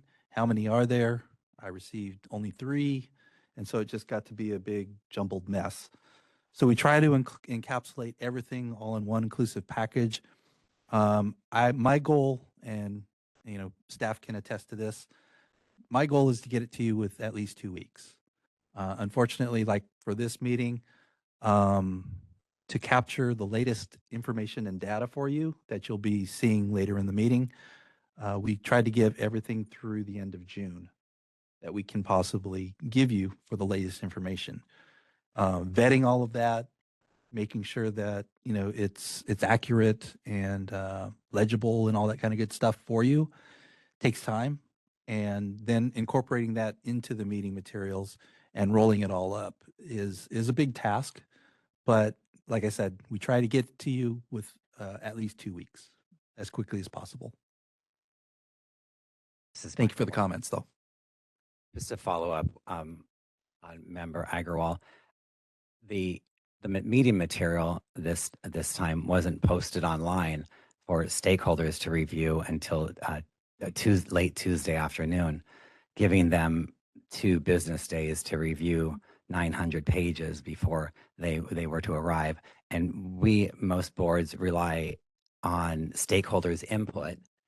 And would you please explain the process of the delay between the members getting the material and the information being posted online? And if there's any way we can get this gap shortened? Sure. Anthony Lum, Executive Officer. Yeah, there was a delay in uploading this packet to the website. And I think primarily due to the reason why I couldn't email it to anybody. And that was the photos that were in the feasibility study. The meeting materials, like I said, once we finalize it, it gets sent over to the department for posting, but they have to vet our entire packet for ADA compliance. So that took a little bit, and I received an email back stating that in doing so in their software, there was a couple of hiccups within the meeting materials and caused a day and a half of delay. Any other questions?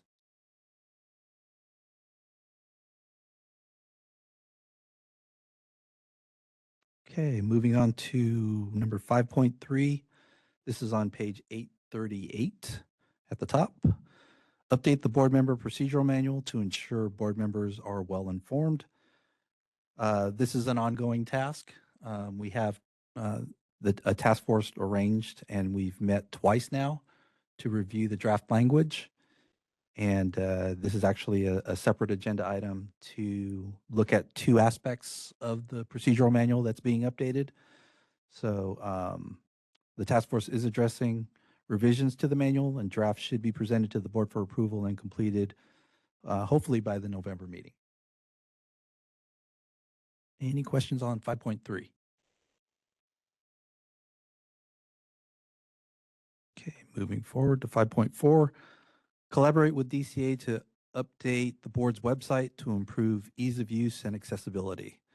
This has also been an ongoing project and incomplete. DCA in the past has proposed updating our website and is currently reviewing the effectiveness of streamlining all DCA websites to a more uniform configuration rather than having close to 40 different templates. Updates will be provided as DCA determines specifics for program websites. So the outcome on this objective or goal is to be determined, but we're in constant communication with the department for any updates. Any questions on 5.4? This is Board Member Long. While we're waiting for DCA to redevelop this template or develop this template, can you clarify who's currently responsible for the content, organization, usability of the DHBC website? The content, we are.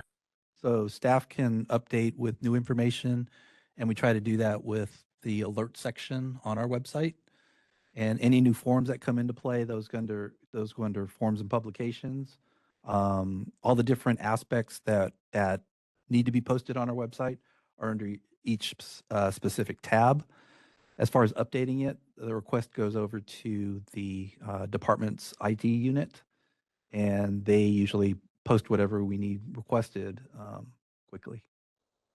As I review the website, Mhm. it seems like we could potentially work on the organization of the website. And I look at other board websites and they navigate easier. Mhm. And I'm wondering if the board has the opportunity to recommend changes, improve the navigation of the website. And this is Anthony Lum, Executive Officer again. Those are ongoing communications with the IT department. It takes a lot of work to revise the website. I get the whole thing that our website is not that user-friendly or as user-friendly as it could be for other boards as compared to other boards, but they've already got their existing template. And the information that I received from the department is if we are going to have an effort to revise the websites, you're just kind of putting Band-Aids on the current website until we get this news that they do want to pursue a more conducive website to revise ours. So, I can ask for certain small revisions, but anything major that would change our website would probably get a little pushback on that since they're looking to change things. I know we've talked about this in the past and it just seems to be ongoing to wait. It's been a long project. Yeah. Thank you. You're welcome. Any other comments on this section on admin?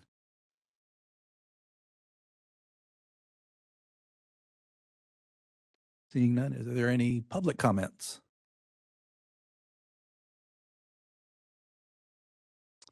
Seeing none.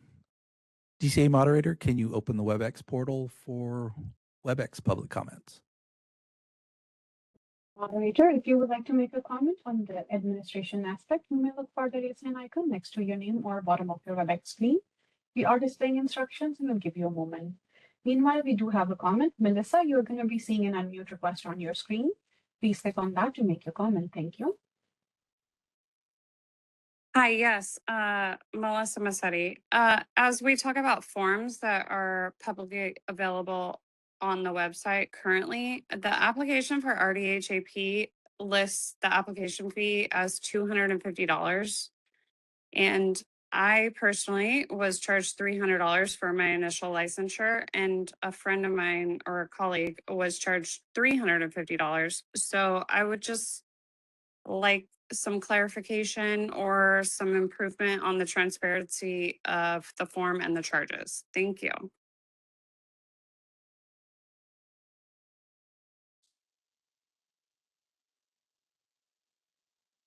Thank Thank you for the comment. You have no other comments at the moment. I return the floor back to you. Thank you. Moving on to the outreach and communication section of the strategic plan.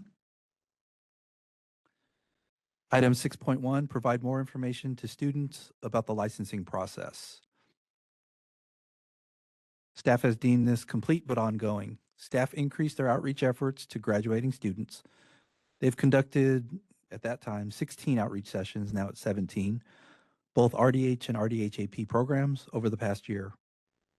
Staff have emailed reminders to the dental hygiene educational programs, the program directors in the past of the outreach service option available to them, and notify us when they want to schedule a session. Are there any questions on 6.1? My questions were answered earlier. We talked about this.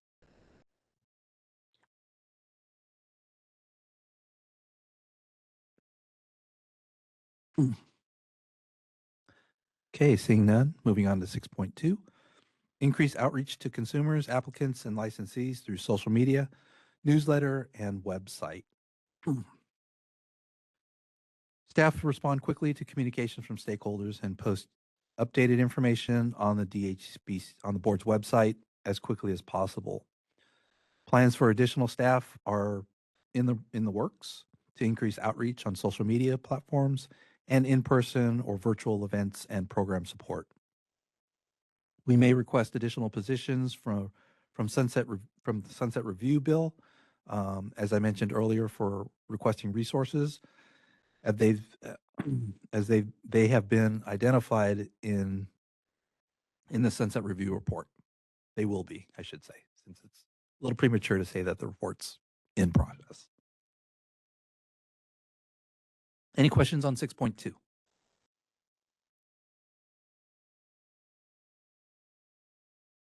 Seeing none, moving on to 6.3, improve communication with stakeholders. Complete but ongoing, as many of these are. As stated above, staff have increased communication with stakeholders, through the associations, the examination administrators, department, and other entities, schools that contact us. We've enhanced the communication quite a bit over the years. And so I hope to keep that going and increasing it as we move forward. Any questions on 6.3?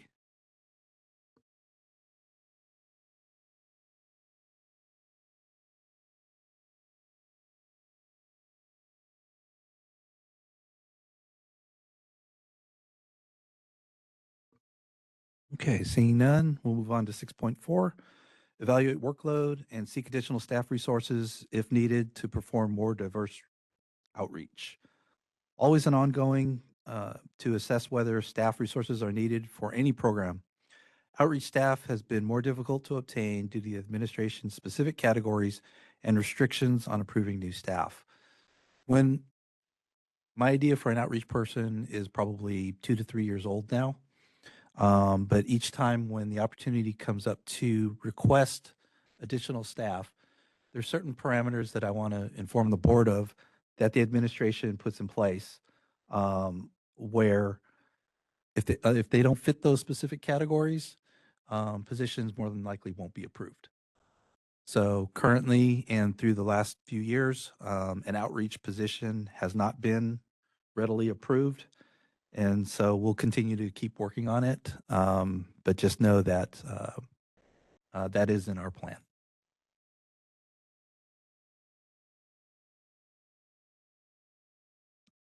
Any questions on that section?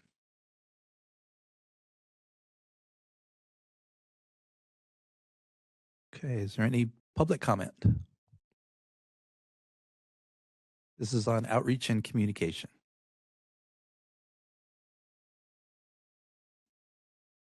Joanne Galliano, just complete and ongoing is really kind of getting to me. It seemed either it's complete or it's ongoing.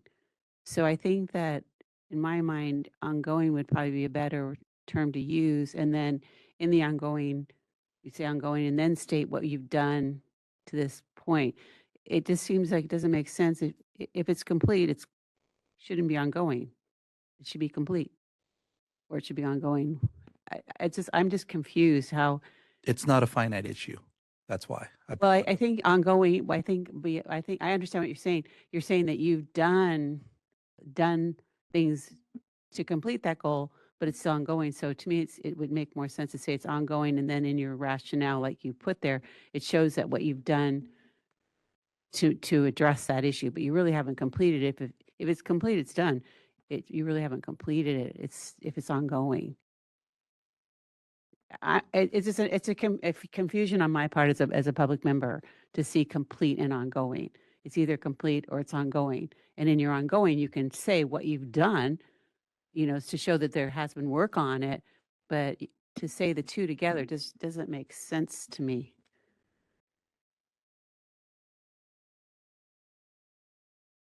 Thank you for the comment.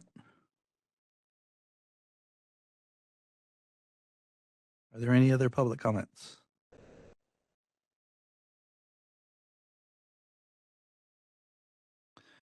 Seeing none, DCA moderator, can you open up the portal to accept public comment through WebEx? We do have a public comment. Cindy, you're going to be seeing an unmute request on your screen. Please click on that to make a comment. Thank you.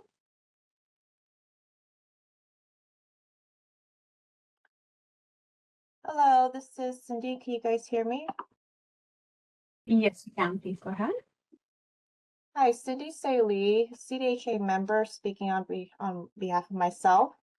I'm looking forward to more greater collaboration between the Dental Hygiene Board and the CDHA in regards to the HBC strategic plan goal number 6, outreach and communication.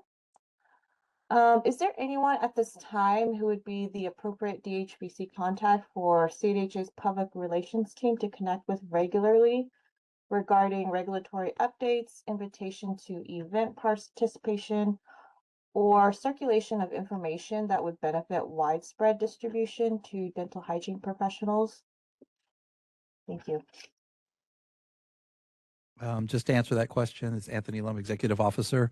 I am in frequent communication with CDHA supportive staff over there, and any issues that arise, they have my email address, so they can send it to me at any time.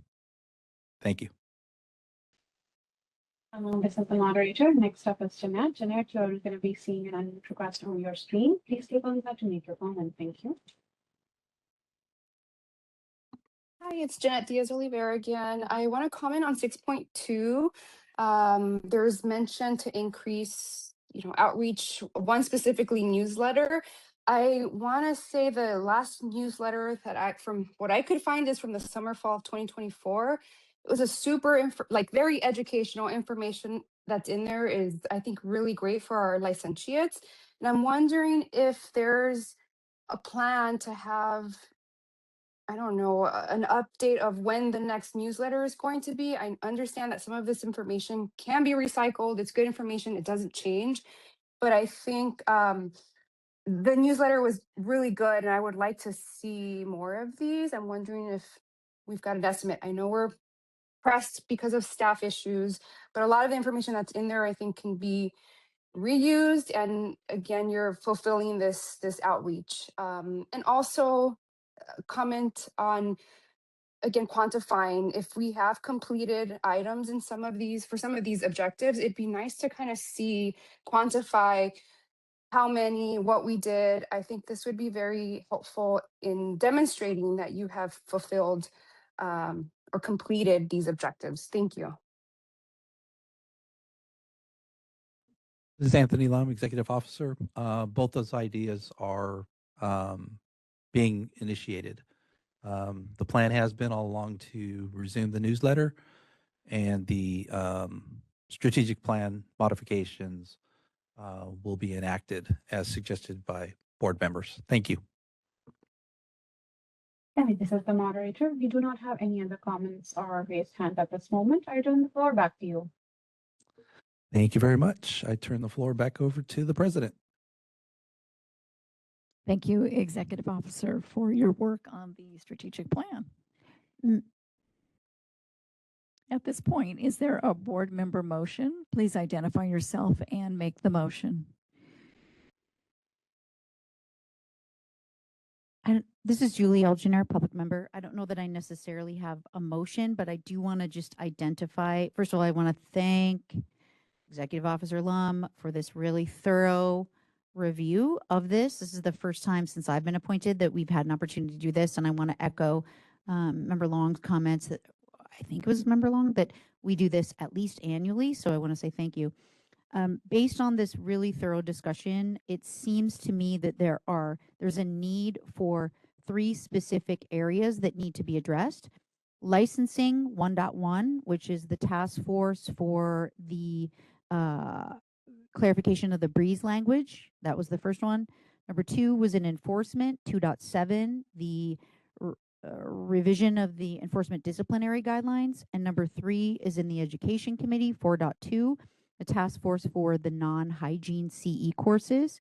So my suggestion is that the individuals that are on those subcommittees, that at least 2 of the, or not at least, that 2 individuals from each of those subcommittees either volunteer or the president assigns work in that specific area to move this forward in advance of our sunset review process.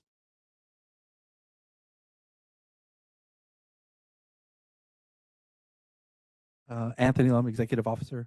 Just to comment on, at least for the second item, board member task force update, there we do have an agendized item that we're addressing for that task force, and the members of that task force will make comment on that.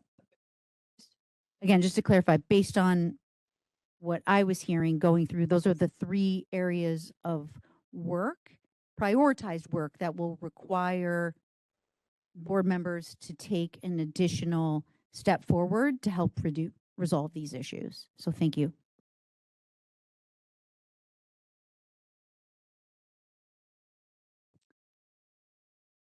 Anthony Lum, Executive Officer again. This item was agendized as a discussion possible action item. However, if the board just prefers to accept the update, I don't believe there needs to be a motion made to for this agenda item. Thank you. Do the board members concur? Yes. Okay. All right. No motion. We will move forward. Do we need to ask for public comment, in-person public comment?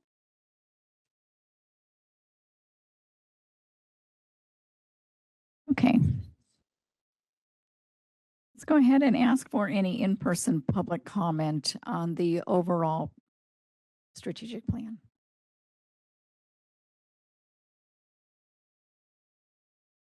Okay, sounds like we vetted that pretty good then. So we will go to DCA moderator. Will you please facilitate the hand raise feature for public comment? Absolutely. This is when, if you would like to make a comment on the whole strategic plan, you for the reason icon at the bottom of your WebEx screen. And if you're a call-in public member, you may press *3 to raise your hand. We are displaying instructions and we'll give you a moment.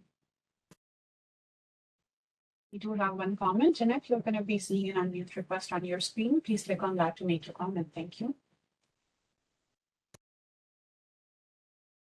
Hi, Jeanette Diaz. I'm just wondering how will, if 1 and 3.2, or I mean, do we have to wait on updates next year? Will we, like, how will we know what the board just?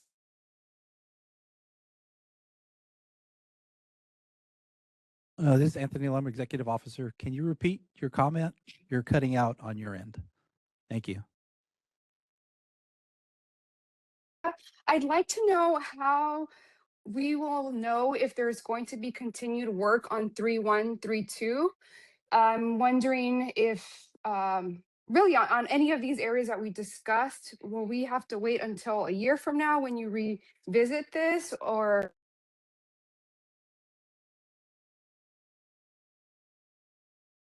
reviewing the scopes 3.1, 3.2? Thank you.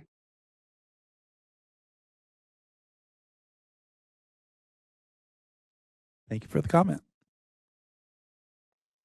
Have no other comments? I turn the floor back to you.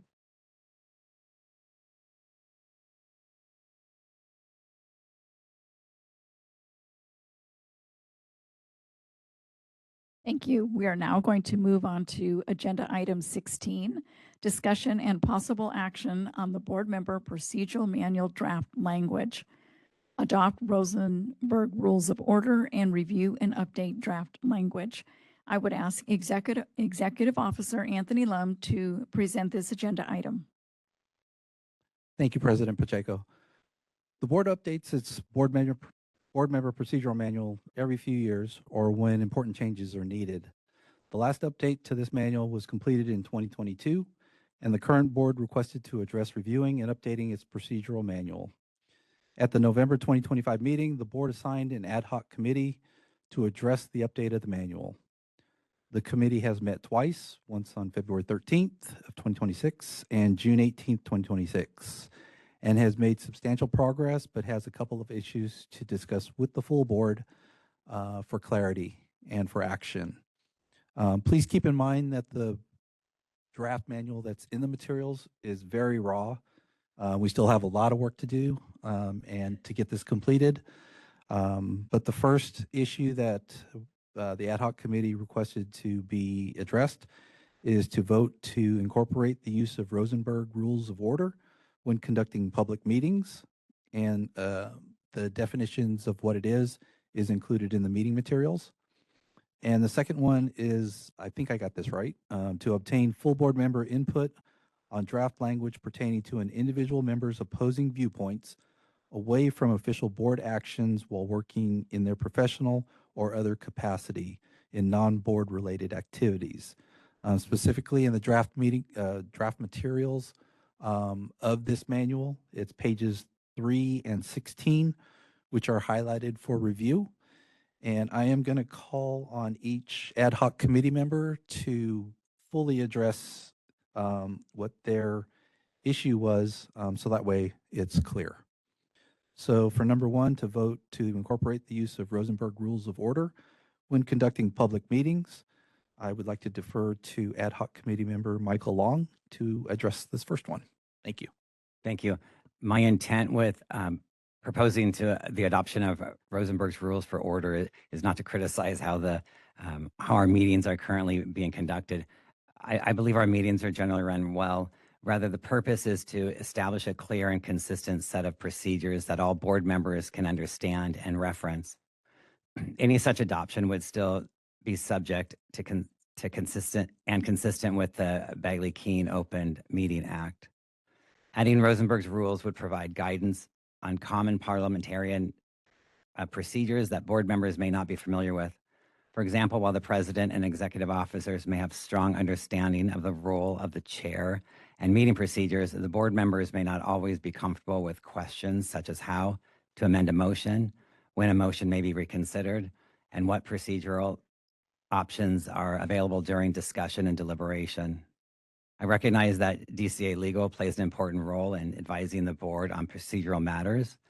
However, if those recommendations are informed by principles reflected in Rosenberg's rule or Robert's rules, it seems beneficiary to be transparent about those procedures and provide board members with common framework and educational resources. Ultimately, I believe this could encourage greater board member participation and engagement by helping members better understand the meeting procedures and their role within it. My goal is to simply promote consistency, transparency, and confidence in our board proceedings. Thank you. Thank you for that. The second item, obtain full board member input on draft language pertaining to an individual member's opposing viewpoints away from official board actions while working in their professional or other capacity for non-board related activities. I defer to board member Nicholas Squatch for comment. Thank you. This is Member Quach. As EO Lum shared with the board, the committee has now met twice in February and in June. At our last June meeting, we encountered a concern that we wanted to bring to the full board, as you will find specifically on page 16, highlighted in yellow. Staff had drafted a section that says, quote, members shall neither privately nor publicly lobby for, now shall they endorse or otherwise engage in any personal efforts that would tend to promote their own personal or political views or goals when those views or goals are in opposition to a position adopted by the DHBC. As I understood it, staff's intention was to ask board members to respect the outcome of a vote and the official position as adopted by this board. While I agree with that principle, that intention is far from clear in its current language. Board members should not use their official role, title, or authority to undermine a formal position adopted by the board. However, the language as written does a lot more than that. It prohibits members from privately or publicly lobbying, publicly endorsing, or engaging in any personal efforts that promote their own personal political views when they're in opposition to our official position. Board members don't stop being private citizens because they serve on the DHBC. We were all appointed by our appointing bodies because they understood that we were all civically engaged members of our community. Some of us who are involved in public policy work or enrolled or employed in roles where advocacy or legislative engagement is part of their full-time professional responsibilities. And so from my perspective, a restriction of personal efforts could unintentionally limit a member's ability to stay engaged in the legislative process outside of their board role, and in some circumstances could even affect their professional livelihood. And so the language that I'm proposing as amended would rather say, members shall not use their official title, position, or authority as members of the Dental Hygiene Board of California to lobby for, publicly endorse, or otherwise advocate for views in opposition to a formal position adopted by the board, unless expressly authorized by the board. This provision does not prohibit members from engaging in advocacy, expressing views, or participating in the legislative process in their personal capacity, provided they do not represent or imply that they are speaking on behalf of the board.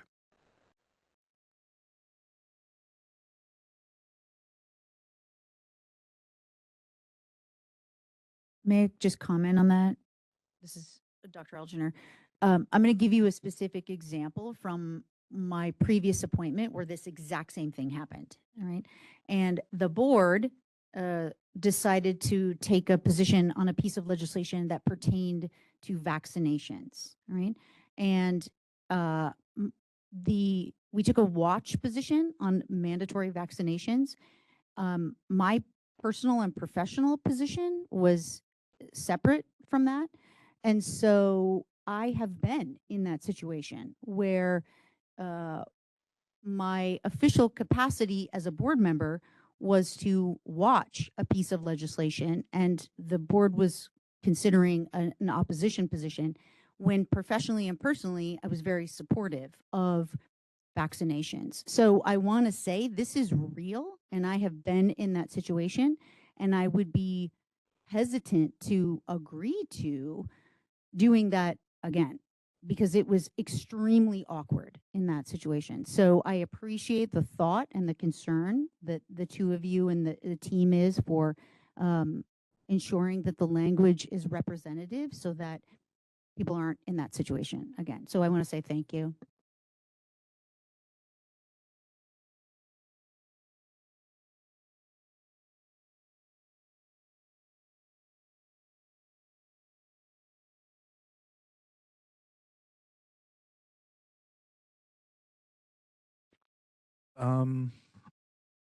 Yeah, the way that I structured this agenda item, I was hoping to take them in two separate moves or motions.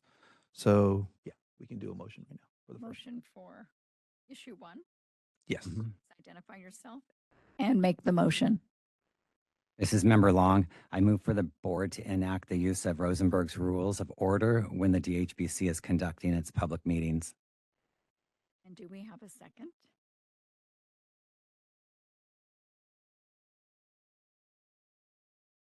Thank you. Are there any board member discussions? I was going to encourage this is Julie Elginer. I was going to encourage a training or something that would provide a cheat sheet or the differentiation between Robert's Rule of Order versus Rosenberg's Rule of Order. I have a general sense, but I've spent the better part of 30 years using Robert's Rules of Order. So I feel as though I will need some insights and guidance as to how to transition to the Rosenberg. So I want to make clear that built into our processes include that there would be, whether it's annually or when new board members come on board, an opportunity for them to learn Rosenberg's Rules of Order.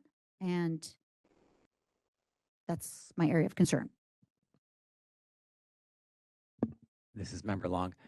We chose Rosenberg's Rules of Order because it seems more tailored to smaller committees and boards versus Robert's Rules of Order, which I'm familiar with more in larger association bodies. So there is learning curve for all of us to adjust to Rosenberg's rules. This is Anthony Lum, Executive Officer. When new board members either come onto the board or are reappointed, it is mandated that they go through the board member orientation training where they provide parameters for the Open Meetings Act. And that could be a good opportunity for this type of question to be presented to DCA about these particular Rosenberg. This is the first time I've heard of Rosenberg, to be honest with you. Roberts I've heard in the past, but if these specifics are being incorporated into our board member procedural manual, then maybe some additional information can be researched on it as well. Is it appropriate to just hold then on this until more investigation on exactly what we're voting on? The information was provided in the meeting materials. As I review those 10 pages, it seems pretty informative of what the procedures are. So I'm not quite sure, even when it comes to training beyond reviewing these pages. Do you have a Yeah, so this is Yuping Lin, legal counsel for the board. The entirety of the Rosenberg rules are provided in the meeting materials. So in terms of training, I'm not sure what else more there can be on top of the text itself.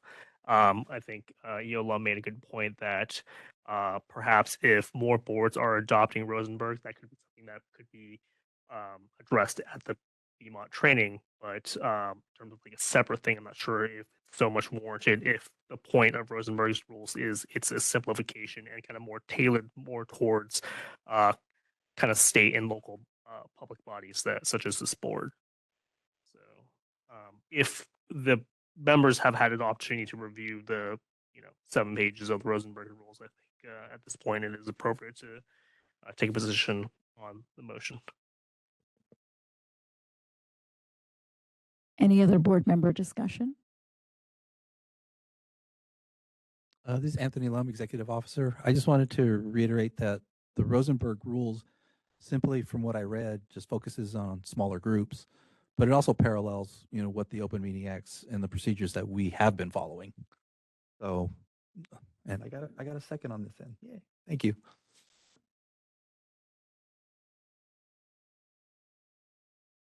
Dr. Panala, did you have a comment? Yeah, my only if do we need to be aligned with DCA's training and their requirements was my question, or DCA gives us flexibility to adopt either or was my question. Not quite sure I understand the question. So we are all trained during our BMOT on the Open Meetings Act. Correct. Specifically, so I was not sure, do we have flexibility to choose whatever? So just for some clarification, the Bagley-Keene Opens Meetings Act is state law. It is something that every state body is required by law to follow.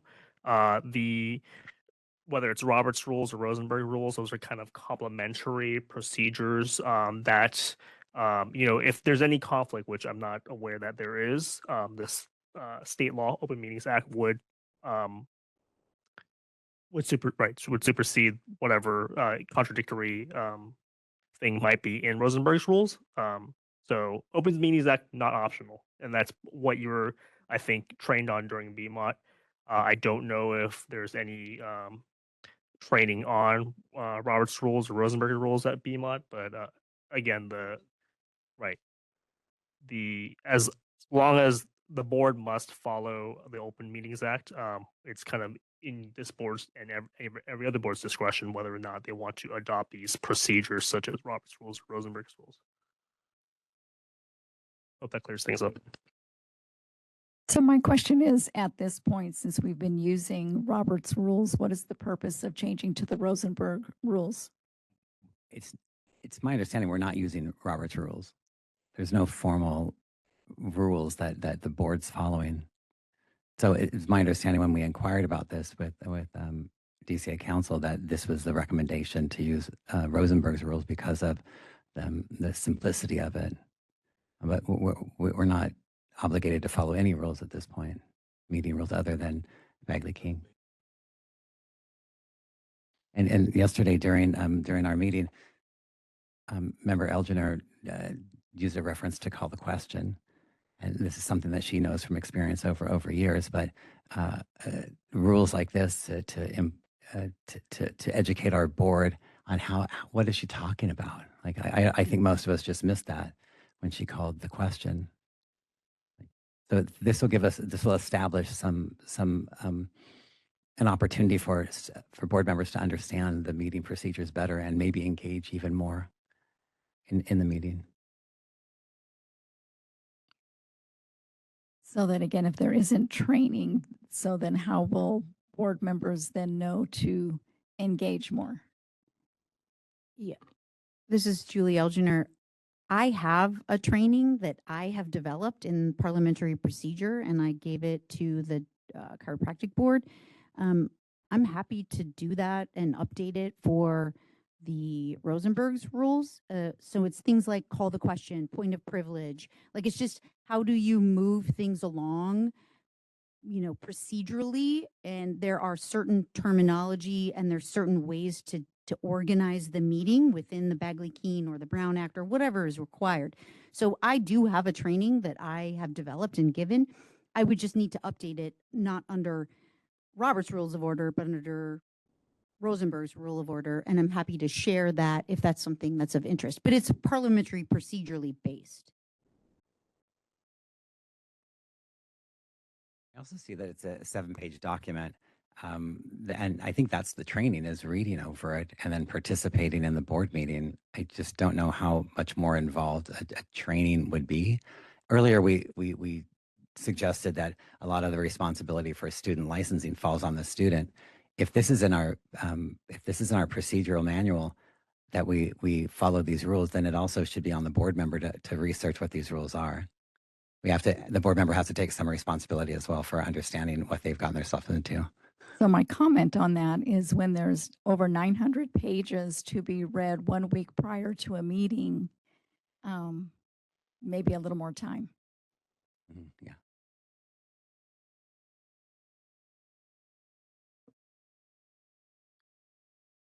Any other board member comments?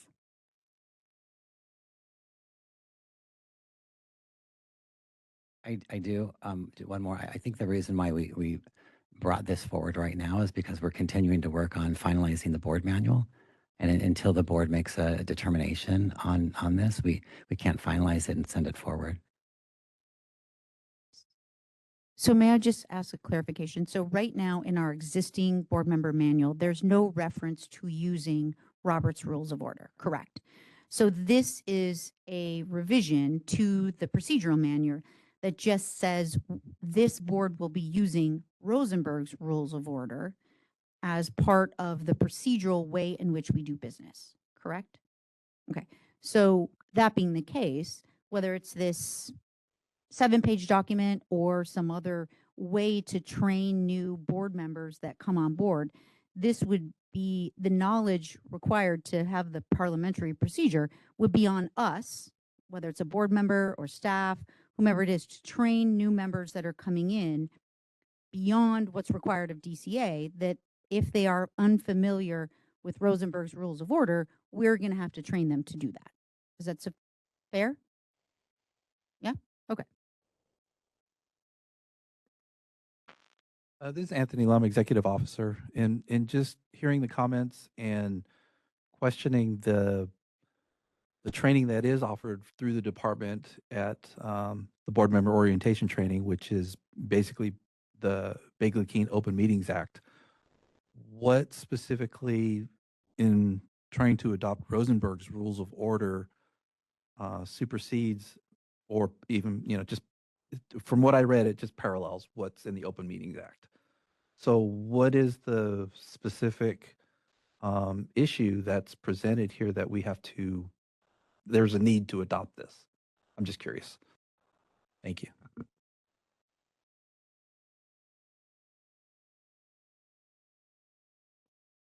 Just mentioning that when there are questions regarding procedure and it goes back to DCA legal, and DCA legal's referring back to Rosenberg's rules, why would we not include that in understanding how our meetings are ran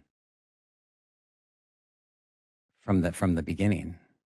It's just more transparent to me and educational for the board members if we're always relying on DCA legal to make those determinations, when we can educate our board members through this. It's Anthony Lum, Executive Officer. I'm not following what you mean as far as dependent on DCA legal.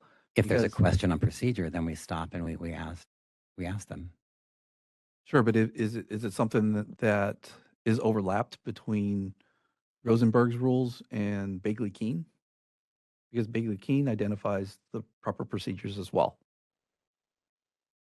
Yeah, I don't know. I'll just say, UPLN legal counsel, Bagley-Keene and Rosenberg, or rather, Rosenberg's rules of orders, Robert's rules, touches on things that are not in Bagley-Keene in the Open Meetings Act in terms of procedure. Bagley-Keene is more about, I guess, like transparency during meetings and public participation, that sort of, versus how the meeting itself is actually run. So, This is Julie Elginer, and I'll just refer everyone to page 891, for example, in our meeting materials. So under courtesy and decorum, for example, the responsibilities of the chair should always ensure that debate and discussion focuses the policy in question, things like the third paragraph. Debate and discussion should be focused but free and open. In the interest of time, the chair may, however, limit the time allocated to speakers, including members of the body. So it's giving guidance to the chair as to how to run the meeting. And if we are saying that within Bagley-Keene and within this organization that we adopt Rosenberg's rules of order as part of the policies and procedures of the organization, I support giving guidance to that. I just want to make sure that we understand that people are going to come into this organization oftentimes without an understanding of the parliamentary procedural components, and we're going to have to make sure then that there's an opportunity to educate them, whether it's providing them this 7-page document, a cheat sheet, something else, to make sure that everybody understands that that's how we're operating under the umbrella of being consistent with Bagley-Keene. So that's my comment.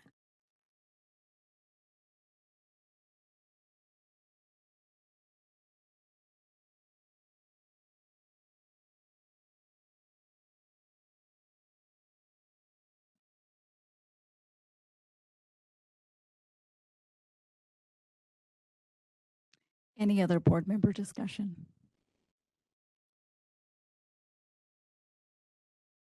Seeing none, any in-person public discussion or comments? I should say comments.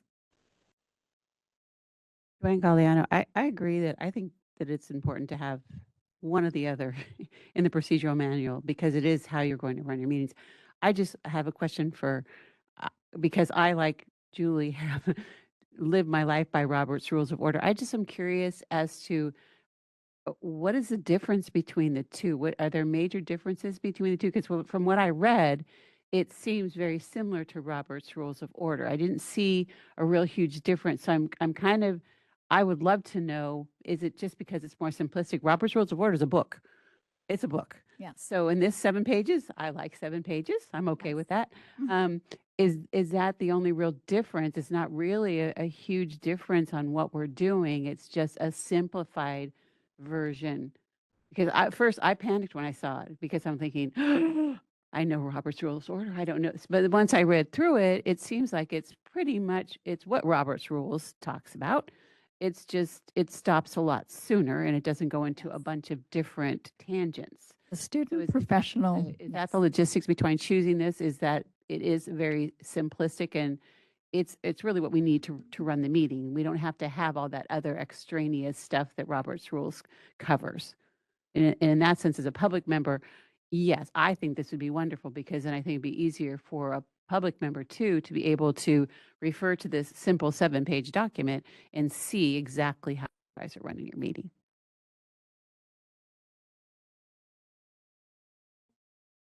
Additional comment to that is that through the Student Professional Association with CDHA, students are taught the Robert's Rules of Order. So if they do come onto this board, then they will, I guess, transpose it into the Rosenberg rules.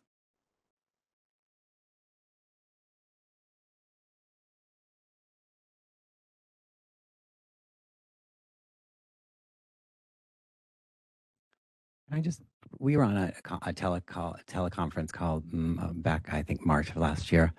And it was a little confusing for me while I was on the call, not having contact with people. And we voted on some stuff and I voted on the affirmative. And then I thought, oh, I need to reopen this up. And I understand because of my background that I could reopen it up if I voted on the affirmative. But it states that here, that that's a possibility. I don't know if others all understand that they can do that. So by establishing and bringing these rules to read, then we would just understand that, yeah, I want to change my mind. And I can do that because of how I previously voted. I think that that's important. And it is like Robert's Rules. It's just 800 pages less. Any other in-person public comments? Joanne Galliano again, and this is a question, again, hopefully because you know it's a little better than I do. The issue of quorum, because this board does not have a full body, it only has 8 members, not 9. Is the quorum, and I read this numerous times, I couldn't answer that question. Is the quorum based on the number of people that are possible to be here? So only 8. Or is it based on the number of people that are supposed to be here, which would be 9? We're operating, and this happens with a lot of boards, so, and maybe legal can answer this question. In a situation where a board is not it's not a full board, they're missing a member or missing 2 members, is the quorum based on the number of people that are supposed to be on the board, or is it based on the number of people that are actually on the board? Because that can make a huge difference in a contentious vote, what majority would be.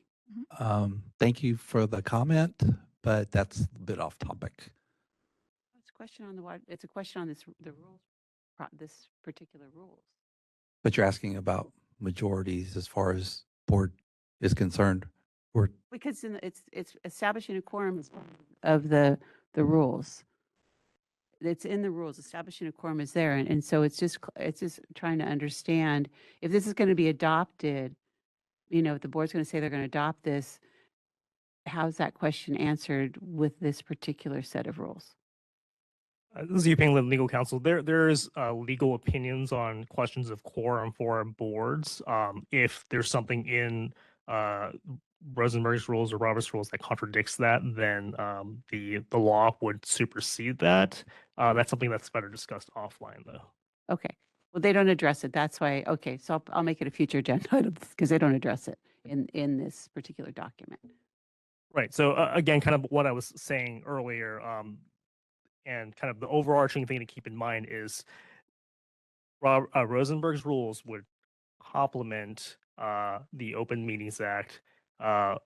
Bagley-Keene Open Meetings Act is state law that will supersede. If there's anything contradictory, we have to follow the law. The adopting the Rosenberg's rules will not allow or cause the board to do something contradictory to state law.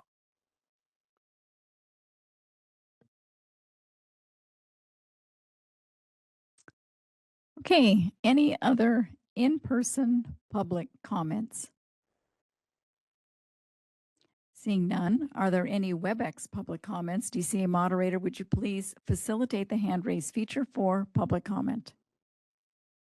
Thank you. This is the moderator. If you would like to make a comment, you may look for the raise hand icon at the bottom of your WebEx screen or next to your name. We are displaying instructions and we'll give you a moment.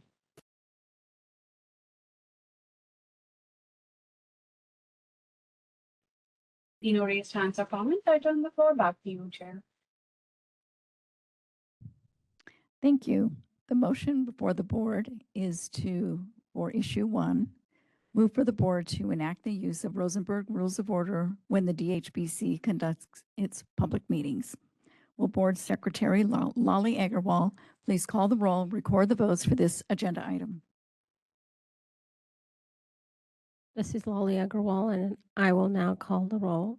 Lolly Agarwal, aye. Julie Algener. Aye. Sonia Pat Hansen. Sherman King, absent. Michael Long. Joanne Pacheco. Aye.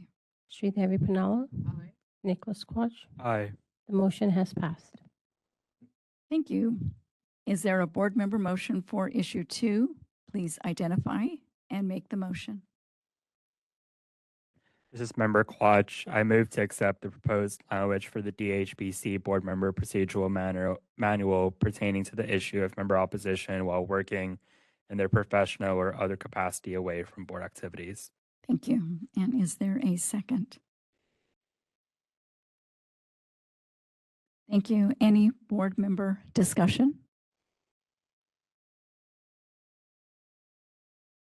Seeing none, are there any in-person public comments?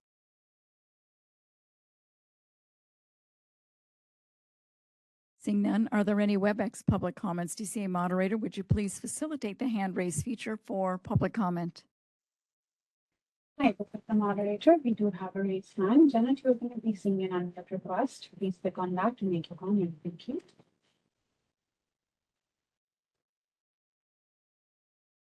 Hi, this is Jeanette Diaz Oliveira.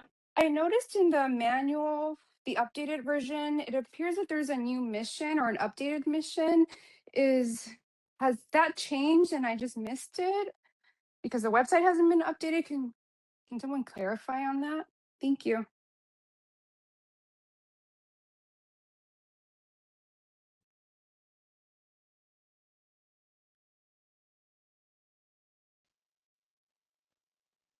This is the moderator. We do not have any other comments or raised hands at this moment. I turn the floor back to you. Thank you. The motion before the board is it's for issue 2, to accept the proposed language for the DHBC Board Member Procedural Manual pertaining to the issue of member opposition while working in their professional or other capacity away from board activities. Will Board Secretary Lolly Agarwal please call the roll and record the votes for this agenda item? This is Board Council Yiping Lin. Just wanted to clarify with Member Quach before we take the vote when we were referring to the proposed language, that's the language that you read aloud to the board. Is that correct? Yes, that's correct. Thank you. This is Lolly Agarwal. I want to call the roll.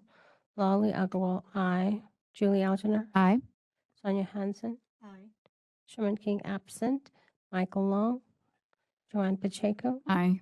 Sridevi Pannala. Aye. Nicholas Quach. Aye. Motion has passed.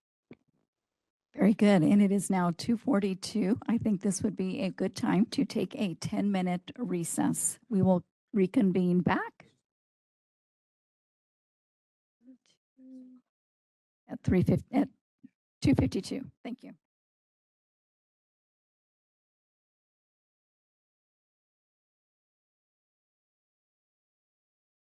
Back. The time is 2:52 and we are going to reconvene with agenda item 17, discussion and possible action on Education Committee report and recommendations. I'm Joanne Pacheco and I will present this summary report. I, as chair of the Education Committee, will present this agenda item. We have individual action items to address, so they'll be reported individually. First, we have established a quorum and asked for public comment for items not on the agenda, and there were not any public comments. Next, the Education Committee discussed and took action on agenda item 3, discussion and possible action to approve a new dental hygiene education program by Stanbridge University. Dr. Petty informed the Education Committee that the Stanbridge University main campus in Irvine, California, was founded in 1996 as Executive 2000 and welcomed its first students with a certificate program in information technology.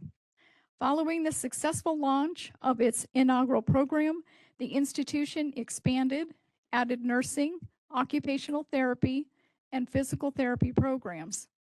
Stanbridge University serves a broad and diverse geographical area across Southern California, specifically Orange County, Los Angeles, Riverside, and San Diego counties, and is now seeking to expand their operations in San Diego to open a dental hygiene educational program.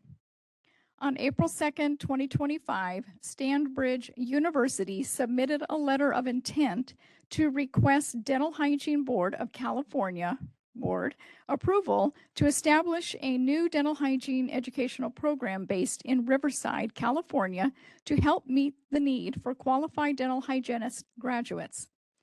On March 13, 2026, Stanbridge University submitted an updated letter of intent establishing San Diego as their base for their prospective dental hygiene educational program.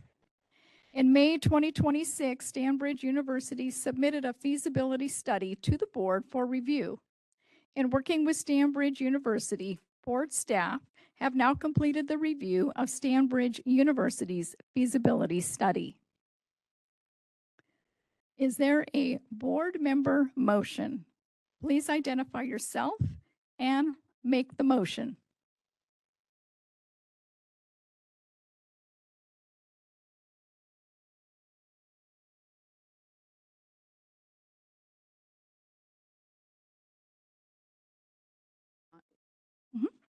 Shri Punala, I move for the full board to accept the Education Committee's recommendation and move to conditionally approve the new dental hygiene educational program offered by Stanbridge University.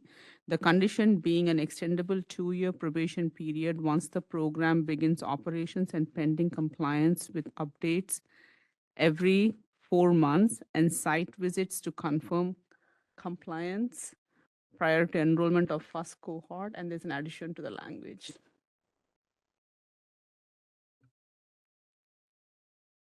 Dr. Petty? So the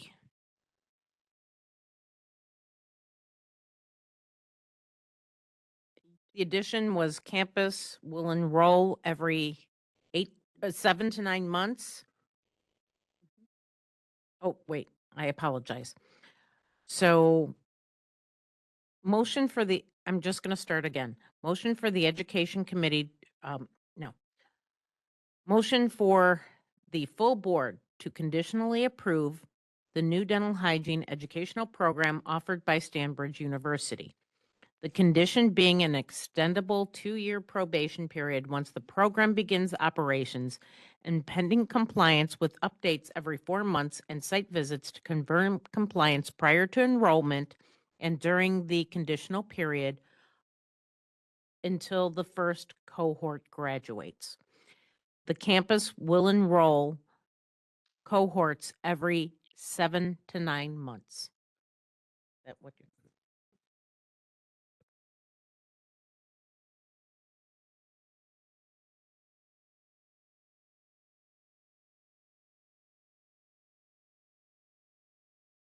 And is there a second?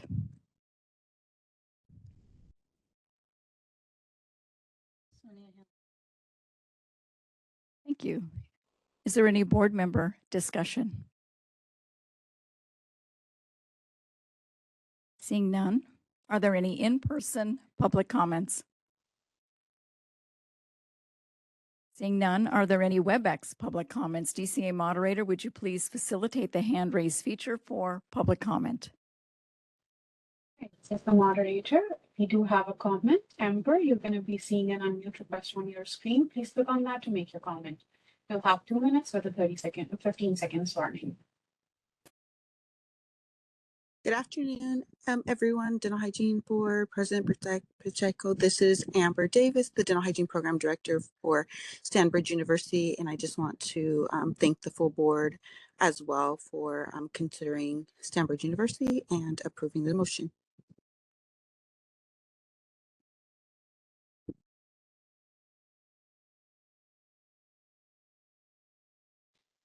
We see no other raised hands or comments. I turn the floor back to you, Madam President.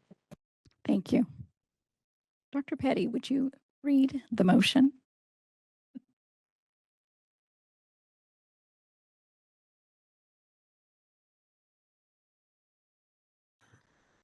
The motion to the board is the motion for the board to conditionally approve the new dental hygiene educational program offered by Stanbridge University. The condition being an extendable 2-year probation period once the program begins operations and pending compliance with updates every 4 months and site visits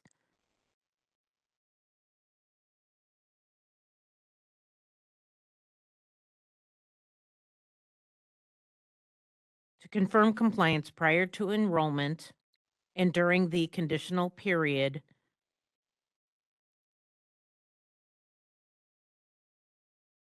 of the first until the first cohort graduates. The campus will enroll cohorts every 7 to 9 months. Thank you. Will Board Secretary Lali Agarwal please call the roll and record the votes for this agenda item? This is Lali Agarwal, and then I will now call the roll. Lali Agarwal, aye. Julie Algener. Aye.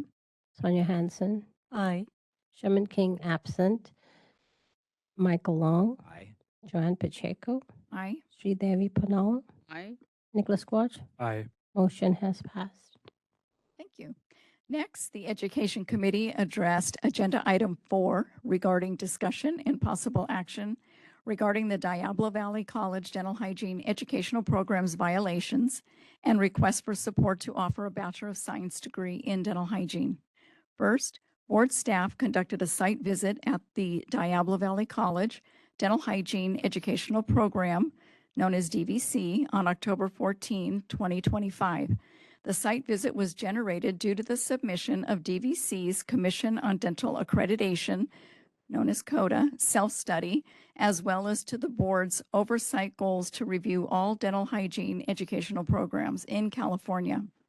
Evidence of program compliance with the minimum dental hygiene educational program standards set by the Business and Professions Code, BPC, the California Code of Regulations, CCR, and CODA was deficient.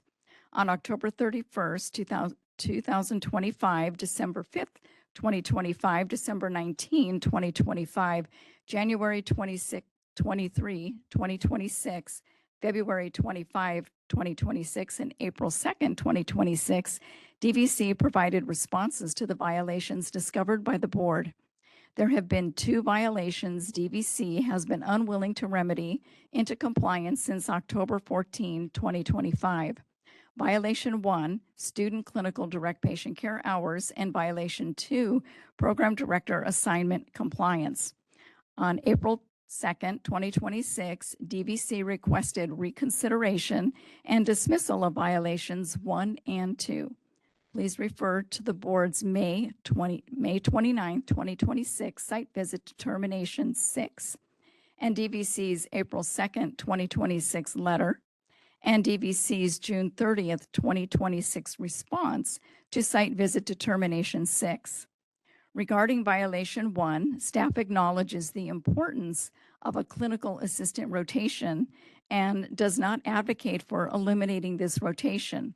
However, If DVC does not increase weekly direct patient care hours to accommodate for the clinical assistant rotation, students will still be significantly short on weekly recommended direct patient care hours, which is crucial to developing student competency in patient care. See DVC preclinical and clinical courses deficiency comparison per the DVC 2025-2026 college catalog retrieved on April 6, 2026. Regarding violation 2, staff maintains when the DVC dental hygiene educational program has specific courses that are provided during the summer session, which require direct program director oversight and supervision. DVC's program director should be present and available during the summer session. Second, DVC requested from the board a letter of support for DVC's proposal to offer a Bachelor of Science degree in dental hygiene, what we refer to as a BSDH. Please refer to DVC's April 17, 2026 request for letter of support of the BSDH degree. Is there a board member motion for DVC's first item of consideration? Please identify yourself and make the motion. This is Board Member Long. I move for the full board to accept the Education Committee's recommendation of and move to uphold violation 1, student clinic direct patient care hours, and uphold violation 2, program director assignment compliance against DVC's DHEP. Thank you, Mr. Long. And is there a second? This is Julie Elginer. I second. Thank you, Board Member Elginer. Are there any board member discussions?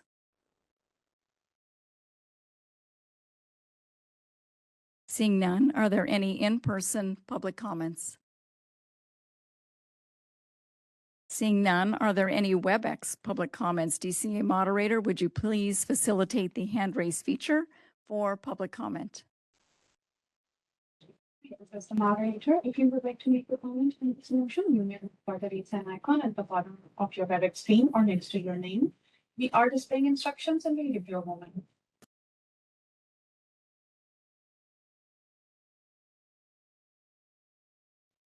No raised hands or comments. I return the floor back to you, Madam President. Thank you.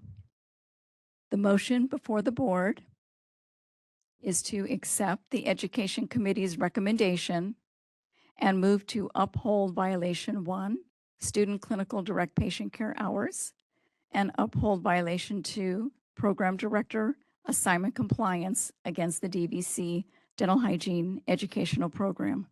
Will Board Secretary Lali Agarwal please call the roll and record the votes for this agenda item?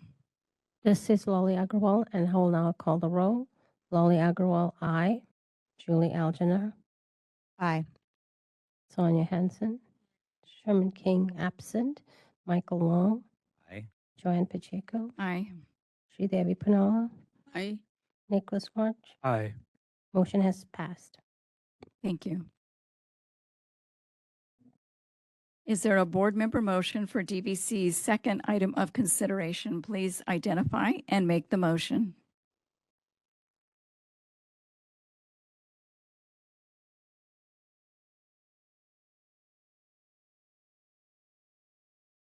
Is there a board member motion for DVC's second item of consideration? Sonia Hansen. Now we'll read the motion.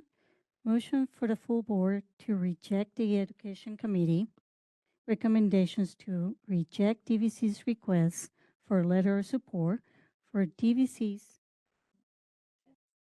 to accept, to accept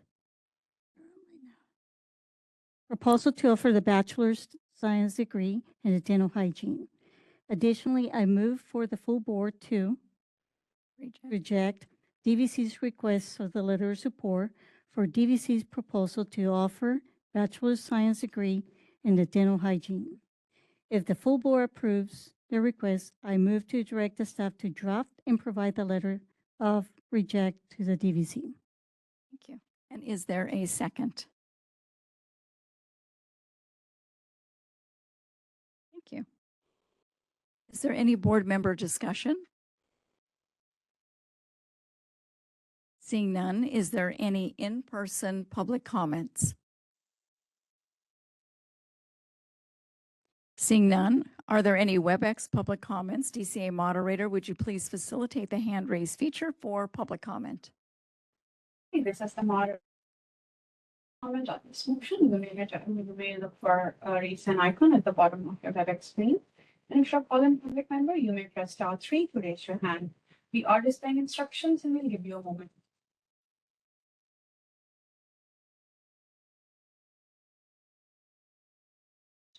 Seeing no raised hands or comments, I turn the floor back to you, Madam President. And thank you very much. The motion before the board is to accept the Education Committee's recommendation to reject DVC's request for a letter of support for DVC's proposal to offer a Bachelor of Science degree in dental hygiene. Additionally, I move for the full board to reject DVC's request for a letter of support for DVC's proposal to offer a Bachelor of Science in dental hygiene. If the full board approves the request, I move the direct staff to draft, but we are not going to do that. So, thank you. Will Board Secretary Lali Agarwal please call the roll and reject the votes for this agenda item? This is Lali Agrawal, and I will now call the roll. Lali Agrawal, aye. Julie Algener, Aye. Sonia Hansen, Aye. Sherman King, absent. Michael Long, Joanne Pacheco, Aye. Sri Devi Panal, Aye. Nicholas Quash. Aye. Motion has passed. Thank you. Next, the Education Committee discussed and took action on Education Agenda Item 5, discussion and possible action regarding the Dental Hygiene Educational Program Site Visit Report. Dr. Petty reported on the current compliance status of Pasadena City College, Taft College, Cerritos College, Diablo Valley College, and Cabrillo College. She also provided an update on the current dental hygiene educational program site visit schedule. Dr. Petty informed the Education Committee that Pasadena City College is currently in temporary compliance with updating their current clinic to be compliant with regulations. No, not compliant. Not compliant. Taft College is currently in full compliance. Cerritos College came into full compliance. Yes.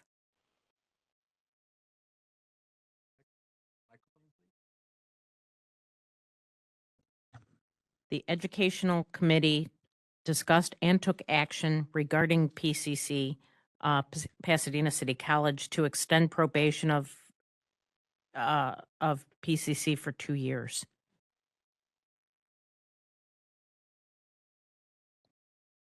Thank you. You're welcome. I will continue.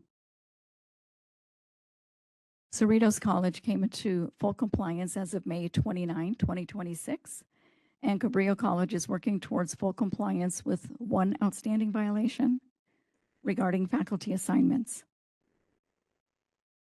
Diablo Valley College was updated in the Education Committee Agenda Item 4.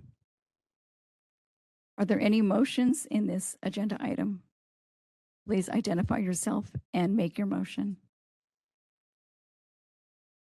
Is there any motion to be made in this agenda item?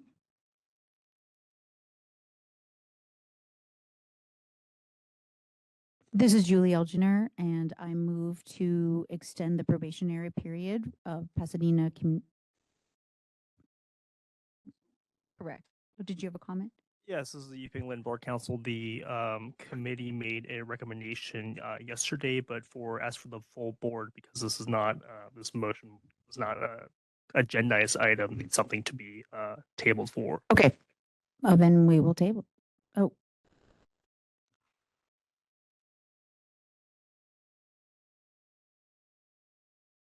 But it was discussion and possible action, and the committee decided or motioned and seconded to extend the probation. That was the committee's to make a recommendation to the full board. Right. And so isn't it they're able to make that motion to recommend to the full board to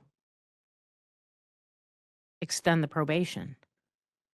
Right, but it still needs for the full board. It still needs to be something that needs to be agendized in the meeting in greater detail. But this is discussion and possible action on the Education Committee report. There's discussion and possible action. Okay. Wouldn't That's noted. Legal has given its opinion. The board can proceed how it chooses. Okay, since it was a possible action item, I would ask for a motion from the board. So this is Julie Elginer, and I will move to extend the probationary period for PCC for an additional 2 years. And is there a second? This is Michael Long, I second. Thank you.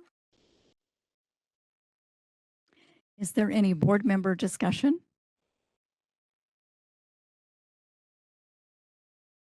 Seeing none, are there any in-person public comments? Seeing none, are there any WebEx public comments? DCA moderator, would you please facilitate the hand raise feature for public comment? Hi, this is the moderator. If you would like to make a comment on this motion, you may look for the raise hand icon at the bottom of your WebEx screen. And if you're a call-in public member, you may press *3 to raise your hand. We are displaying instructions and we'll give you a moment.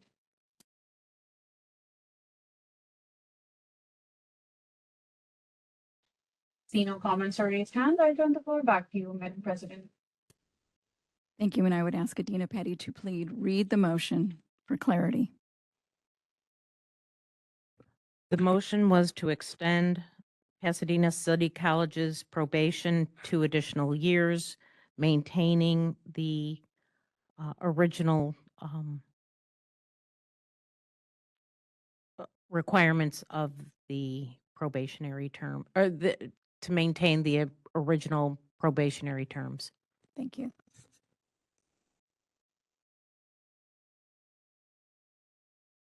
Thank you. So will Board Secretary Lali Agarwal please call the roll and record the votes for this agenda item? Trustees Lali Agarwal, and I would like to call the roll. Lali Agarwal, aye. Julie Alginer. Aye.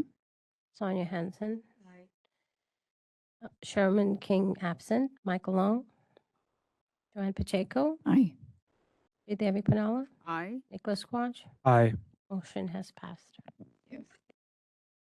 Next, the Education Committee discussed and took action on Education Agenda Item 6, discussion and possible action regarding Gurnick Academy of Medical Arts request for withdrawal of provisional approval to offer a dental hygiene educational program in Modesto, California.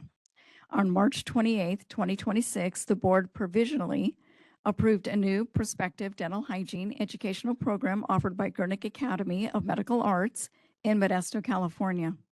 On June 12, 2026, Gurnick Academy of Medical Arts submitted a request of withdrawal of provisional approval to the board, stating that after considerable deliberation, our institution has made the difficult decision not to move forward with the development and launch of our dental hygiene program.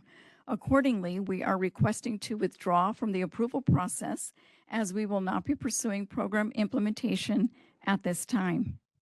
Is there a board member motion on this agenda item?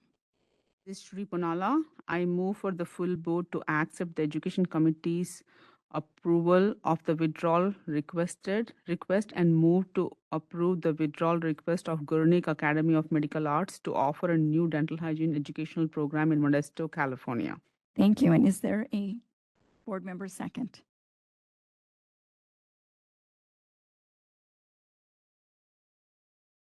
Are there any board member discussion?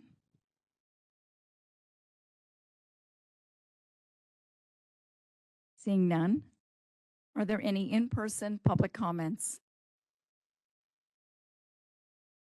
Seeing none, are there any WebEx public comments? DCA moderator, would you please facilitate the hand raise feature for public comment? Hey, this is the moderator. If you would like to make a comment, please click on the raise hand icon at the bottom of your WebEx screen. We are displaying instructions and we'll give you a moment.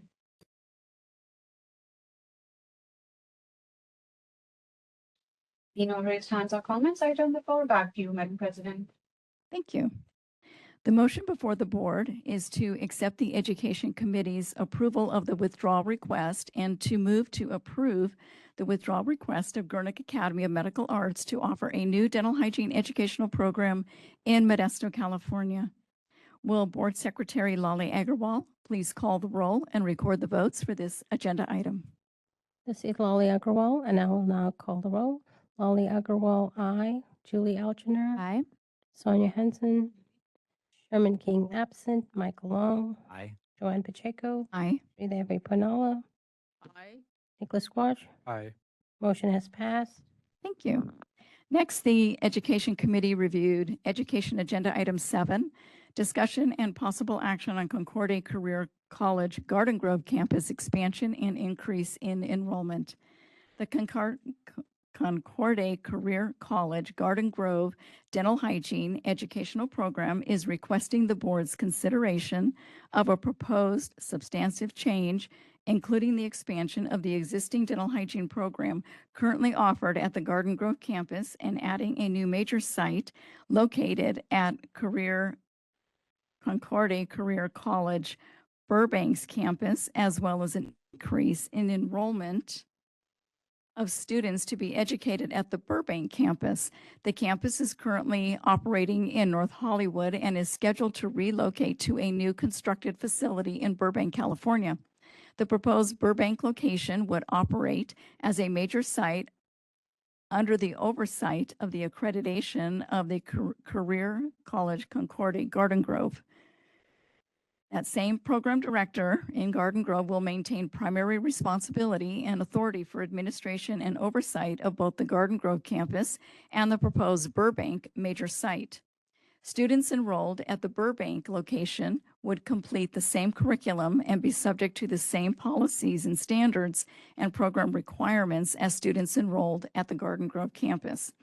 The anticipated completion date for the Burbank facility is approximately April 2027. The Concordia Career College Garden Grove anticipates enrolling the first cohort of students at the Burbank major site in November 2027. Is there a board member motion?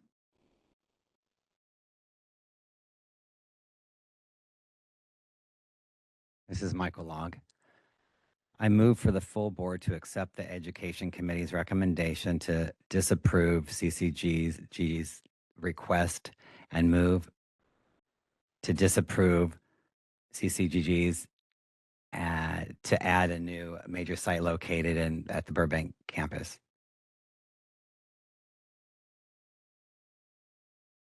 Thank you, Member Long. Is there a second? Shri Punala is second. Are there any board member discussion? Seeing none, is there any in-person public comment? Seeing none, are there any WebEx public comments? DCA moderator, would you please facilitate the hand raise feature for public comment? Hey, this is the moderator. If you would like to make a comment, please click on the raise hand icon at the bottom of your WebEx screen. We are displaying instructions and we'll give you a moment.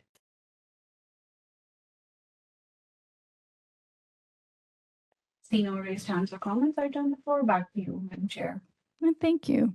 I'm also going to use the acronym as board member Long used, so I don't have to say the entire name of the college. So the motion for the full board to accept the Education Committee's recommendation to disapprove the CCCGG's request and move to disapprove the CCGG to add a new major site location at CCCGG's Burbank campus. Thank you. I will now ask Board Secretary Lali Agarwal to please call the roll and record the votes for this agenda item. This is Lolly Agrawal, and I will now call the roll. Lolly Agrawal, aye. Julie Algener. Aye. Sonia Hansen. Sherman King absent. Michael Long. Aye. Joanne Pacheco. Aye. Sridevi Purnala. Aye. Liz Squatch. Aye. Motion passed. Thank you. Lastly, the Education Committee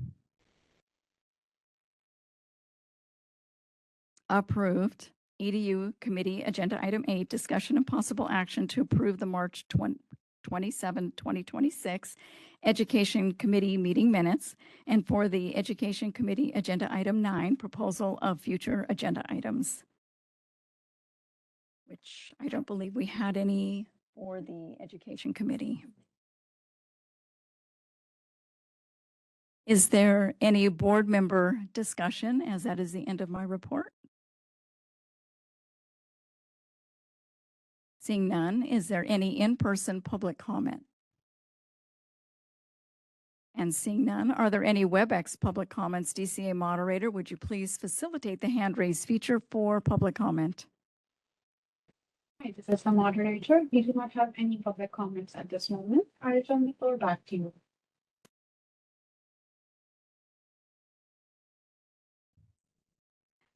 Thank you. Is there a board member motion to accept the full Education Committee report? Please identify yourself and make the motion. This is Julie Algener. I move for the board to accept the Education Committee's full report. Long second. Thank you.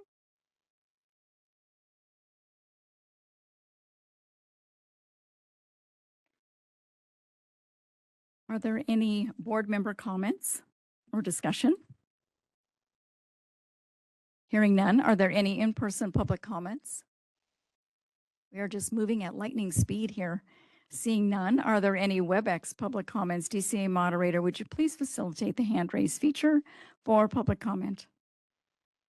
Hey, this is the moderator. We do not have any raised hands at this moment. I turn the floor back to you. Thank you. The motion before the board is to accept the Education Committee's full report. Will Board Secretary Lolly Agrawal please call the roll and record the votes for this agenda item? This is Lolly Agrawal, and I will now call the roll. Lolly Agrawal, aye. Julie Algener. Aye. Sonia Hansen. Sherman King absent. Michael Long. Aye. Joanne Pacheco. Aye. Sridevi Purnala. Aye. Nicholas Squatch. Aye. Motion has passed. Thank you. And now we will move on to agenda item 18, discussion and possible action on legislation and regulatory committee report and recommendations. And now we will turn this over to Dr. Elginer. This is Dr. Julie Algener, and the committee chair. As part of this, let me just share a update. And the first is that there were, on July 17th, 2026, the Legislation and Regulatory Committee held our meeting here in this room. All 5 members were present, thus a quorum was established, as well as board staff, including EO Lum and Dr. Adina Petty. Given the legislative calendar recess, our meeting was relatively short in duration, but there are a couple of items that I want to move forward. The first is that there were no public comments for items on the agenda. The second is that we received an informational update on the status of the DHBC's regulatory packages. There were no material changes. Number 3, we reviewed the current status of the legislative bills of interest and reviewed the status of several of them. Of the 16 bills that the DHBC has taken a position on or is actively evaluating, and those positions include support, oppose unless amended, watch, 9 of the 16 remain active, and we discussed the status of each of those bills. Of note, the legislature is currently in recess until August 3rd, thus there's no activity on the bills since early July. I do want to draw your attention to one bill, which is SB 1197 Durazo, pertaining to the open meetings. Our current position has been to support this bill. However, given the changes to the bill that pertain to the Brown Act and not the Bagley-Keene Act, which governs us at the state level, the committee voted to no longer watch this bill. And so we would like to move that the full board consider this action and withdraw the support for SB 1197, given that the contents no longer apply to us. The committee moved to approve our meeting minutes from March 27th, 2026. And we discussed with board staff that there may be a need to update the regulatory package as well as proposed legislation based on the findings of Sunset Review, all of which will be occurring in 2027. We concluded our meeting without any additional comments. So I would like to ask if there is a motion to change our support position on SB 1197.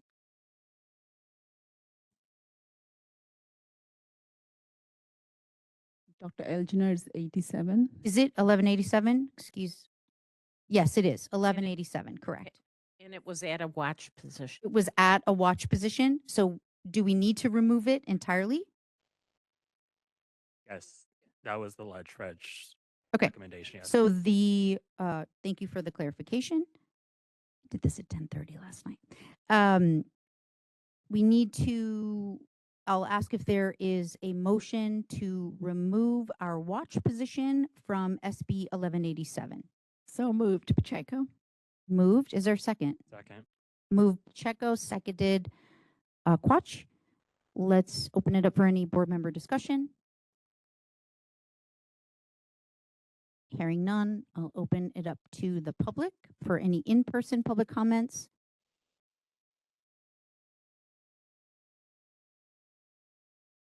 Of which there are none. DCA moderator, can you ask the participants online if there's any public comment on that motion? Okay, this is the moderator. If you would like to make a comment on this motion, you may look for the recent icon at the bottom of your web screen. We are displaying instructions and we'll give you a moment.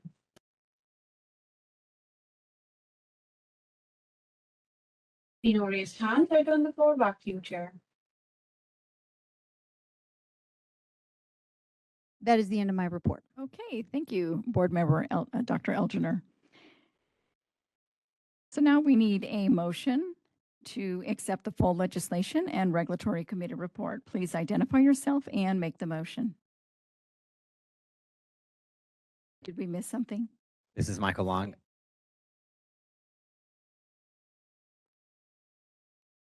Okay, I will ask Board Secretary Lali Agarwal to call the vote. This is Lali Agrawal, and now call the roll. Lali Agrawal, aye. Julie Alginer. Aye. Sonia Hansen. Aye. Sherman King, absent. Michael Long. Aye. Joanne Pacheco. Aye. Sridevi Punala. Aye. Nicholas Squat. The motion has passed. Thank you. Now we will move on to ask a board member for a motion to accept the full legislation and regulatory committee report. This is Member Long. I move for the full board to accept the Legislation and Regulatory Committee's report. Thank you. And is there a second? Shri Punala, this second. Thank you. Are there any board member discussion? Hearing none, are there any in-person public comments? And seeing none, are there any WebEx public comments? DCA moderator, would you please facilitate the hand raise feature for public comment? Okay, this is the moderator. We do not have any raised. I return the floor back to you. Thank you. The motion before the board is to accept the Legislation and Regulatory Committee's report, where Board Secretary Lali Agarwal, please call the roll and record the votes for this agenda item. This is Lali Agrawal, and I now call the roll. Lali Agrawal, aye. Julie Alginer. Aye. Sonia Hansen. Aye. Sherman King, absent. Michael Long. Aye. Joanne Pacheco. Aye. Sridevi Punala. Aye. Nicholas Squatch. Motion has passed. Thank you. We will now move on to agenda item 19. We're getting there. Hang in there with me. Discussion and possible action on licensing and examination committee report and recommendations. I will now turn it over to board member Mr. Long. This is Michael Long, the committee's chair, to present the Licensing and Examination Committee report. Because there were action items that require individual recommendations, I'm going to report each item separately. First, the Licensing and Exam Committee established a quorum and asked for public comment for items not on the agenda. There were not any public comments. Next, the Licensing Committee addressed License Agenda Item 3, discussion and possible action to nominate and approve a Dental Hygiene Board representative for the ADEX Council on Examinations. The committee recommended for Joanne Pacheco to be the board's representative to participate in the ADEX Council on Examinations and forward this nomination to the full board for approval. Is there a board member motion? Please identify yourself and make the motion. Shri Ponala, I move for the full board to accept the Licensing and Examination Committee's nomination and move for Board President Joanne Pacheco to be the board's representative to participate in the ADEX Council of Examinations. Thank you. And is there a second? Are there any board member discussion? Are there any in-person public comments? Seeing none, are there any WebEx public comments? DCA moderator, would you please facilitate the hand raise feature for public comment? Hi, this is the moderator. We do not have any raised hand at this moment. I return the floor back to you, Madam President. Thank you. The motion before the board is to accept the Licensing and Examination Committee's nomination and move for myself, but not forever, to be the board's representative to participate in the ADEX Council on Examinations. Board Secretary Lale Agarwal, please call the roll and record the votes for this agenda item. This is Lolly Agarwal, and I'll now call the roll. Lolly Agarwal, aye. Julie Algener. Sonia Hanson. Sherman King, absent. Michael Long. Aye. Joanne Pacheco. Aye. Sridevi Pannala. Aye. Nicholas Quach. Motion has passed. Thank you. Additionally, the Licensing Committee, Agenda Item 6, proposal for future agenda items, there were none suggested. This is the end of my report. Thank you. Are there any board member discussion? Hearing none. Are there any in-person public comments? Seeing none, are there any WebEx public comments? DCA moderator, would you please facilitate the hand raise feature for public comment? This is the moderator. I do not see any raised hands at this moment. I turn the floor back to you. Thank you. Is there a board member motion to accept the full Licensing and Examination Committee report? Please identify yourself and make the motion. This is Board Member Long. I move for the full board to accept the Licensing and Examination Committee's report. Thank you, Member Long. Is there a second?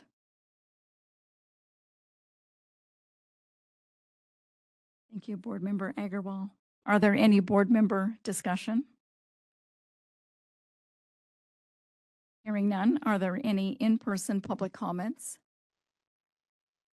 And seeing none, are there any WebEx public comments? DCA moderator, would you please facilitate the hand raise feature for public comment? This is the moderator. We do not see any raised hands or comments on WebEx at this moment. I return the floor back to you. Thank you. The motion before the board is to accept the Licensing and Examination Committee's report. Will Board Secretary Lale Agarwal please call the roll and record the votes for this agenda item? This is Lolly Agarwal, and I'll now call the roll. Lolly Agarwal, aye. Julie Algener. Aye. Sonia Hanson. Aye. Sherman King, absent. Michael Long. Aye. Joanne Pacheco. Aye. Sridevi Pannala. Aye. Nicholas Quach. Motion has passed. Thank you. We will now move on to agenda item 20, Enforcement Update Statistical Report.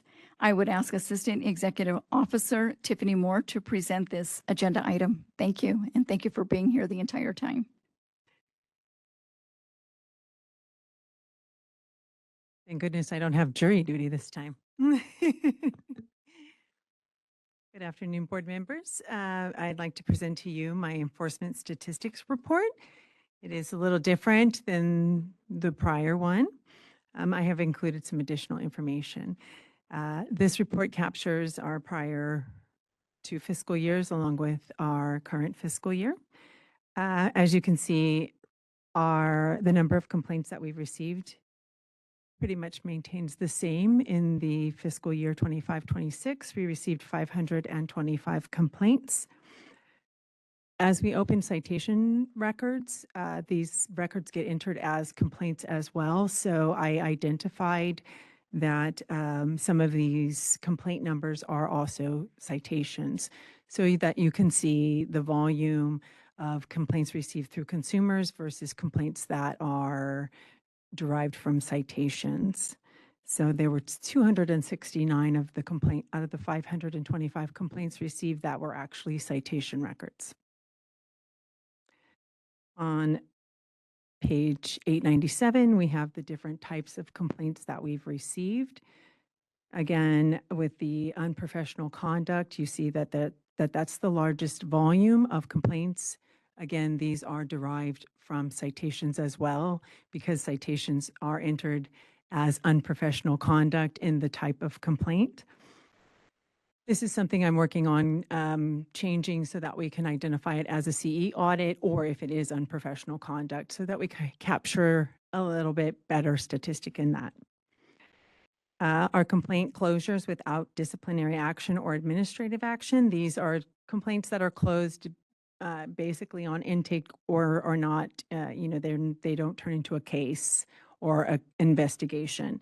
So we have our license applications that with criminal convictions that were approved. So sometimes people mark criminal conviction when they really weren't convicted of a crime. So 11 of those were approved through the fiscal year. I know we talked about the non-jurisdictional ones. So if you see that we had a pretty high amount of them in this current fiscal year, which was 90, which is a big difference between the two prior fiscal years. And this is a result of a content creator who had made some comments that were concerning to the consumers. And it was a dentist, and they in turn complained a lot to us as well. So those were actually referred out to the dental board. And I'm also working on an activity code for us to identify when we refer cases to the dental board, so that we can have an accurate capture of how many cases or complaint records that come in that get closed and due to referral. So we'll have more statistics for that. On page 898, this is just our cases, the volume of cases per each month based off for the enforcement analyst as well as the special investigator, and then cases that get closed per each month. Our case aging, if you look at the very end of our fiscal year for the month of June, we've seen a reduction in the number of days aging. There's something else that I have changed since I came. I identified that when citation records were being opened, there was an activity that was being used, which is basically a timer for case age, and a citation is not a case, so we stopped using that activity. So we might see some change in the case aging, but overall our cases don't age over 6 months. The majority of our cases are sitting in anywhere from 0 to 6 months. On page 899, this is capturing all of our cases that have been referred to the Attorney General. So these are all of our, when we take further discipline. On page 900, these are our probation cases. So how many probationers we have? We have currently 20 probationers. We have 3 tolling. And then we have additional information on people who are getting biological testing and how many people we've had who've actually tested positive in the fiscal year, and violations of probation that have been addressed. And then we move into our citation statistics. So I kind of broke this down as well between how many citations were issued for failed CE audits and how many were issued for subsequent arrest or enforcement discipline. So we had 240 for failed CE audits and 14 for prior arrests or subsequent discipline. And then I included additional information for you on our informal conferences held and the status of those, how many people requested them, how many citations we upheld, how many were dismissed, and how many were modified. On page 901, this is our amounts, the total fine amounts issued. So this is the total amount through the fiscal year. And then The next table is how many requests for payment notices we've sent out to those that have outstanding accounts anywhere when they have an account, a citation that is over 30 days old, we send a first request, 60 days second request, 90 days third request, and after that we refer them to Franchise Tax Board for collection. And the table underneath the request for payment is how many accounts we currently have pending with Franchise Tax Board and the amount of outstanding debt, how much we've intercepted, and the grand total. Then on page 902, I did include some information for you on payment plans. This one I couldn't capture through the whole fiscal year, so I just gave a summary. But moving into this new fiscal year, I will have that data per quarter for you. And then I put on my report the CE audit statistics. So in this one, we have out of our CE audits conducted in this fiscal year, we had 710 audits conducted. And out of the 710, 293 failed. And then I gave reasons for the failure, which the biggest one is the missing mandatory course. And sometimes this missing mandatory course can be combined with the unapproved provider. So, but the majority of it is going to be the mandatory courses. And then on 903, I did some pie charts for you all. So you could see percentage wise and you could see it in a pie chart for the CE audit failure statistics.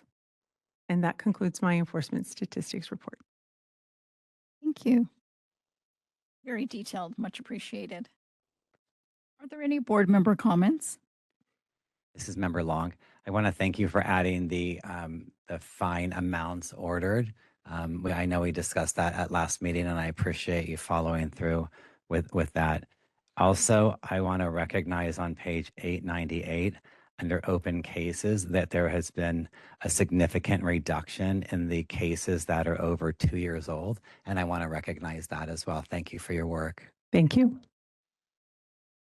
This is Shri Ponala. Thank you so much because for me, a lot of buckets were together. I much more clearly see what is the organization and where the, where there's opportunity for us to work through, and it's easier. What is the low-hanging fruit, and what are the things that we could work on? So thank you for all the work. Yes, thank you.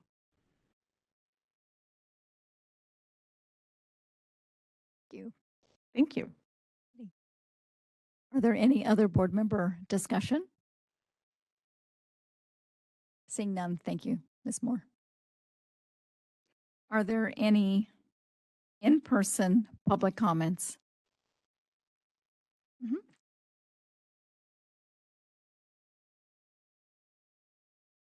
Tiffany, if you could refer to page 902, the audit failures, the year-to-date 22 non-responses, no responses. I'm wondering if any of those are delinquent in terms of their license payments. And if then, would they be cited? And then if they didn't respond, go to the Franchise Tax Board? So for the ones that are not responsive in the current fiscal year, most of them are actually current licenses. So, but if they don't pay their citation, then they will be referred. Thank you. Thank you, Ms. McLaren, for your comments. Are there any WebEx public comments? DCA moderator, would you please facilitate the hand raise feature for public comment? Hi, this is the moderator. We do have a comment. Jeanette, you're going to be seeing an unmute request on your screen. Please click on that to make your comment. Thank you. Hi, this is Jeanette Diaz Oliveira. Ms. Moore, thank you so much. This is so much easier to read. I think I have less questions about what all this means, and you did an amazing job. I just want to thank you for that. I know you mentioned this, that you are looking at, I guess, parsing out how many of the unprofessional conduct is actually audit failures. I think that would be helpful to know. And I'm curious if you're finding a difference on these audit failures between the RDH and the RDHAP, or is it about the same? Just kind of wondering about that. Thank you.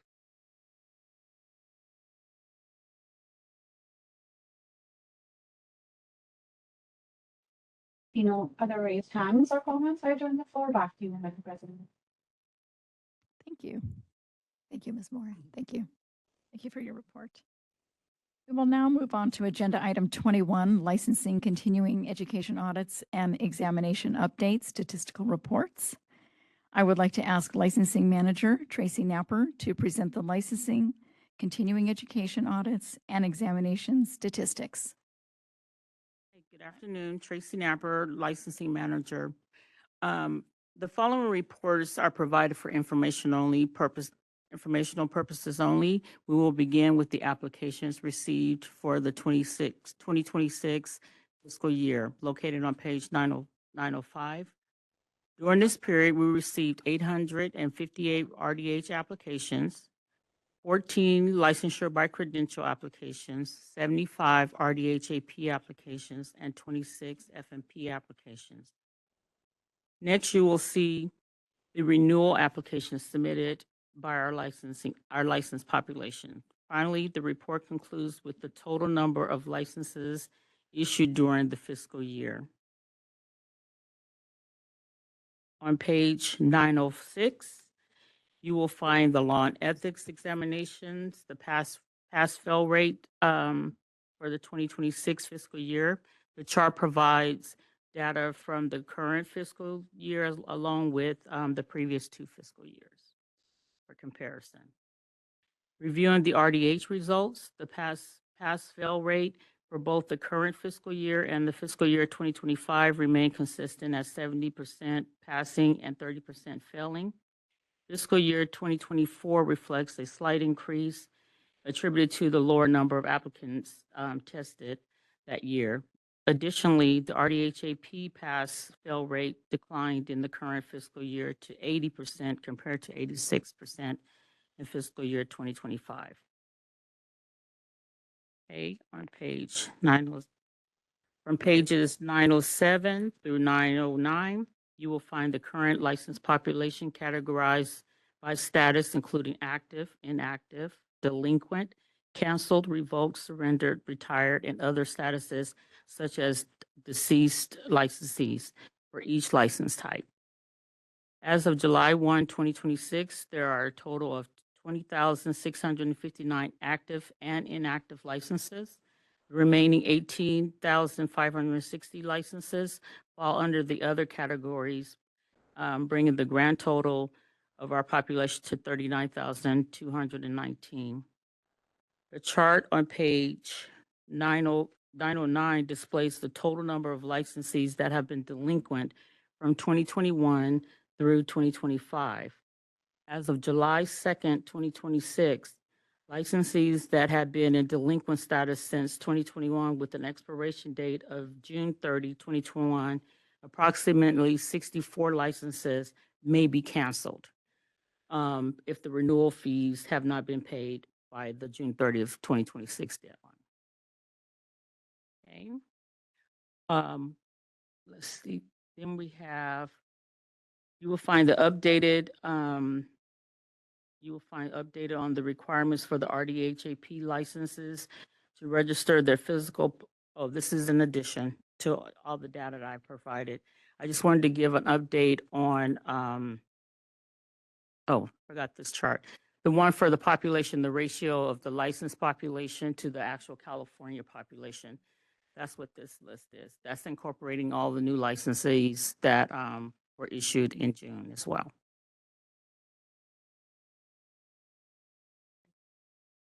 In addition to all of the information, I just wanted to give a license update, a licensing update. In May, I sent out over 800 emails to the RDHAPs because they were required to register their place of practice, whether it's a mobile dental hygiene unit or if they have portable equipment or if they have a physical location. So we sent out that email and I gave a due date of June 30, 2026. There's no penalty if they didn't submit it in a timely manner, but we are requiring that they submit their registrations. They, as of today, I've received over 160 applications. Staff is currently processing them. I have received 16 notifications from licensees who are not currently practicing. They have a current RDHAP license, but they're choosing not to use their RDHAP license. So we have that documented on their licensing file. So in the event enforcement does their inspections, because there will be some random audits for the RDHAPs, they'll have to provide that either they've have one of the four options: not practicing, mobile dental hygiene clinic, portable equipment, or a physical place of practice. So there has been several deficiencies with the application review. Most of the deficiencies are regarding the follow-up procedure, emergency procedures. Some of the portable applicants are not understanding that they need to have a emergency procedure for their business. So that's some of the applications. And then we're having deficiencies where the RDHAPs are not understanding the word mobile. In our law, mobile means that you have a mobile dental hygiene clinic. That is something like a van with an operatory inside it. They're thinking that because they're going from place to place, that's considered mobile. So we want to make sure that they understand that mobile is not defined in our law as that. So if you have your own equipment, it's considered portable equipment, and you have to register completing the application as well. Secondly, I'm currently in the process of completing the examination statistics for each dental hygiene program. So the program directors should have that no later than July 31st. Our licensing staff has increased the outreach. We enjoy it, actually, being able to provide the application process for new graduates. So that's something that we really do enjoy that. I actually do the RDHAP, so that's something I really like. So we would like to continue that, and we would like to incorporate the suggestions from the board so that we can provide better outreach to the staff, to the applicants there. Another thing that should be going into effect no later than October of this year is the renewal courtesy email notifications to all of our licensees. So they'll receive a notice via email that it's time for them to renew their license in addition to the postcards. So they'll get it both ways. And PSI has all of our current letterheads so that they can correct all of the templates and the applications that they send out to our applicants. So we're just waiting on the response. So that ends my licensing report. Any questions? Thank you. I do have a question. So you're going to let each school know the results of the law and ethics exam in percentage. Do you also include how many students or how many graduates took the exam? And then this was the percentage, because a lot of the graduates may not have taken the test at this point.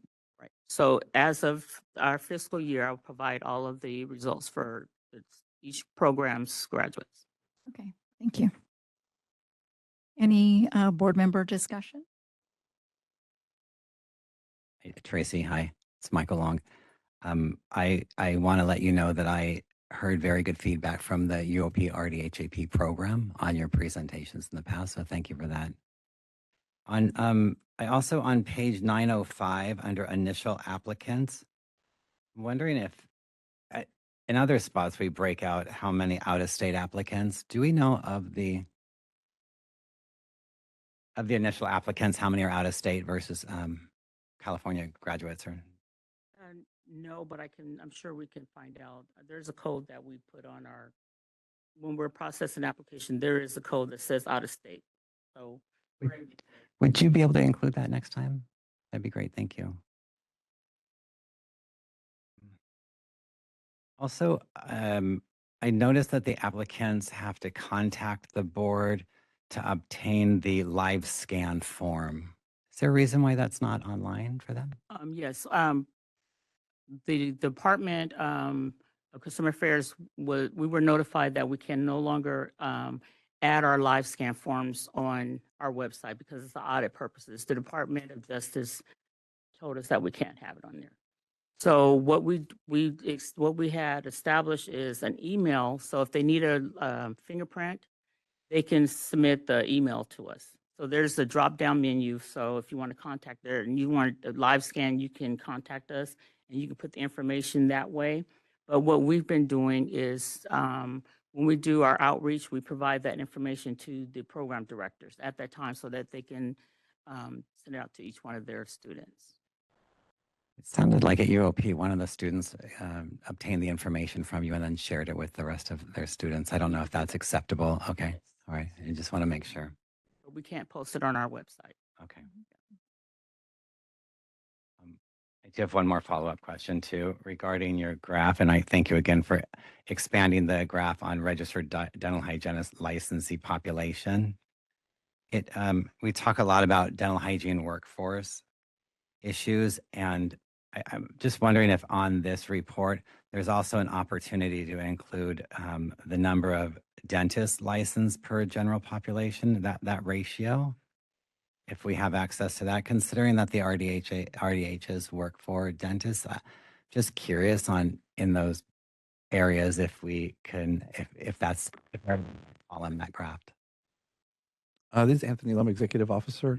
Mm-hmm. That information is actually available on dental board's meeting materials. Oh. I mean, we can definitely copy and paste, shall we say, and put it in our materials, but it is readily available. The dental board puts those numbers out every board meeting for their purposes. By county like this? Yes. Yeah. Okay. Is it too much to ask to include it in our report? I can ask to see if they'll share it. Okay. I mean, I if it's 900 pages, I just like. I mean, it's you know once it's on their website. I mean, it's public information. Yeah, yeah, so. no, I understand that. It's just I'm lazy. See, also then I'm wondering if the report that we're reviewing right now in the future is something that could be presented under the licensing and examination committee report. Just seems like a separate agenda item, but when we have that committee meeting, then that might be an opportunity to include this information. And that's at the discretion of my manager if that's something we would like. Great. Yes. Thank you, Tracy, so much. More questions? No, but let's ask our in-person public comments. Are there any public comments? Hello, Ms. McLaren. You're busy today. So many questions. Tracy, I'd like to review with you the registering practice issue. You said you received only 160, and we know that and they were due June 30th, which is past. What, that's terrible. What happens if they do not register? I'm going to be following up with a subsequent email that I'm going to follow up. I have a list of all the applications that I received and the emails that I've sent out to RDHAPs. And right now, I'm actually processing the application. So it's time consuming right now. It's new process, but I will be reaching out to all the RDHAPs. And plus, this will be incorporated in the outreach to the RDHAP program. So when the applicants graduate, they need to know that I already included now, but now it's really making sure. You said that one of the issues was that they didn't know they needed an emergency plan. I'm going to forward this information to the Alternative Practice Council and to the various Facebook pages that I have. So I want to know so I can alert them as to what else that they've been deficient on. Anything else you can think of besides not having an emergency plan? Yes, and some of them are saying, like, there's a question that asks, do they have a galvanized metal box for, for contamination items? A lot of them saying that they don't have it, but they need to have that in addition, or either the red Sharpie, yes. So they need to have that so that they can get rid of all their, their gauze and stuff like that, different things. Another one is, again, making sure that they complete the correct application. Some of them are completing the mobile dental hygiene clinic application. Okay. And I've already reached out to each one of them via email, and they have determined that they are portable equipment. And I informed them that their application will be switched over to the portable equipment, and they paid the application fee, so they'll be refunded that fee. Because if it's your initial application, there is no fee associated with the registration. And a lot of people are, not a lot, but several have paid a fee. So there's no fee to the initial application for a portable or physical facility application, but if the mobile dental hygiene clinic has a fee associated with that. So If you think of anything else, just email me and I'll. Okay, thank you. Tracy, may I ask you one more question, please? When I was looking at the website and under applicants, I noticed that the application fee for the RDH is $200, and for the RDHAP application, it's $250. Is there rationale why the higher cost for the AP license? The license type is a higher license type, is, you have more responsibilities. That's the RDHAP, and that was established by resolution what the application fee and the licensure fee would be. The licensure fee is $150, and the application fee is $100. Okay. Thank you. Good. Very good. Are there more comments? Okay. We will now move to WebEx public comments. DCA moderator, would you please facilitate the hand raise feature for public comment? Hey, this is the moderator. We do have a comment in it. You're going to be seeing an unmute request on your screen. Please click on that to make your comment. Thank you. It's Jeanette Diaz Oliveira again.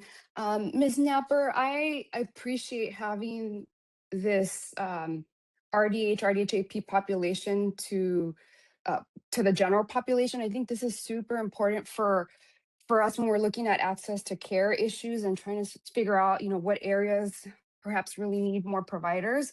And in the past, I think at the last meeting I asked about how or where we got the information for the population ratio, and I see that it's listed here. It's worldpopulationreview.com, and I'm wondering if any official government resources if we used any of that data.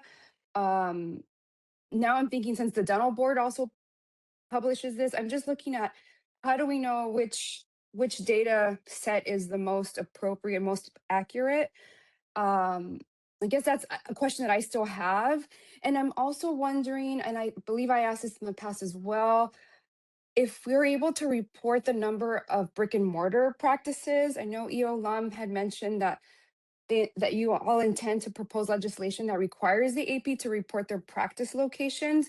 But considering that we're already asking for this information from the RDHAPs, we know exactly where those brick and mortar offices are at. I think this would be helpful for us to, again, determine if there's any areas, any counties where there aren't any RDHAPs, and we know that these places really do need providers. If this would be helpful to inform, maybe where there needs to be some recruitment efforts to try to get APs in those areas. And so those are my two questions. I can always, I guess, add them as an agenda item if you're not able to answer that today. Thank you.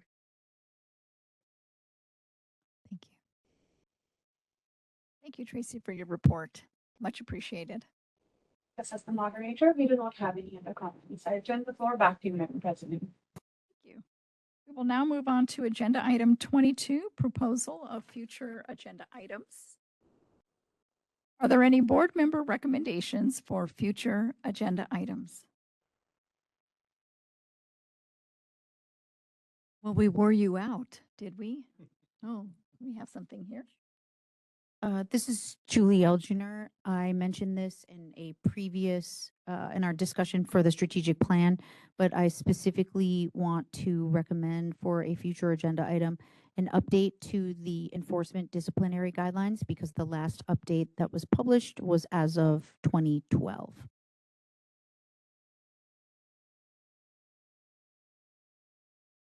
This is Member Long. I'd like to propose that we discuss board officer nomination. The interpretation of the term limits to be placed on November. Specifically, I'd like the board to consider whether an individual elected during a year to fill a vacancy is completing the remainder of the existing term or beginning a new one-year term for purposes of 2 consecutive term limitation in the board guidelines and procedural manual. The manual states that regular one-year officer term begin January 1 following the annual election. This also provides a separate process for filling a vacancy during the year, but does not specifically it's not specific what the service serves in an expired term, unexpired term counts towards the 2-year limit. I'm sorry. And I'm asking this because this can directly affect the eligibility for the upcoming election in November. So I'd like to have this added to the agenda item before elections in November.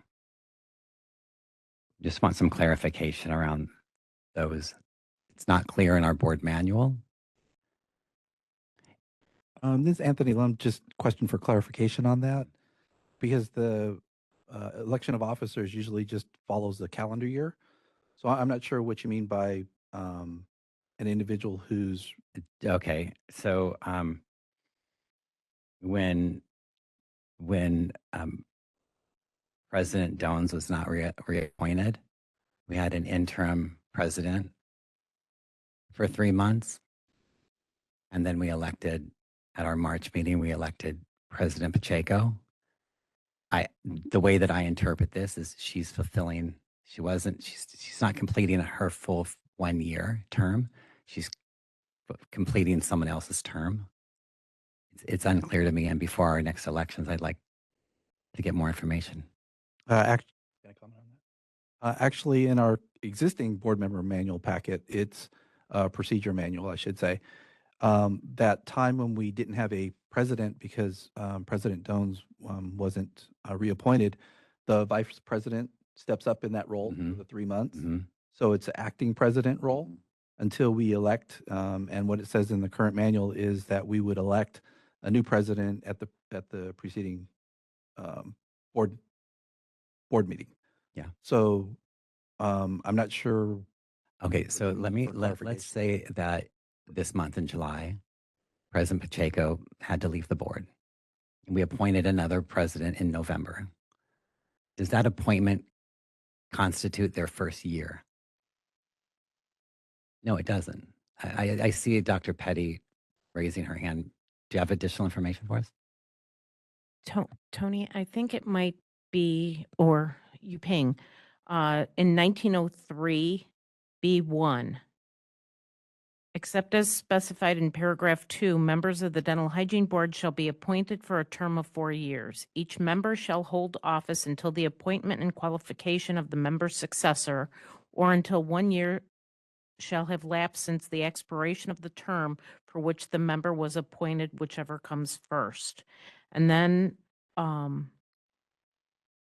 Edina? Yes. May I interrupt you real quick? Please. That section pertains to governor or legislative appointments. What Member Long is referring to is board officer appointments. Right, but it basically says hold office until the appointment and qualification of the member's successor. So because it does have where a vacancy in in F, a vacancy in the Dental Hygiene Board shall be filled by appointment to the unexpired term. So, I mean, the answer might be in 1903, and Yuping could probably answer that. Yeah, I think this is a discussion better had offline. This is not an agenda item. We can either discuss it in a future meeting or offline. I propose it as a future agenda item. I also, I believe this could be an agenda item is, I'm curious if the Dental Hygiene Board, if we've reported regarding Cabrillo and their violations, if we've reported to the Committee on Dental Accreditation and the California Community Colleges, our disciplinary actions, and if the board has, and if we're planning to report that. This is Anthony Lum. I normally update the chancellor's office for the community colleges, so I will be sending a letter with that information. It's kind of an ongoing status. Yeah. So that's already being done. Okay, great. Thank you. Are there any other board member comments for future agenda items? For Member Long's first proposed agenda item, is he proposing to put it onto the October special meeting ahead of the November election? Great question, but no, I wasn't. And Anthony and Yo Lum is shaking his head no, so apparently I'm not. That would. This is Anthony Lum, Executive Officer. We're going to be very busy this year for the rest of the year. So when we take future agenda items like this, we appreciate all the input and the ideas, and we understand, us as staff understand the urgency. However, keep in mind, all these things are not going to be going on the next meeting agenda, because there's going to be, between now and November, there's going to be a whole bunch of other things that pop up. So please be aware that when we say future agenda items, it may not be November, it may not be March, it may be next July. So just please keep that in mind, depending on what the urgency issues that we have between meetings. Got it. But we know we list them, and we're aware of what the board members would like to have on the meeting agenda and to discuss. Right, but Member Long is referring to President Pacheco's eligibility for the November election because she served an unexpired term. And so if the board does not take it up prior to the November election, then President Pacheco's half term would count as a full year. Is that correct? That's my concern, yes. If we don't take it up before November. Correct. That is my concern. Actually, President Pacheco has served a year. She was elected in March 2025, and then I requested to have her continue because of sunset review in last November. So the board approved, and the slate of officers to be kept the same. So this is actually an extension of the terms that she's been serving. So would she be eligible to run in November is my question. That would have her run for 3 years then. No, it wouldn't. Well, so that's what Member Long is trying to clarify, whether the March to December term counted as a year or did not count as a year towards the 2-year max that we have in the board member manual.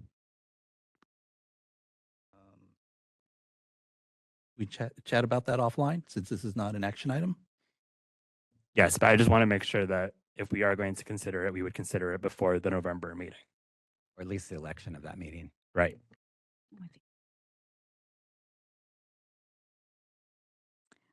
Hey, good robust discussion here. Are there any in-person public comments on future agenda items? Are there any WebEx public comments? DCA moderator, would you please facilitate the hand raise feature?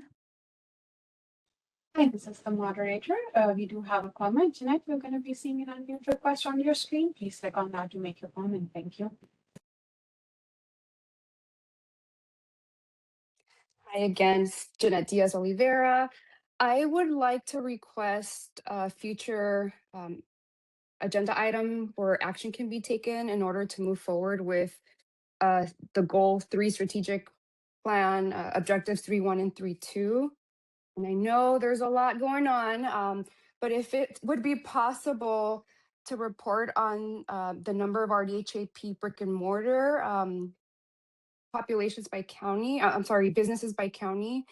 And lastly, if there's any way that you can report on the methodology used for the general population to licensee population ratio. And I want to thank you all for serving on this board. I know I've had a lot of comments, questions, and I really appreciate your time that you dedicate to serving. Thank you.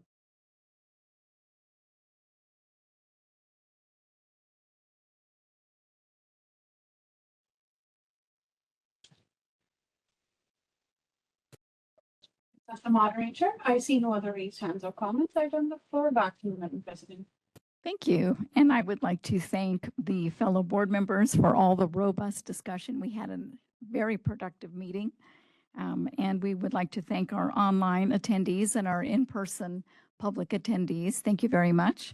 We will now call the meeting adjourned. And it is 4:20. Thank you.